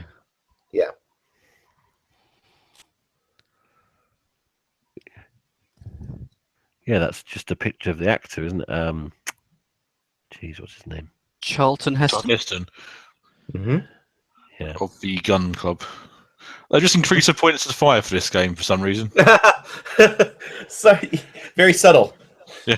Oh, Or did they just add one? Oh my Yeah. gosh, there it is. Yes. Just as his point appeared, the score boxes increased. Yeah, but the ones at the bottom haven't. No. Yeah. Oh yeah. Oh, Belgium is surely for missing Oh, no, bait. Yeah. yeah. I'm apparently very low. I'm going to have to refresh mine. Hold on. Mhm. Oh, Belgium. Well, I mean, Germany, Poland, and California. No, it's not they're named Belgium. after places. It's not Belgium. It's Belgium. Yeah, Belgium. Yes, we all know it should actually be Belgianium. Okay. Personally, I would have made the fake one geranium, but there you go. That still says 4. There's a germanium, I suppose, and geranium, the plant. Yeah. It's countries or states. Countries of Africa. Africa. One definitely. It's so It's been 3 every Egypt, time. South Africa. What's 4? Oh, Yeah, yeah. there's a pattern here. Is that Somalia? Top right, where you have to go around where all the pirates are, aren't they? Okay, the number 4 was Mali, by the way. Was Mali. Oh, right, Mali. As in Bob part. and Jacob. You British people and your lack of R's. Ooh. Astrid Lindgren. At least you know what vowels are. Okay, Ooh. truce. Fair enough. Is there a joke there? I'm missing. Who knows? I hate English pronunciation because they drop all the R's at the end. No, I was talking about the vowels thing. It's because Americans don't like vowels. No, we don't. You try Basically, writing English people colour. use it everywhere. They don't really need it, but we have it anyway. Yeah, we round off our vowels to the schwa. So. Ranks of the German army. 1. That can't be right. Sure, this is female symbol. Yeah. They've got to laugh though. Yeah. Yeah, it's not a rank. It's just a thing, Yeah. isn't it? They've all been quite obviously odd one out. Like Yeah, countries in Africa, the entirety of the US. Question 6 is James Bond actors, apparently. So it shouldn't be. I assume as James Bond himself. So that shouldn't be too hard. I'm surprised they're telling us what the Just actual actors in the connection is, actually. For. Oh my word. Okay, that's actually quite clever because one is David Niven, isn't it? Yes. No, that's Who George did Lazenby. George Lazenby. Okay. Lazenby, yeah. 2 is Timothy Dalton, isn't it? Yeah. 3 obviously Pierce Brosnan, and 4 not. For Jonathan Ross, Robert things. Rob Lowe, possibly. Okay, final one. Euro capitals. Oh yeah, it has to be the final one. They shouldn't tell us what connection is. Just let us work it out. Yeah, Well, but then then anything- people might come up with clever reasons why it could be anything. Ooh, You know? okay, this is good. C only connect answers. 3, isn't it? Yeah, that was Washington DC. I don't know what And the he's- question is. Forfeited the game. That's Buenos Aires. Ouch. Okay. Painful.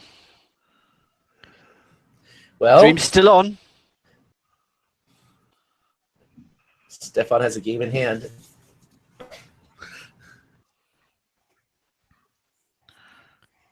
But he can't win on it one game on its own unless it's game 15.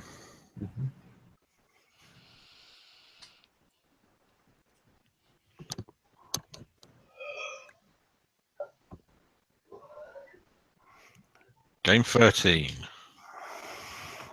Tretzak.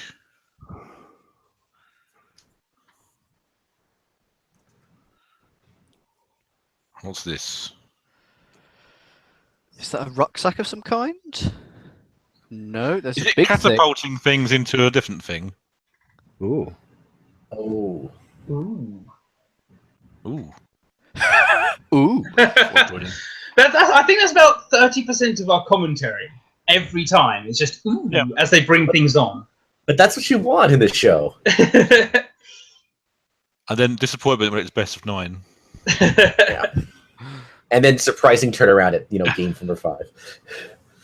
Okay, it's Oh, catapult okay. things into a thing. Yeah. Now they're Kick gonna sacks is the translation of Quanta Rotor. so they're gonna use their feet, but it really needs a mallet. This is a game that should have a mallet. Right, if it lands on the divider, it doesn't count. It's Oh, worth wow. 0. So 5 is going to be basically impossible to get then. Well, it can touch it. It just can't. It just has to be. That's actually touch the floor of it basically for it to count. Oh, okay. Now Matt Clemson brings a point, but if it was double dare, you would sit on the catapult to launch the custard pies. That's how Tim to go first. It looks like 3 or 4 goes in a set.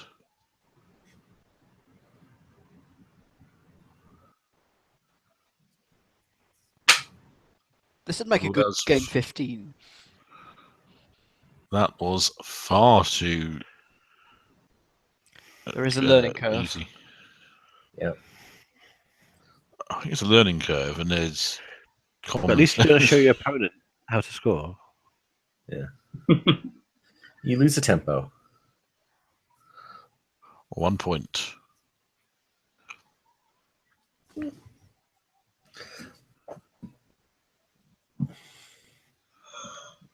Ooh. Oh, 2 points.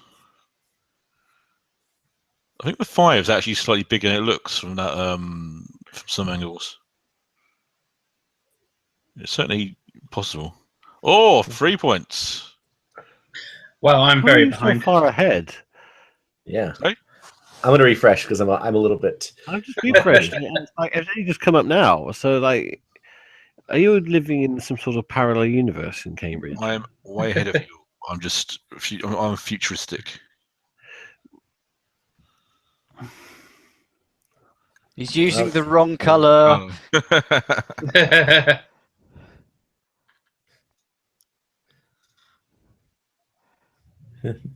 He's only been red the entire night. It's okay. He's changed his shoes. He's got red shoes on now. He had green shoes on earlier. Yeah, Did. Well, you use the green shoes for the quizzing games. Use the red shoes for the athletic games. Maybe they clashed. Ooh. Too hard.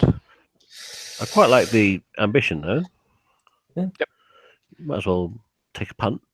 If you're behind. I feel that Right. the far away 5 is easier than the nearer 5. Yeah, that'd be my impression. Yeah. But he's got to go for it now because 3 points they tie it up.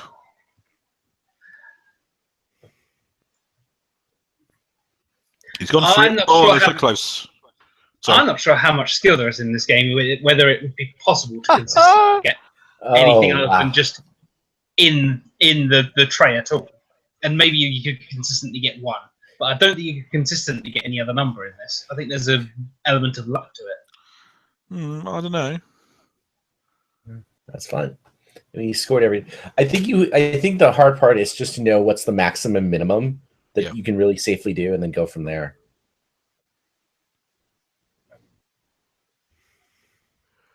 It's best of 5.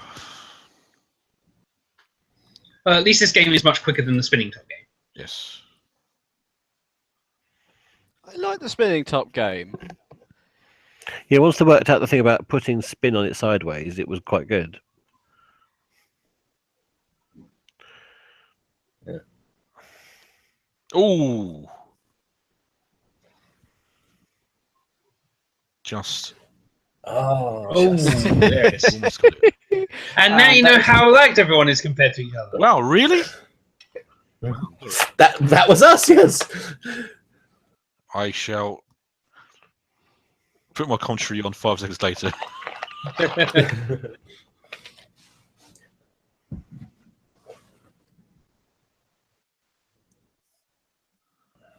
One point there. That was perfect timing for me, Nick. Do that again.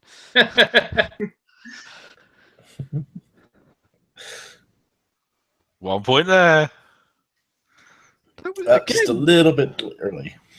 that was perfect for me. Oh gosh. Nicely in slow motion. Yeah, they do actually. Quite poetic.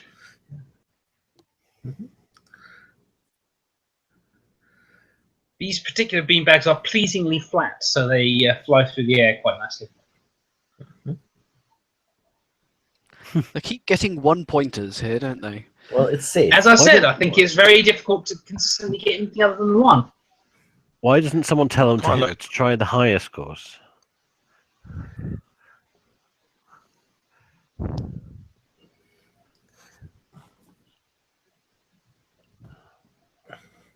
Okay, I'm just going to answer that question for Joseph Bolas. It's 24, I think. The lowest score that you cannot get after 5. What for this? Just going to cut that off right now. I'm pretty sure it's 24. The numbers are too close. At least this one's easier in that it's 0, 1, 2, 1, 2, 3, Yeah. 5, I suppose. Yeah. Yeah. So it's there's a lot fewer values. Yeah. 2 rounds to 2. No, sorry, 1 round all. That's good because I quite like this one. I like it when they go for a bit more exotic numbers. Yeah, I think they could have maybe stretched it a bit and had a bit more of a flying through the air. Sometimes they do quite a fun idea where you have to try and get. Oh, 5 points! Wow. Oh. This round to Stefan. Well, team just has to go for it. All or nothing. I can't understand what he's saying, but I think the commentator's doing quite a good job. Yeah, He seems to be. I think he sounds a bit like.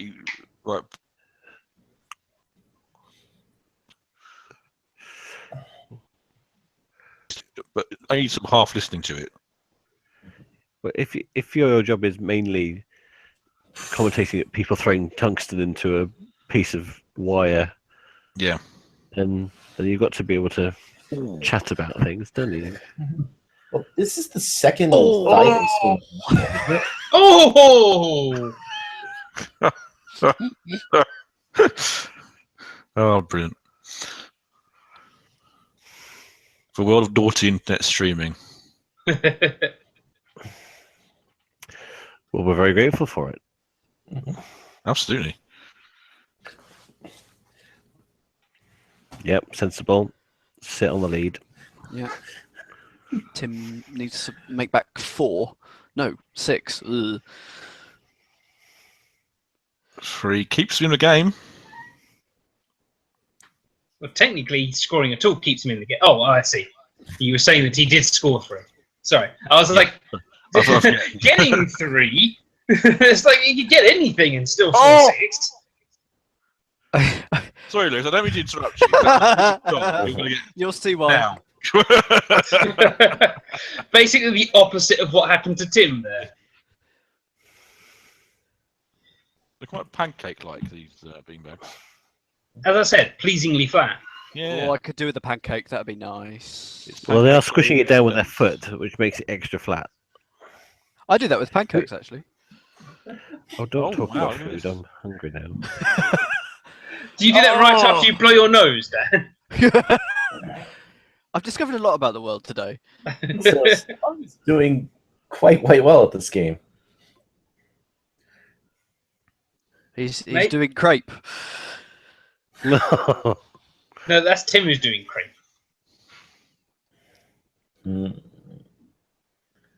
Come on, Tim. It's like Wimbledon all over again. I mean, I think Stefan is just going to go for the 5s, and I don't see anything wrong with that strategy. No, absolutely not. No, colour me incorrect on being able to consistently get things other than 1.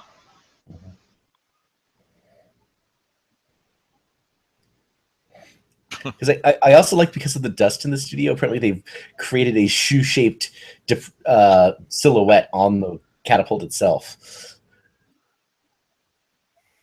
Is that dust? Was it just that when you put fingerprints on glossy things, it just shows up on black glossy stuff? Well, I don't know that your shoes just secrete oil, so. That's a good point.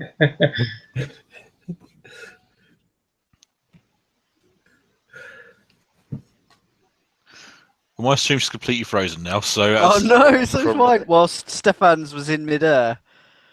Oh dear. Let me try So for now, Okay, I'm what's the your one who's free? ahead. So I can tell you that Stefan scored 3. Ooh. So it's 9-4 Stefan. Tim has missed. Tim's missed, yeah. Tim's missed. There it Oh, is. so any score from Stefan will win. Yep. Yes. Yep.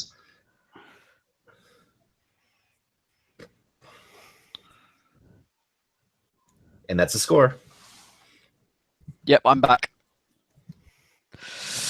Well, the draw is off. The dream is over. All right. Well, Tim knows it's much spiel. Match ball. Thank you. I don't know how to pronounce it yet. It's ball, not spiel. I keep calling it much spiel. I don't know why.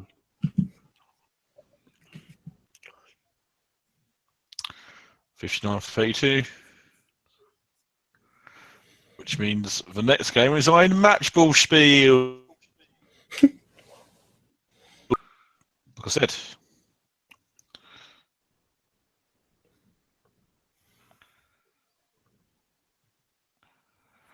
Half past 10 feels like quite an early finish. Flasherwerfen. That sounds familiar. Bottle. Werfen is throwing. Bottle throwing.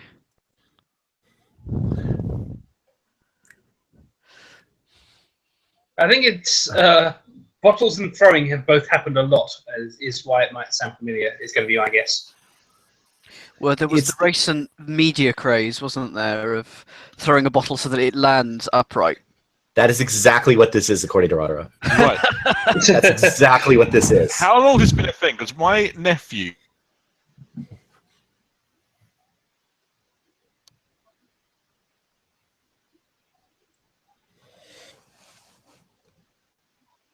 I don't know if it's my internet or anyone else's internet, but to me that sounds like, how long has this been a thing? Because my nephew cut. Yeah, Yeah, Nick's sounds gone it. somewhere. It cuts me out occasionally. But, can we start again? Yes. Cut out again. Right. How long has this been a thing? Because my nephew and his mate does it at my mum's house all the time, and it's really annoying. Well, I mean, it's got to be a thing we've all tried at some point, pre-craze or craze. Surely. Yep. And now Throwing it's a bottle and trying to land it. Yep. Well, now it's you get 10 attempts, and the most number of successes wins. I didn't know there was a. You know how David came up with a set of questions for me that were separate to everyone else's because I've been out of the country for a while. Yeah. Right. I don't keep up with medias out here. I live the life of a hermit. So landing a bottle on its end as a craze is a new thing to me. Meg Milford Dixon says, "I cannot take any more bottle flipping. It's everywhere at my school." Well, I'm sorry, but I don't go to your school, so you know. Wow, that kind of missed. If it lands upright but off the table, does that count? Nope. I mean, it didn't, but also, as our good friends, the red and green dots, I've just noticed on the screen. Oh yes, or red and red dots, as I call them. For those unfamiliar with our stream, Dan is colorblind, and red-green colorblindness makes seeing these dots very different. Well, I am as well. And David is also colorblind.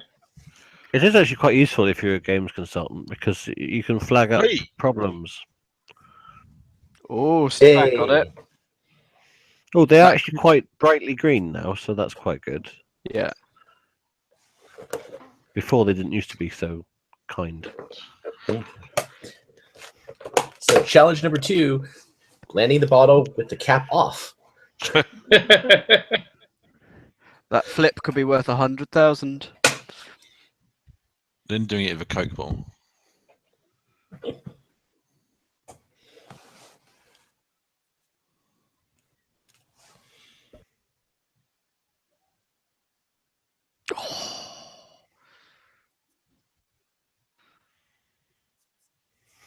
What we're learning here is that neither Stefan nor Tim have really been into this craze. Well, judging from the 2 comments I've heard about it so far, it seems to be mainly a children's thing.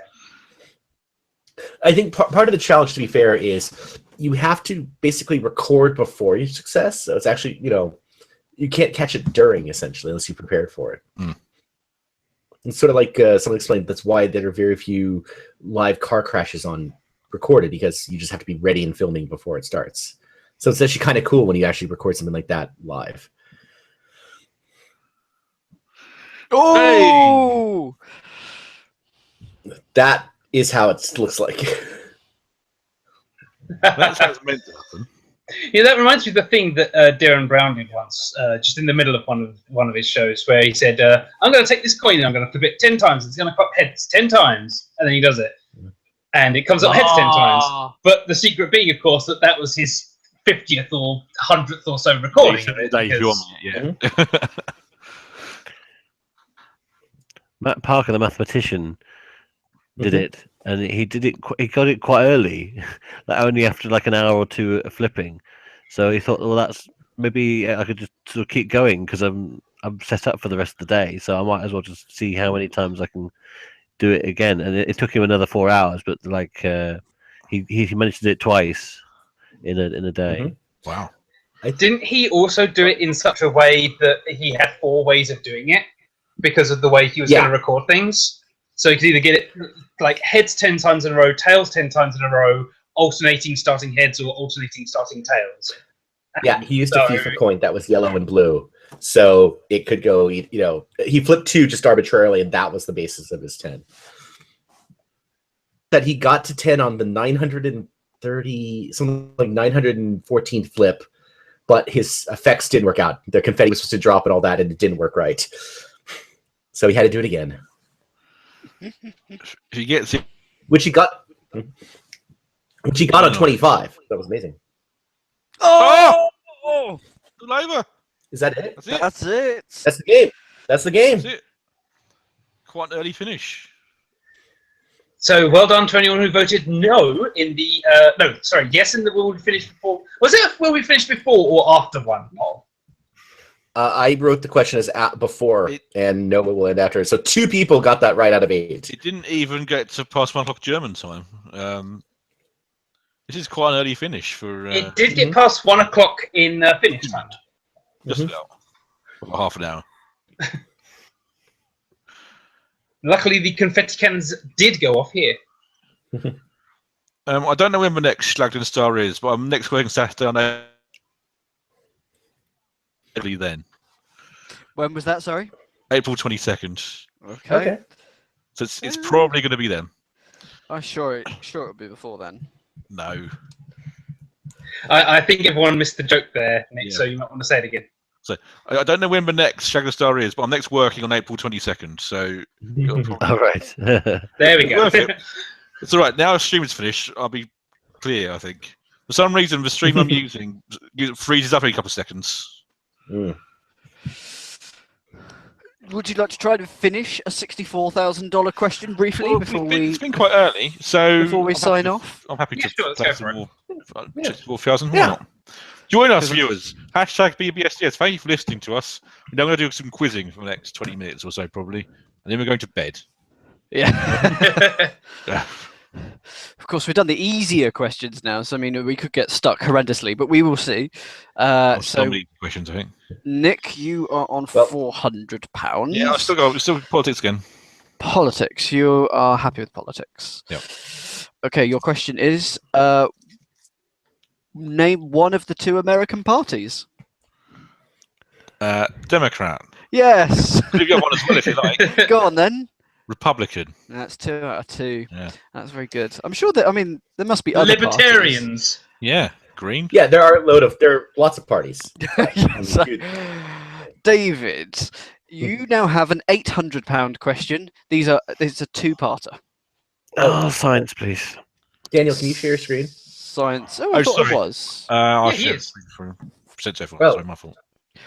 Oh, you've picked this one. So science, yes. Mm. What do we call the picture formed by an optical lens or telescope? Image. Yes. That is part 1. For part 2, when this image is printed, what is it called? A picture? Yes, I'll accept a photograph is the official answer, but I'll accept it. Wow, that's mind-numbing. Oh yeah, Scott. What are the categories again? We have current affairs from 1990, history, general knowledge, potpourri, environment, sport, English, countries, science, and politics. Might have mentioned one of those twice. Gotta go ahead and try science. Got to try science. Okay. Your £800 question, which probably isn't about images, is: does the Earth travel clockwise or counterclockwise around the sun? From our perspective, it's from the North's perspective, it's clockwise. Hang on. What do you mean? Well, if you see it from the south, it goes anti-clockwise. Yeah, from galactic or celestial north, basically, as we call it. So, yeah, that's my answer. I've got the other answer on my card. Well, that's probably more right. I'll give it to you because you came up with the valid point, which is if you look from the wrong way, it's the other way. Okay, the next question is: how long does it take?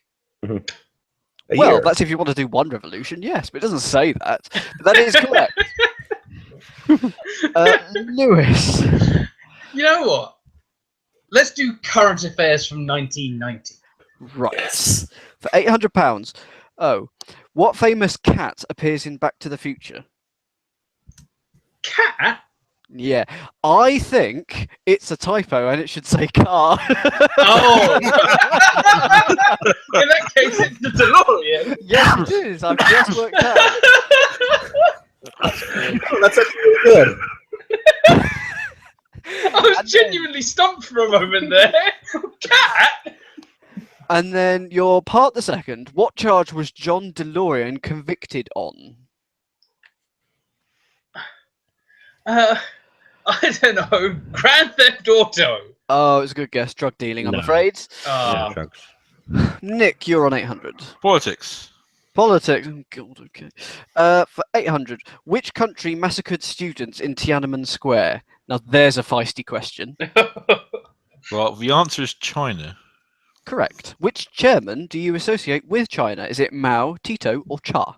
Mao. That is correct. 800. David, 1600, a three-part question. Science, please. Okay. How long does it take for a deer's antler to grow? Potpourri, please.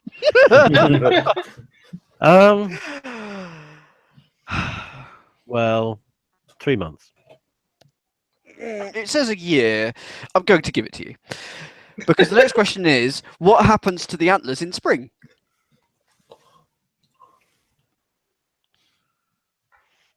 In spring. Mm-hmm.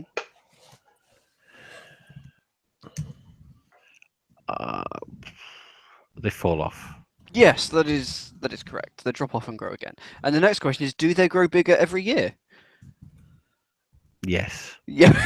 Yes, is correct. Now that means, David, now you've won 16,000. You have a right and obligation to go all the way to £6,400 Right. if you want to come back. Yeah. Cool. Scott, 1600. Okay, you know what? Let's do general knowledge. General knowledge, not potpourri, general knowledge. Okay. General knowledge. 1600. What is the name of the Italian village in North Wales? Hang on, what? Yeah. There isn't. Oh, I know who it is. Yeah. There isn't any one really. Yeah, you're not going to get it. Should be Italianate. Really. It's not Rome. No. It's gonna go with Venice. It's a good guess, but it's wrong. It's Port Merion. Okay. And then which popular TV series of the 60s was filmed there? It would have been The Prisoner. And what were the prisoners known by? Numbers instead of names. Lewis, £800. See, everyone's going. Well, no. David keeps going science, and that's boring. Nick keeps going politics, and that's boring. I'm going to go with countries. Countries for 800. Where is the Eiffel Tower? Well, we're going countries, so I'm going to go with France. But that's the only reason I'm going with France is because I have something to base it off of. Yes, Paris, France is what it says here, but I don't say France. And then it says, who built it? A team of people building the Eiffel Tower. I will accept. Monsieur Eiffel is the answer on the card. My second answer is going to be Mr. Eiffel, yeah. Wait, that's what it says, Monsieur Eiffel. Who built it? The He did. I bet he wouldn't have built any of it, really. Oh, you Nick. might have done one thing. 1600 politics. Okay.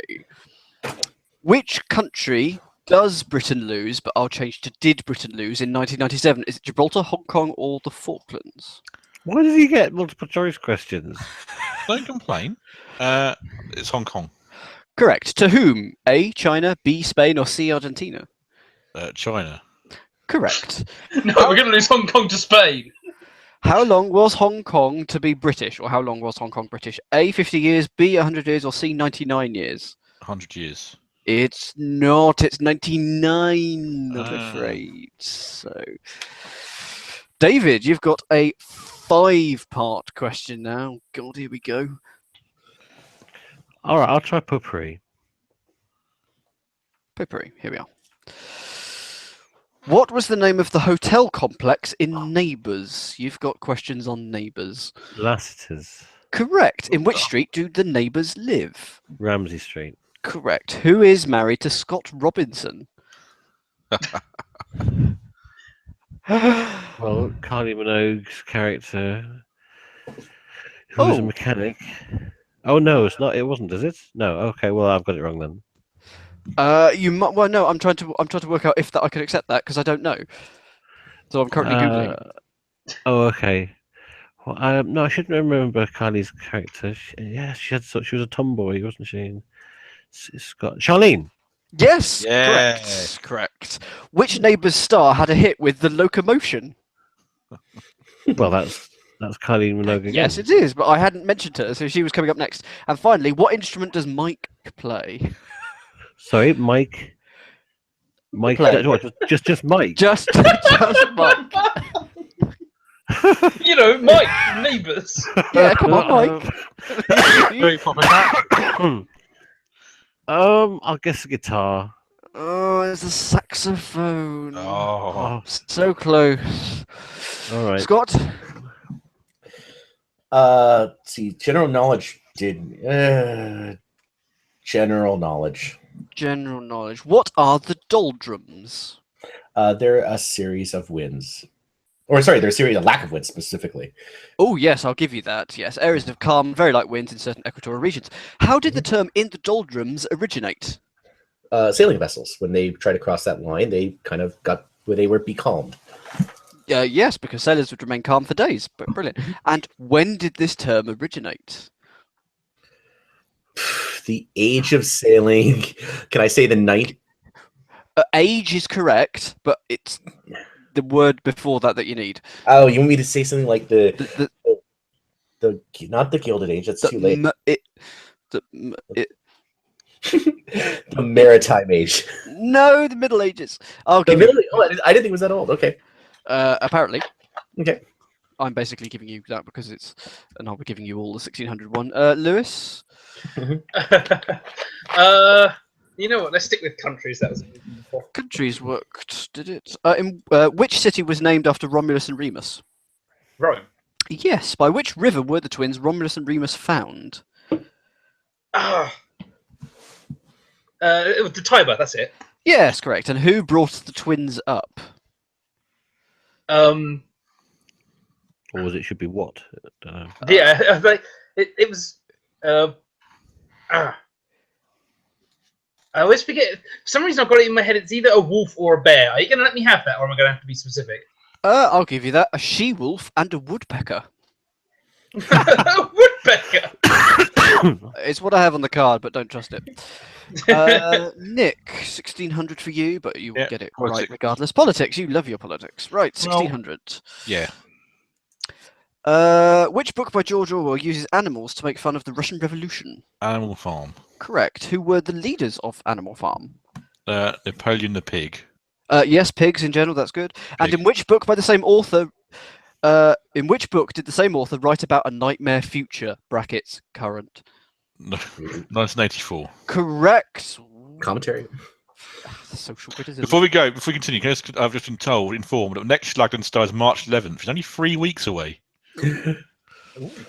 Right, So, we'll zoom through the final levels now. I'll give you all 3200, 164. Okay. David. 3200. Science, environment, countries. I'll be boring again in your science. No? This is a good one. What exactly is the weather? What exactly is it though? I got one lucky. It's the short-term meteorological outlook rather than the long-term. Yeah, I'll accept that. Yes, it's a climate average over one day. The answer I have on the card: the state of the atmosphere at any given place, which is true, but I would never have thought to say that. So that's part one. Part the second. What do we use to measure temperature? Thermometer. Yeah, that's correct, and I'm sure other things as well. I think the preferred pronunciation there is thermometer. Yeah. Part the third. What do we use a barometer for? To measure atmospheric pressure. Yes. Now, that's not what it says. That is correct. The answer says to measure direction and speed of wind, but that's completely wrong. So that's exciting. And also to prop up the table when it wobbles. That's Question anemometer, isn't it? Anyway. Yeah. Yes. Yeah. Does the moon have an effect on the weather?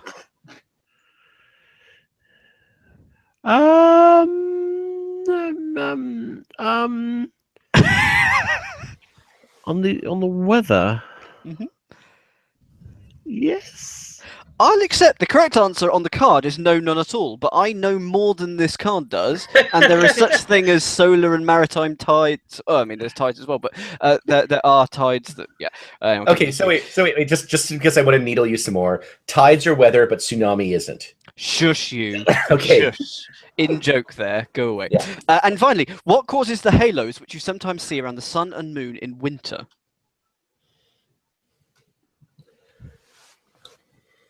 Ooh. I know this. Sun in winter. Yeah, What causes the halos? Are they ice crystals? They are ice crystals. Very good. That's correct. There was a well question. There was an engineering question like, how can you determine the height of building with a barometer? And the idea is that you could come up with lots of different answers. And my favorite answer was find someone who runs the building and say, I will give you this barometer in exchange for information. Yeah. Okay, Scott. Let's have fun with countries. Countries. Okay. Oh, no. Let me change it. Current events. I want current events. Current events. Yeah, let's just ruin it all. Okay. I'm going to immediately say they're too British for you. Okay, fine. Then pick another. Then do I'll history. see. History is fine because. Okay. The first question: have dolls always been used by children? What? Now, I spend a lot of time on the internet, so I'm going to say no. That is the correct answer. Originally, they were used to help doctors with their magic. So that is what that is. Where did the modern idea of a fashion doll first come from? No matter a country. I want to say it's. Oh, you were going to say something. I think you were going to say the right thing. I think I want to say it's like a France thing. It is France. Well done. Mm-hmm. What year did dolls really become toys for children? Were they 1700, 1800, or 1900?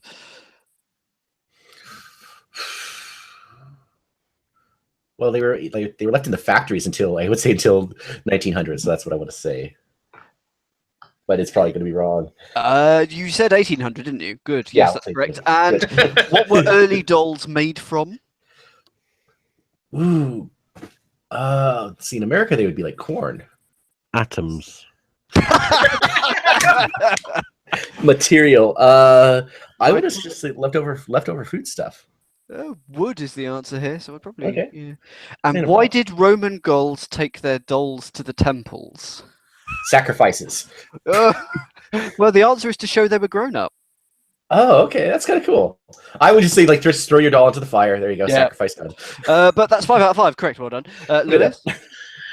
Sorry, what are the categories again? We've got science, potpourri, English, science, sport, general knowledge, under 10s. I'll open up under 10s, and politics. Did you say sport was a category? I did. We We haven't had any sports yet. Not at all. Okay. They're all golf. In golfing terms, what is an albatross? Is that 3 under par? It is. What is the name of the golf course where the US Masters competition is held every year? Mm-hmm. Probably not the same now as it was then. It is. No, it is. Oh, okay then. I know one golf course. It's in Scotland, so I don't know. I'm afraid. You said Augusta, Georgia, didn't you? That was correct. Was it? Yeah. What was the name of the golf club which golfers use on the putting green to hit the ball into the hole? Is it a putter? It is. It is. Who was the Nick? Who? Oh, I nearly said the answer. Who was the youngest representative of Great Britain in the Ryder Cup? I'm going to guess it Nick Felder because you wouldn't. Yeah. And what is the pit filled with sand known as on a golf course? Well, many names, but I'm going to go with bunker. Or that bastard bunker? Yes. Yes. Nick. Politics again. Okay. Oh boy. In which island revolution did Fidel Castro come to power? Not Cuban. Yep. Cuba. Who was Cuba's ally? Oh. Now, it must have had more than one. I was thinking that only one. Pretty much only had one. I don't know an awful lot about Cuban Revolution, to be honest. What did we say about a joke answer about earlier, about countries? I've forgotten. It's not America. Yeah, so it's the other one. It's very much not America. Mexico. No? You said USSR, didn't you? That's good. That's correct. And who was Russia. US president at the time? No, USSR, different thing. Yeah. Who was US president at the time? Oh, Kennedy. Yes. Which country tried to invade Cuba in the Bay of Pigs? America. Yes. And at which United meeting did the Soviet premier bang his shoe on the table? United Nations. Yes. Right. Right. And so last question, I think now, and it's going to be for David. So I have an idea which category he's going to pick, but I have some spiel to say before he says that, and that is because this is what Bob Monk has to say. So it's a six. You need to get 6 questions correct. Should you fail on any of the 6 parts, it will bring into play the 7th and final part, which I'm holding in reserve. No. So basically, get 6 out of 7 right. All Would right. you like Okay. countries or politics or sport or environment? I will or stick with science? potpourri. Oh, potpourri. This could be a team effort, I think. Okay. All right, we'll help you. So, I'm just trying to find one that you might actually get some ones right because these are. This I will not. I only admitted this on this channel, but there's a few times in the quiz where I've just kind of looked through my stack of cards and just kind of went, no. Okay. Okay, here we go. What sort of animal is Garfield? Cat. He is. What colour is he? Orange. And Black. yes. Who created the character Garfield? Jim Davis. Yes. What is the name of Garfield's owner? Oh, Christ. I know this. John Jim? Arbuckle. John. Yeah, John. John Arbuckle is correct. What is the name of John's dog? Odie. Correct. This is part 6, so if you get this right, you win. What is Garfield's teddy bear? Pookie. I know this. Yes! Well done! Wow. Hey. Wow. Yeah. That's one. And had you not got What was that, the what is Garfield's favourite food? Lasagna.